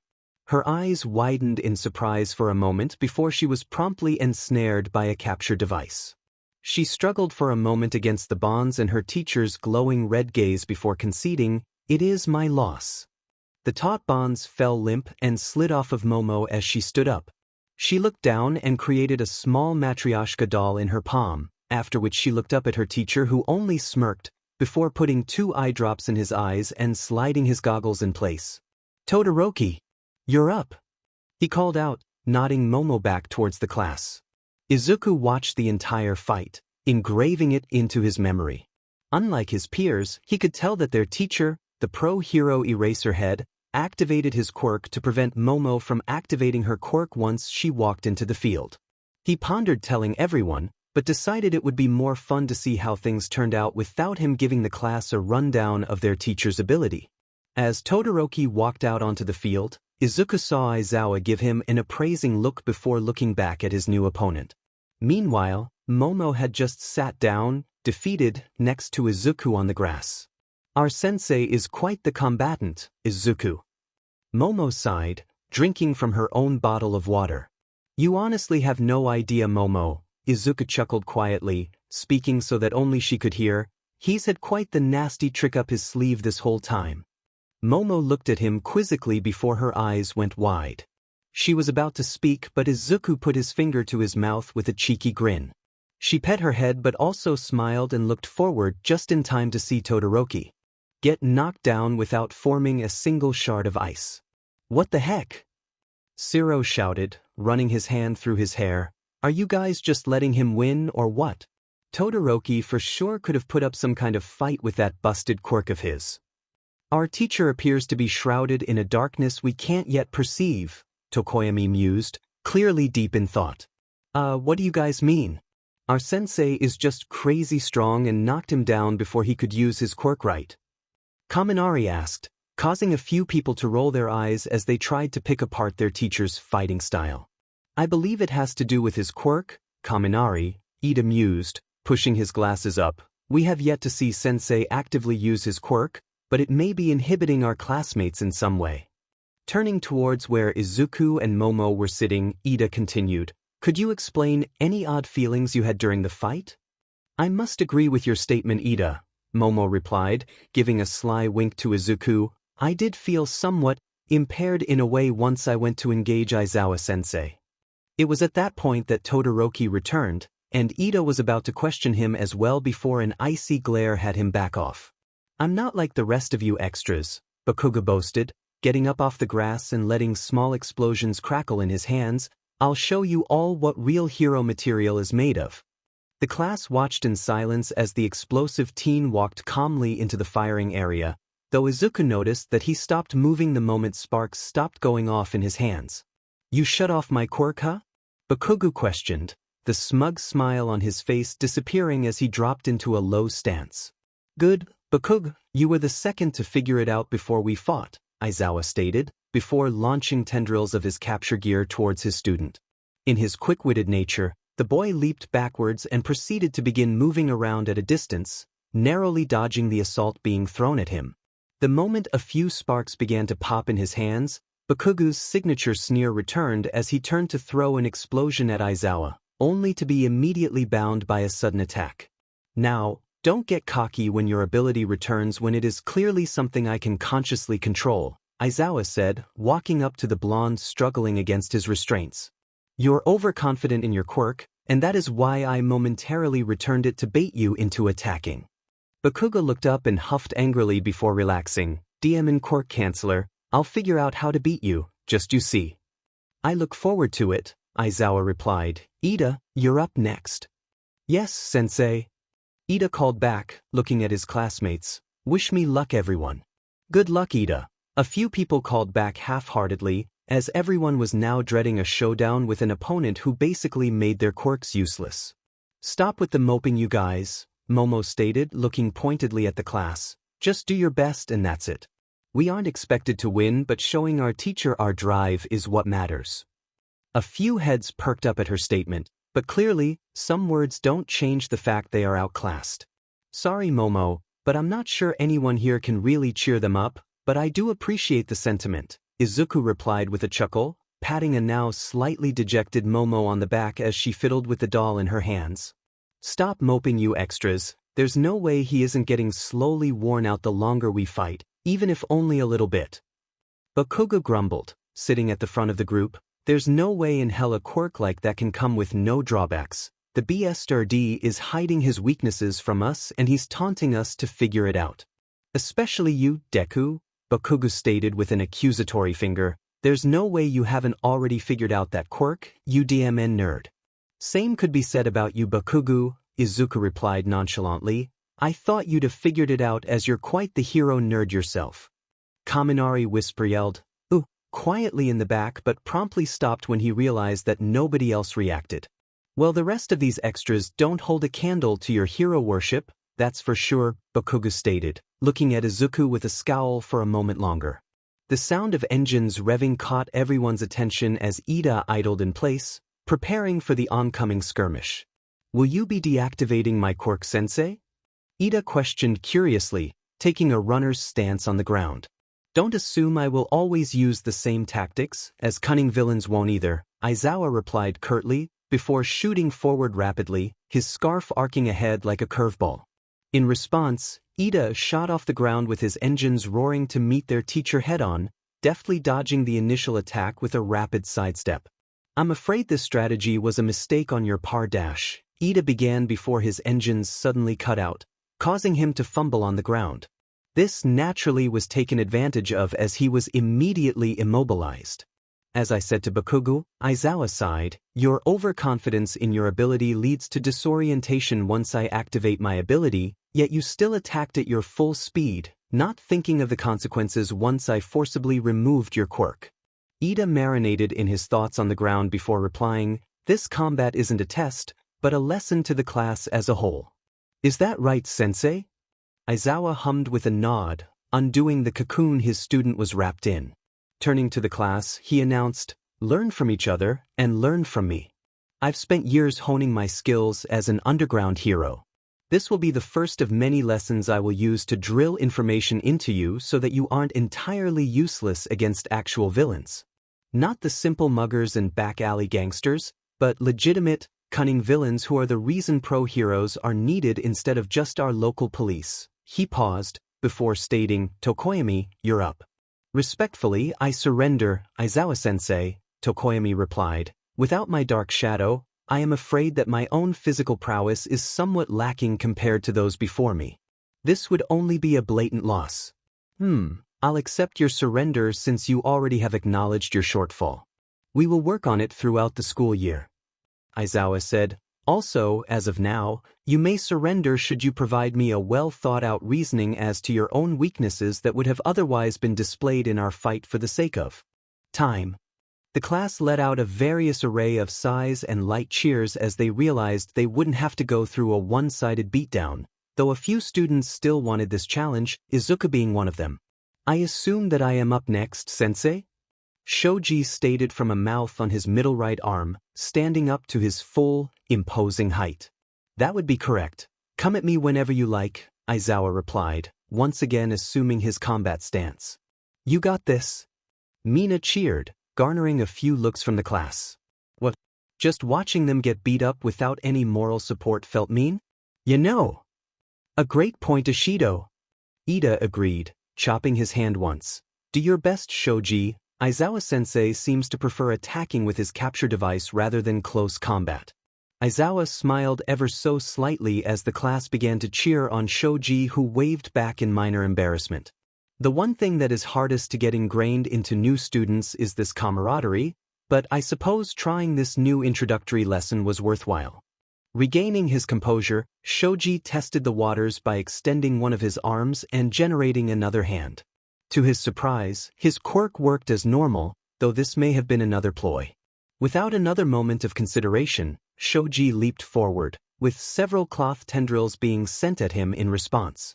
Using his right arms, he grabbed all three of the incoming attacks and held on tightly, and then proceeded to pull as hard as he could.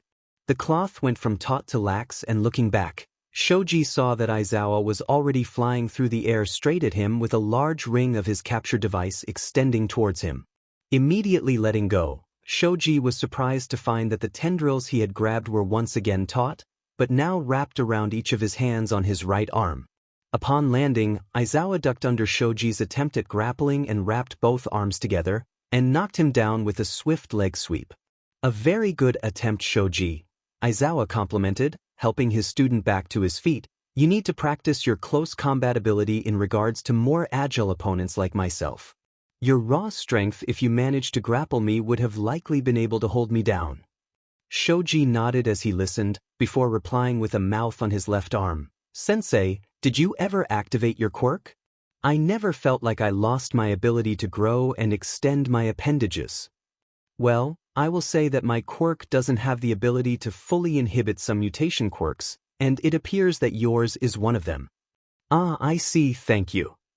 Shoji finished and then walked back to class where there was a slight commotion happening.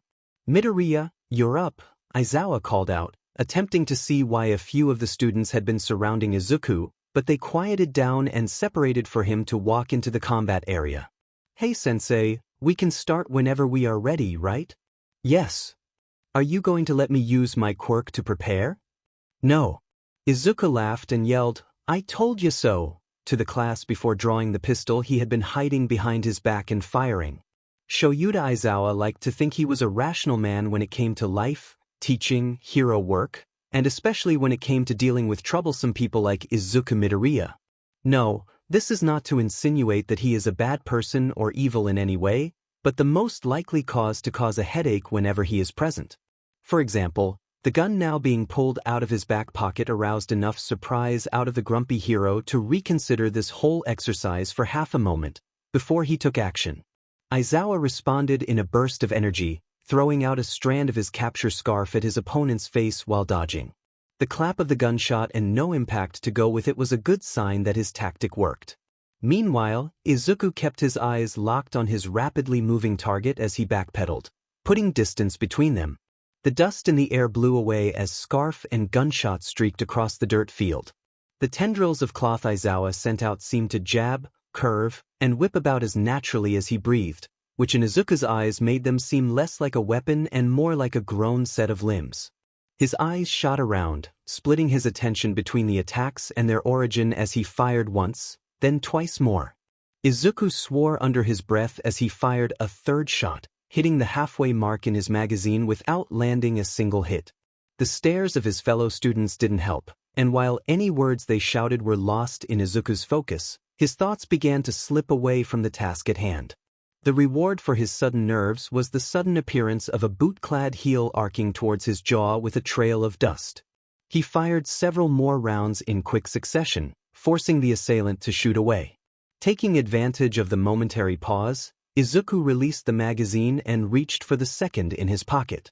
A twin tendril attack interrupted Izuku as he grasped the ammo in his offhand, earning the final chambered round as retaliation. Sliding the magazine into place and releasing the slide with a satisfying ring, he fired off 2 more shots past the oncoming capture tendrils while maintaining his space. He needed to just land a diamond shot, but Eraserhead's wily fighting style and years of experience were keeping him easily at bay. While he would love to cook up something with a faster fire rate, his quirk wasn't able to activate so long as the pro hero didn't blink. Well, he had a backup plan at least. Izuku wasn't under the impression that he could beat this pro without some luck and a risky plan, which is why he really didn't want to throw his odds on a single gambit. So, he charged straight towards the pro, hunching in on himself to minimize his frame as he pushed his legs across the ground as hard as he could while lining up his shot. Aizawa quickly realized what was happening and knew this next move would decide the fight, and seeing that this kid had managed to bring the fight this close just put a grin on his face as he matched the boy's bet. He shot forward with another volley of his capture gear, meeting Izuku, who was surprised by the rapid approach and helpless to block the sudden grapple. Aizawa locked him in as he spun the boy in a full circle midair before dropping him on the ground like a sack of potatoes. With the capture scarf now successfully binding him, he was all bundled up like 1-2. The rest of the class was dead silent and also hiding behind nearby trees. Sigh. Aizawa realized the problem as he looked back down to see an oddly happy-looking student for someone who just got beat in a fight. "All of you get over here," Aizawa stated, dragging Izuku behind him, who now was slightly less amused at being pulled through the dirt. The students looked amongst themselves and crept back towards them while Aizawa propped Midoriya up so he could at least sit while he talked. The majority of the class kept a very wary eye on the bundle of green on the ground next to Aizawa as he began to speak. "I believe an explanation is in order here before you all start leaping to your own conclusions," the hero grumbled, putting a single finger up.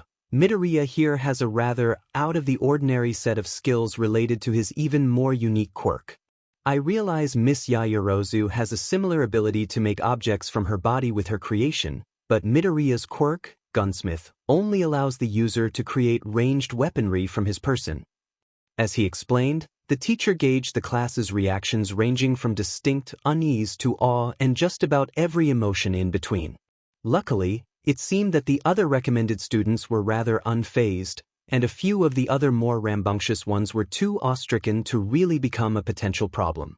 Now, please realize that Izuku Midoriya has full authority to use his quirk in a non-lethal fashion however he sees fit, but you can be at ease that any misuse of his ability can have consequences invoked, just like any of you. Aizawa said pointedly, looking at all his students who appeared to focus in a bit more at the mention of punishments. However, I ask that you reserve harsh judgments on your fellow classmate here due to his quirk, regardless of your opinions of his choice of armament. He is aiming to be a hero like everyone else here, and any undue harassment will not go unaddressed. Satisfied with the looks of approval, or at least acceptance by the students present, he unwrapped Izuku and called for a water break, leaving his students to their devices while he let himself rest momentarily at the edge of the field. Izuku was confused, but also thankful at the small speech his teacher was giving the class. While he had been caught up in the adrenaline rush of the fight, as well as the general joy he got from actually being able to fight a pro-hero besides his mentor, he completely forgot that the class may have rather extreme reactions to the surprise he had pulled at the start of the fight. Once Aizawa-sensei had freed him from his bindings and left him to the wolves, he immediately bowed in apology to his classmates. I am very sorry if I scared any of you prior or during my fight. If any of you have anything to say, I will gladly listen to your grievances.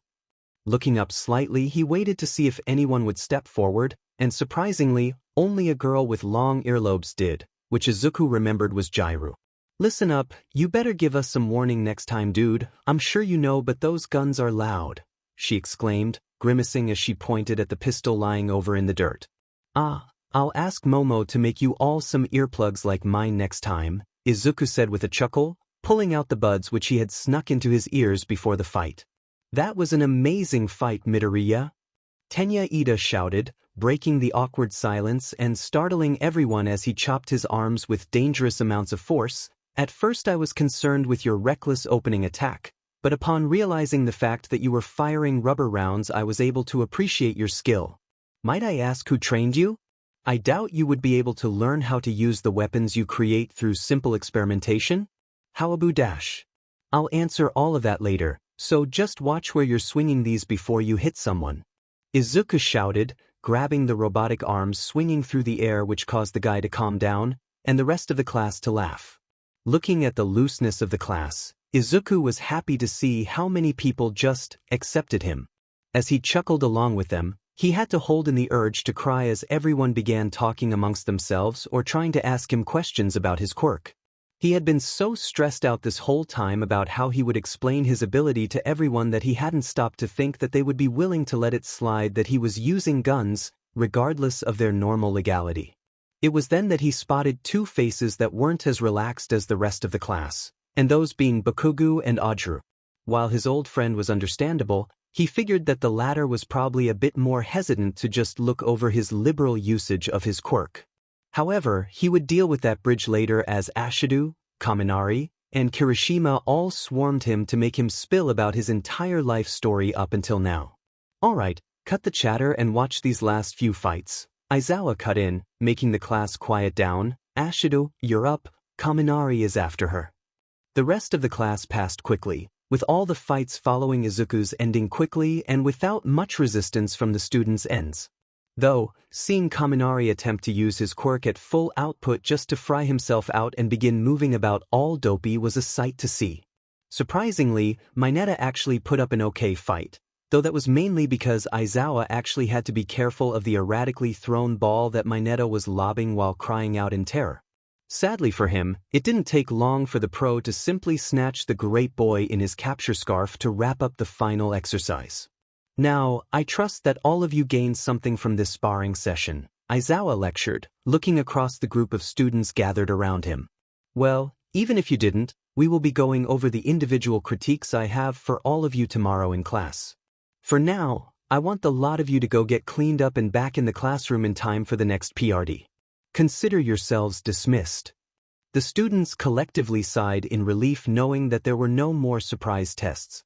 With nothing else keeping them out in the hot fall sun, Class 1A dragged themselves back inside the locker rooms. The rest of the day passed uneventfully, mainly because everyone was wiped from the grueling trial by fire they had been thrown into by their homeroom teacher. Present Mike seemed pretty bummed as he gave his introduction to English to the barely functioning class, and his loud voice only served to give everyone headaches on top of their weary bodies, though Ida and Yaoyorozu had somehow recovered in time to answer the majority of his questions. Thankfully, It was already time for lunch as the first class of the day had taken up most of their time in the earlier PRDIS. "Hey, Izuku, wanna come eat with us?"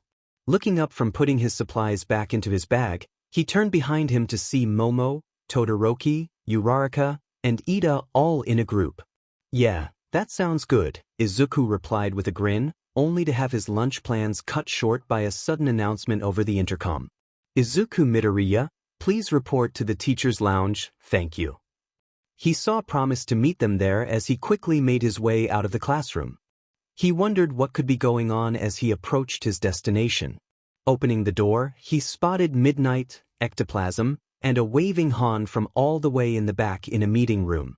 Bypassing the other teachers who gave a cordial wave before returning to their work, Izuku went into the meeting room, which was empty besides the cowboy hero in full uniform and 2 bento lunches sitting on the table. "Go ahead and close that door there so we don't disturb the others, kiddo," Han said, reaching to take off his mask and hat while Izuku slid the door shut.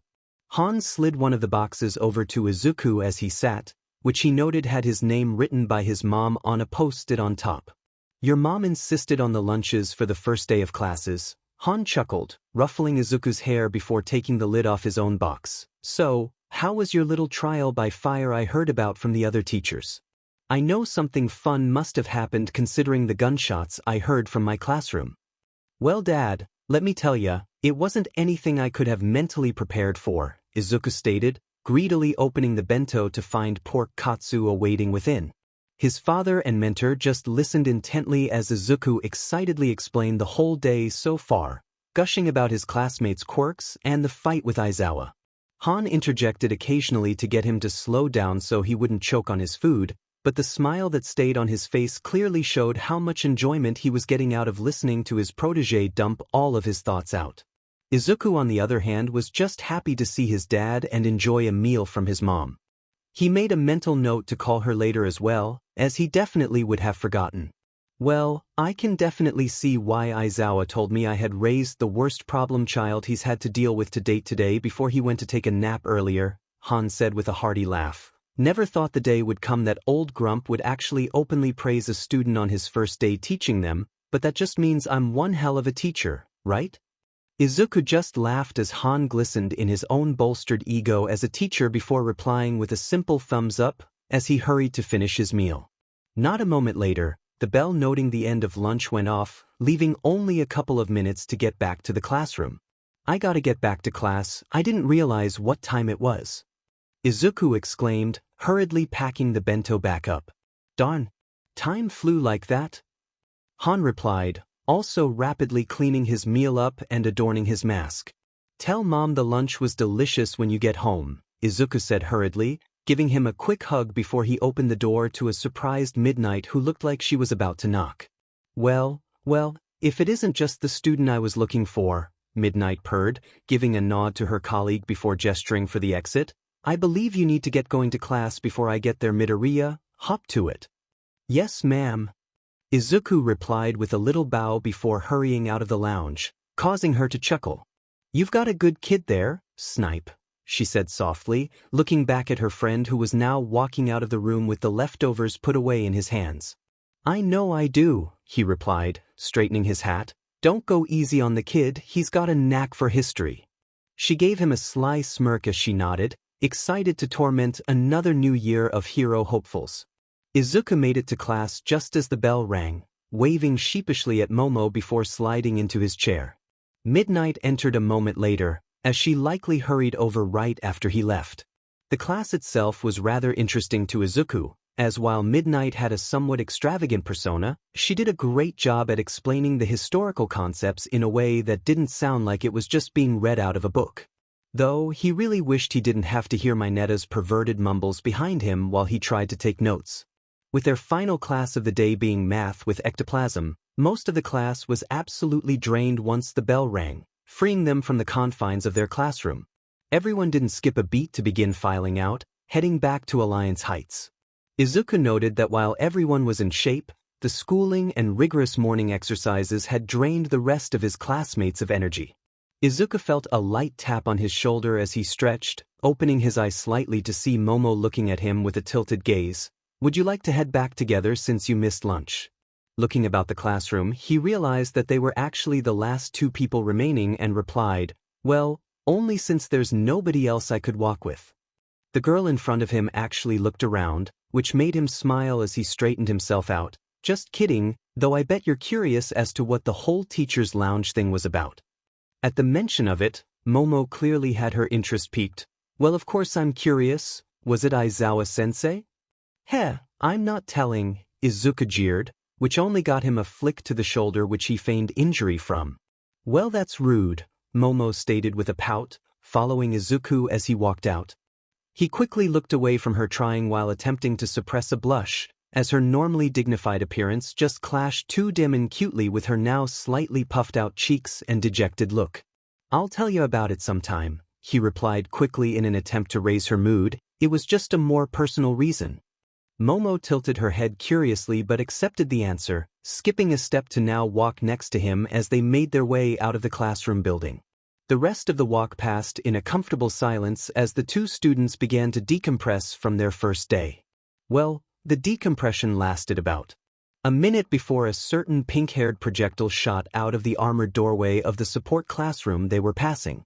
Izuku had the air knocked out of him as he was thrown against the wall. Meanwhile, Momo gasped in surprise and jumped back, barely avoiding the collision.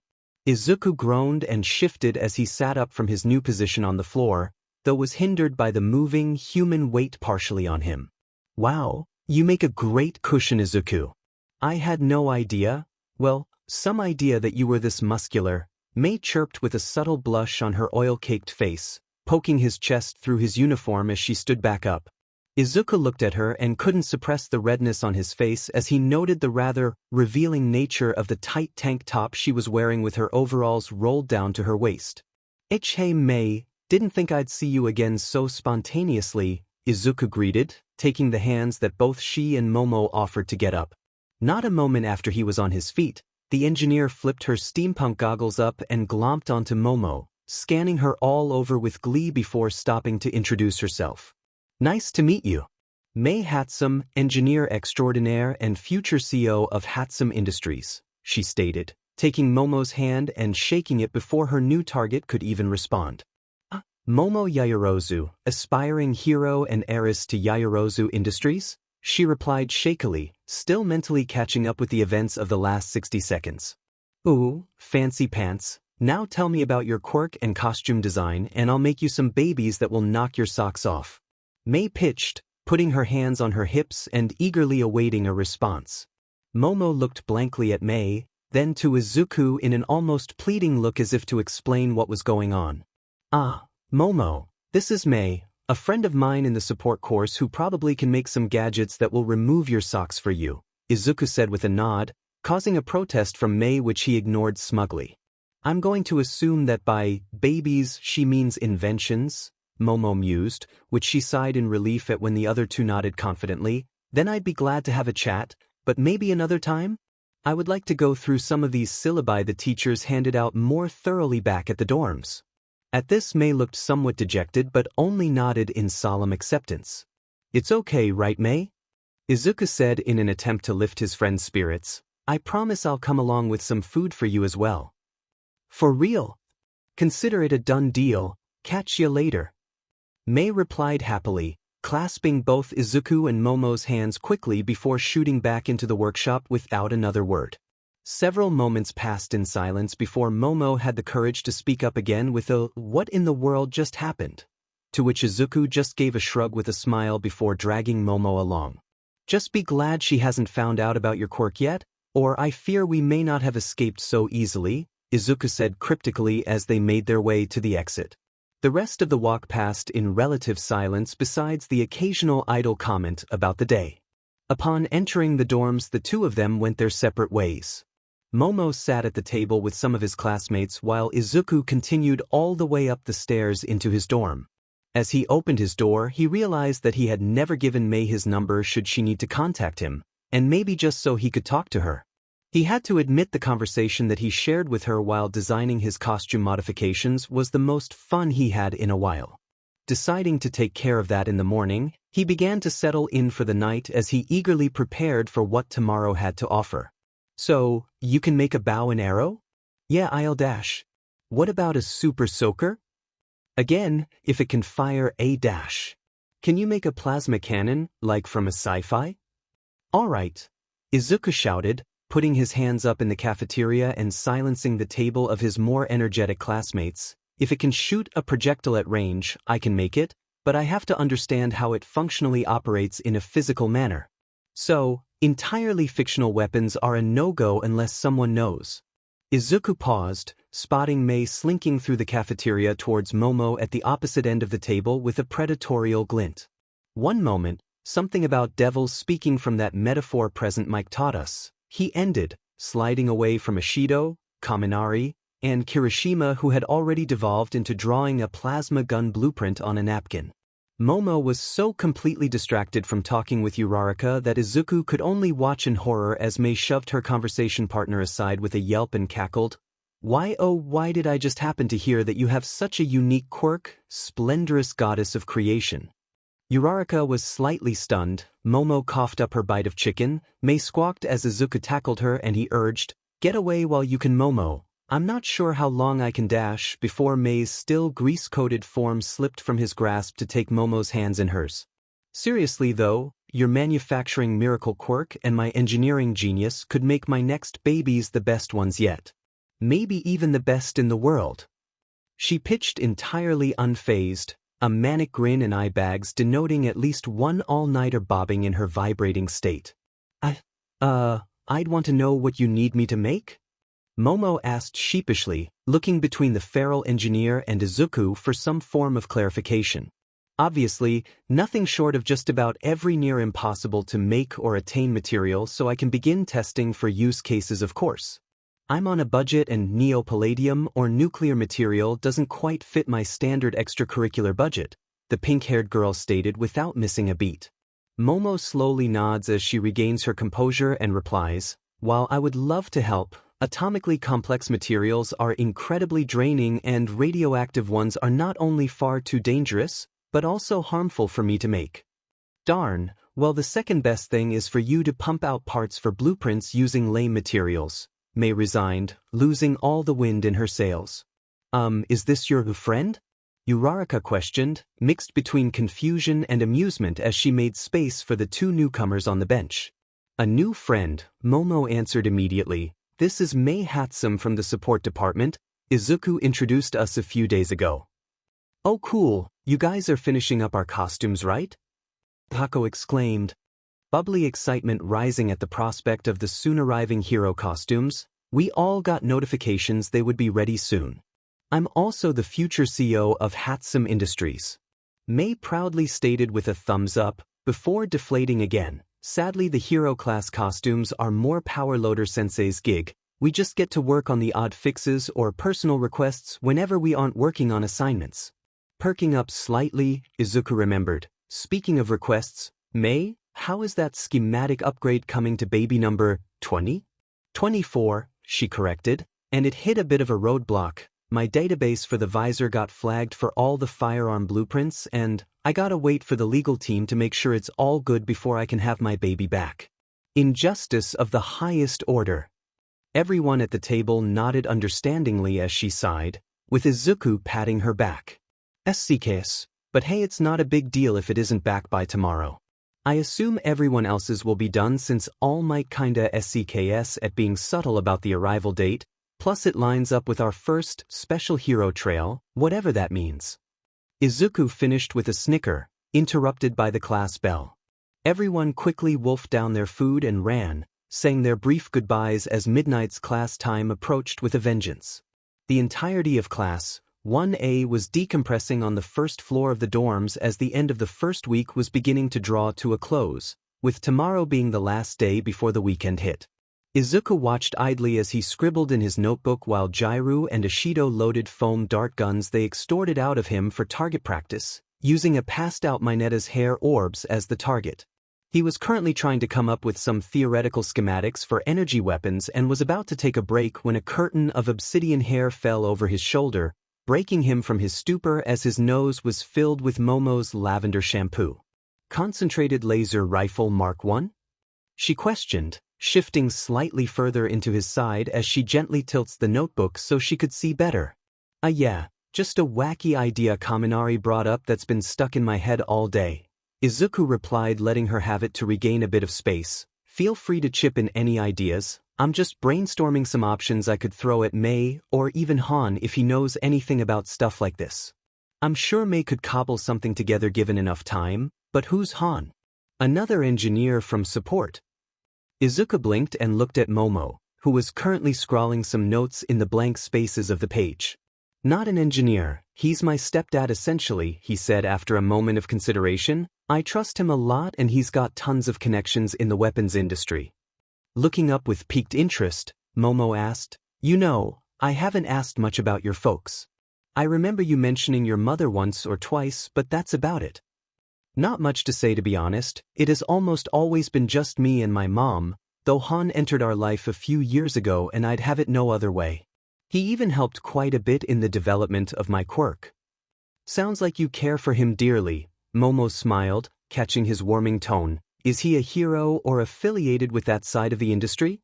He is affiliated with the hero business, yeah, and I truly don't think I would have made it to UA without his help, Izuku stated, a small smile crossing his face matching the one that had grown on Momo's. Well, I'll be sure to thank him earnestly whenever I meet him, though Izuku is slightly flustered when she holds his hand as she passes the notebook back. I couldn't imagine you not being here at this point. I left some material recommendations that I can make in larger quantities for the key components, though I shall call it a night, Izuku, Momo said as she gracefully slid off the couch, swatting her long hair behind her back as she waved before heading to the stairs.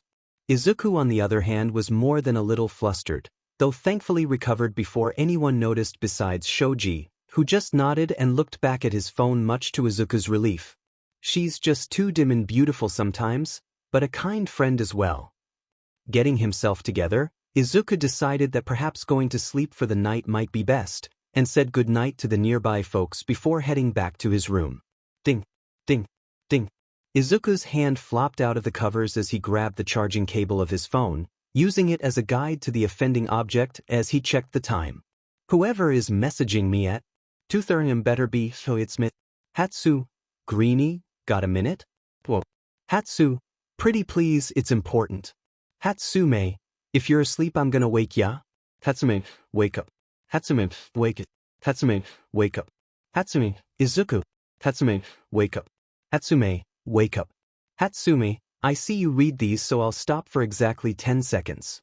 Hatsu, kidding, wake up. Izuku, what? Hatsume, it got approved. Hatsu, come outside, I have your baby all ready to go. Hatsume, oh, and the Tupperware too, tongue sticking out. Izuku stared blearily at his screen for a moment longer before rolling out of bed and looking out the window, which conveniently faces out of the front of the dorm building. Lo and behold, a bundled-up pink-haired girl grinning like an idiot in the night chill is shifting back and forth with a phone in one hand and a metal box crooked in the other out front beneath the light pole. Izuku, coming down in a sec. Izuku, come inside, it's chilly out there. Code is 0610.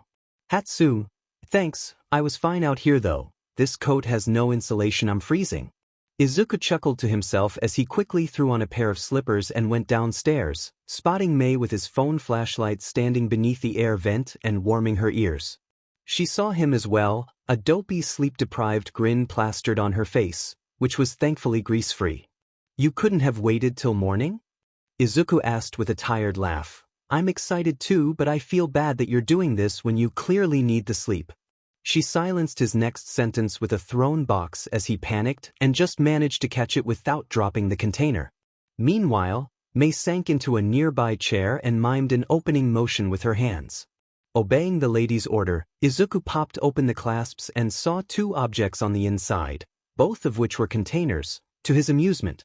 Setting the Tupperware aside, he pulled out the much more official-looking container with the UA logo etched on the top and popped it open, seeing a metal and glass visor that looked like it had spots where it would attach and seal with a helmet mask combo, as well as a set of band straps to be worn solo. Pop that sucker on and give it a try. Shouldn't have any trouble seeing throughout the room since it automatically compensates for low light conditions, Mei spieled, making some swirly hand motions Izuku really didn't have the awakeness to decipher. Not wanting to delay regardless, he adjusted the currently attached headbands and slid them over his curly hair, having to adjust a stray lock that was smushed into his vision.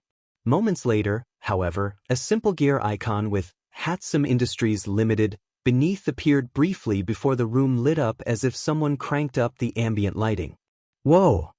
Better be, whoa. I put my heart, soul, and caffeine budget into getting the finishing touches out after begging Powerloader Sensei to get it back to me for days straight.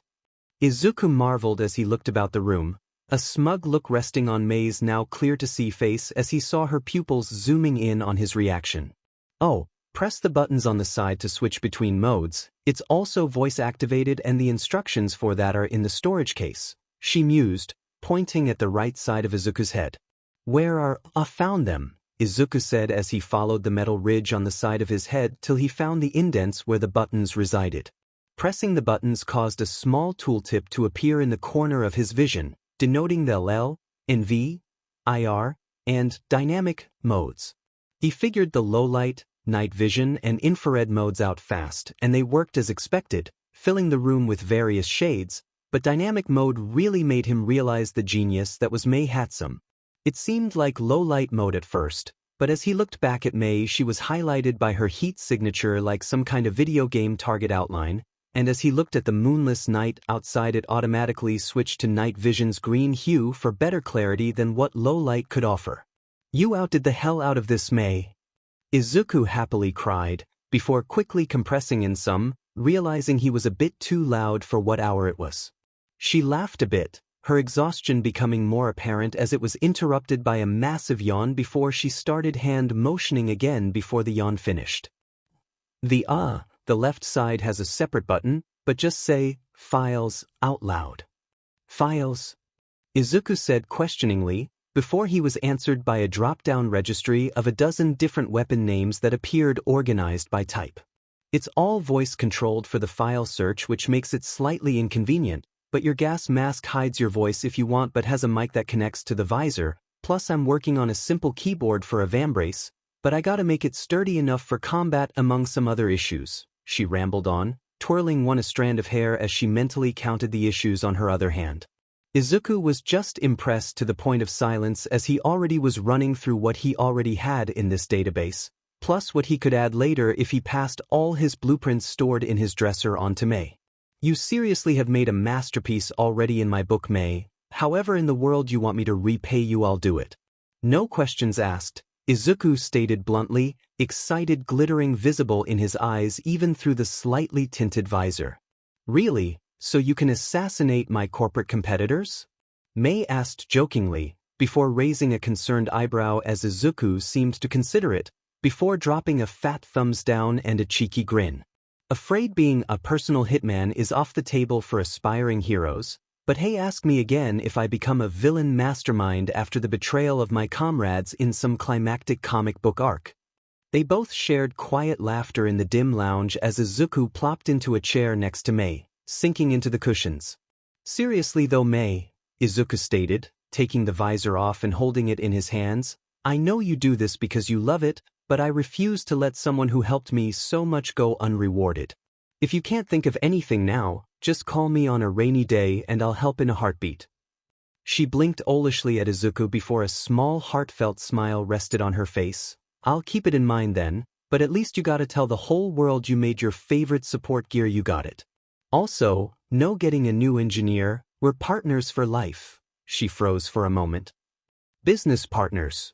Business partners for life? No two-timing me with some other half-rate agency, you hear. Izuku lazily grinned and held out his hand. Business partners for life it is. Hatsum Industries is my one and only. She happily shook his hand. It's set in stone. I'll have a contract in writing drafted whenever I get around to it, but I'll take the gentleman's word this time around. Oh, as a cherry on top, I overheard that your hero costumes will be delivered right before All Might's super-secret trial course. She boasted, a cheeky tone in her voice. Don't tell anyone though, it's supposed to be a nice surprise. Number 1 arranged for you guys. Izuku just mimed zipping his mouth before putting the visor back in its case and slowly creaking back to his feet. You should get some rest, May. I'll walk you back to the support dorms, he offered, holding his hand out once more, which she took and shot back to her feet. Thanks but no thanks, I gotta head back to the lab and crank out my homework that's due tomorrow. Got a bit distracted with priority 1 here, she said, pulling her goggles back out of her coat pocket and sliding them on her head. Seriously, May? Fine, I'll walk you over there then, Izuku sighed, looking around for where he left his shoes. Too late, sucker. You've got the big day and I need my test subject in top condition to use his gear and show off to the rest of these hero-class big shots.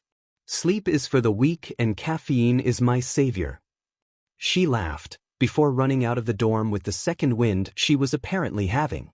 May, wait you dash. He stopped as the door clacked shut and she disappeared out of sight. Sighing, Izuku looked back at the box, carefully taking the Tupperware out and putting it back where it belonged in the kitchen.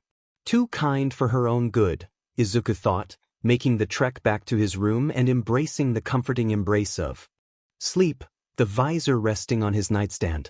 May slid back into her room after putting her coat away in the closet, her heart thumping with happiness as she dove onto her bed. Just avoiding the scattered schematics and spare parts, she snuck into the dorm to work even while the lab was closed for the night. She was practically on cloud 9. A mix of how happy Izuku was with her baby and the loopiness from the all-nighter after the previous 4 hours of sleep the night before that. None of that matters though, he called her work a masterpiece. The only other person to love her work so much was her parents, but they were also always supportive, so this was the first time anyone had enjoyed her final product as much as she had. Competition judges and workshop trainers always had something negative to add on or further improvements to note. But even though he saw the benefits with more additions, Izuku was well and truly satisfied with what she poured her time into making for him. Yup, nothing's topping this high for at least a month, she mused, rolling over and staring at the night stars projected by her nightlight on the ceiling, zooming in on each constellation. Though, definitely need to do my homework first thing in the morning, she thought with a chuckle, looking over at the half-finished rescue beacon prototype sitting at her dorm workbench. It's not like it was a hard project, she would have had it done by now had she not been trying to make it work in any and all conditions including a radio blackout while being able to fit in a larger pocket. Regardless, May just sighed happily as she stretched one more time before rolling under the covers for the night.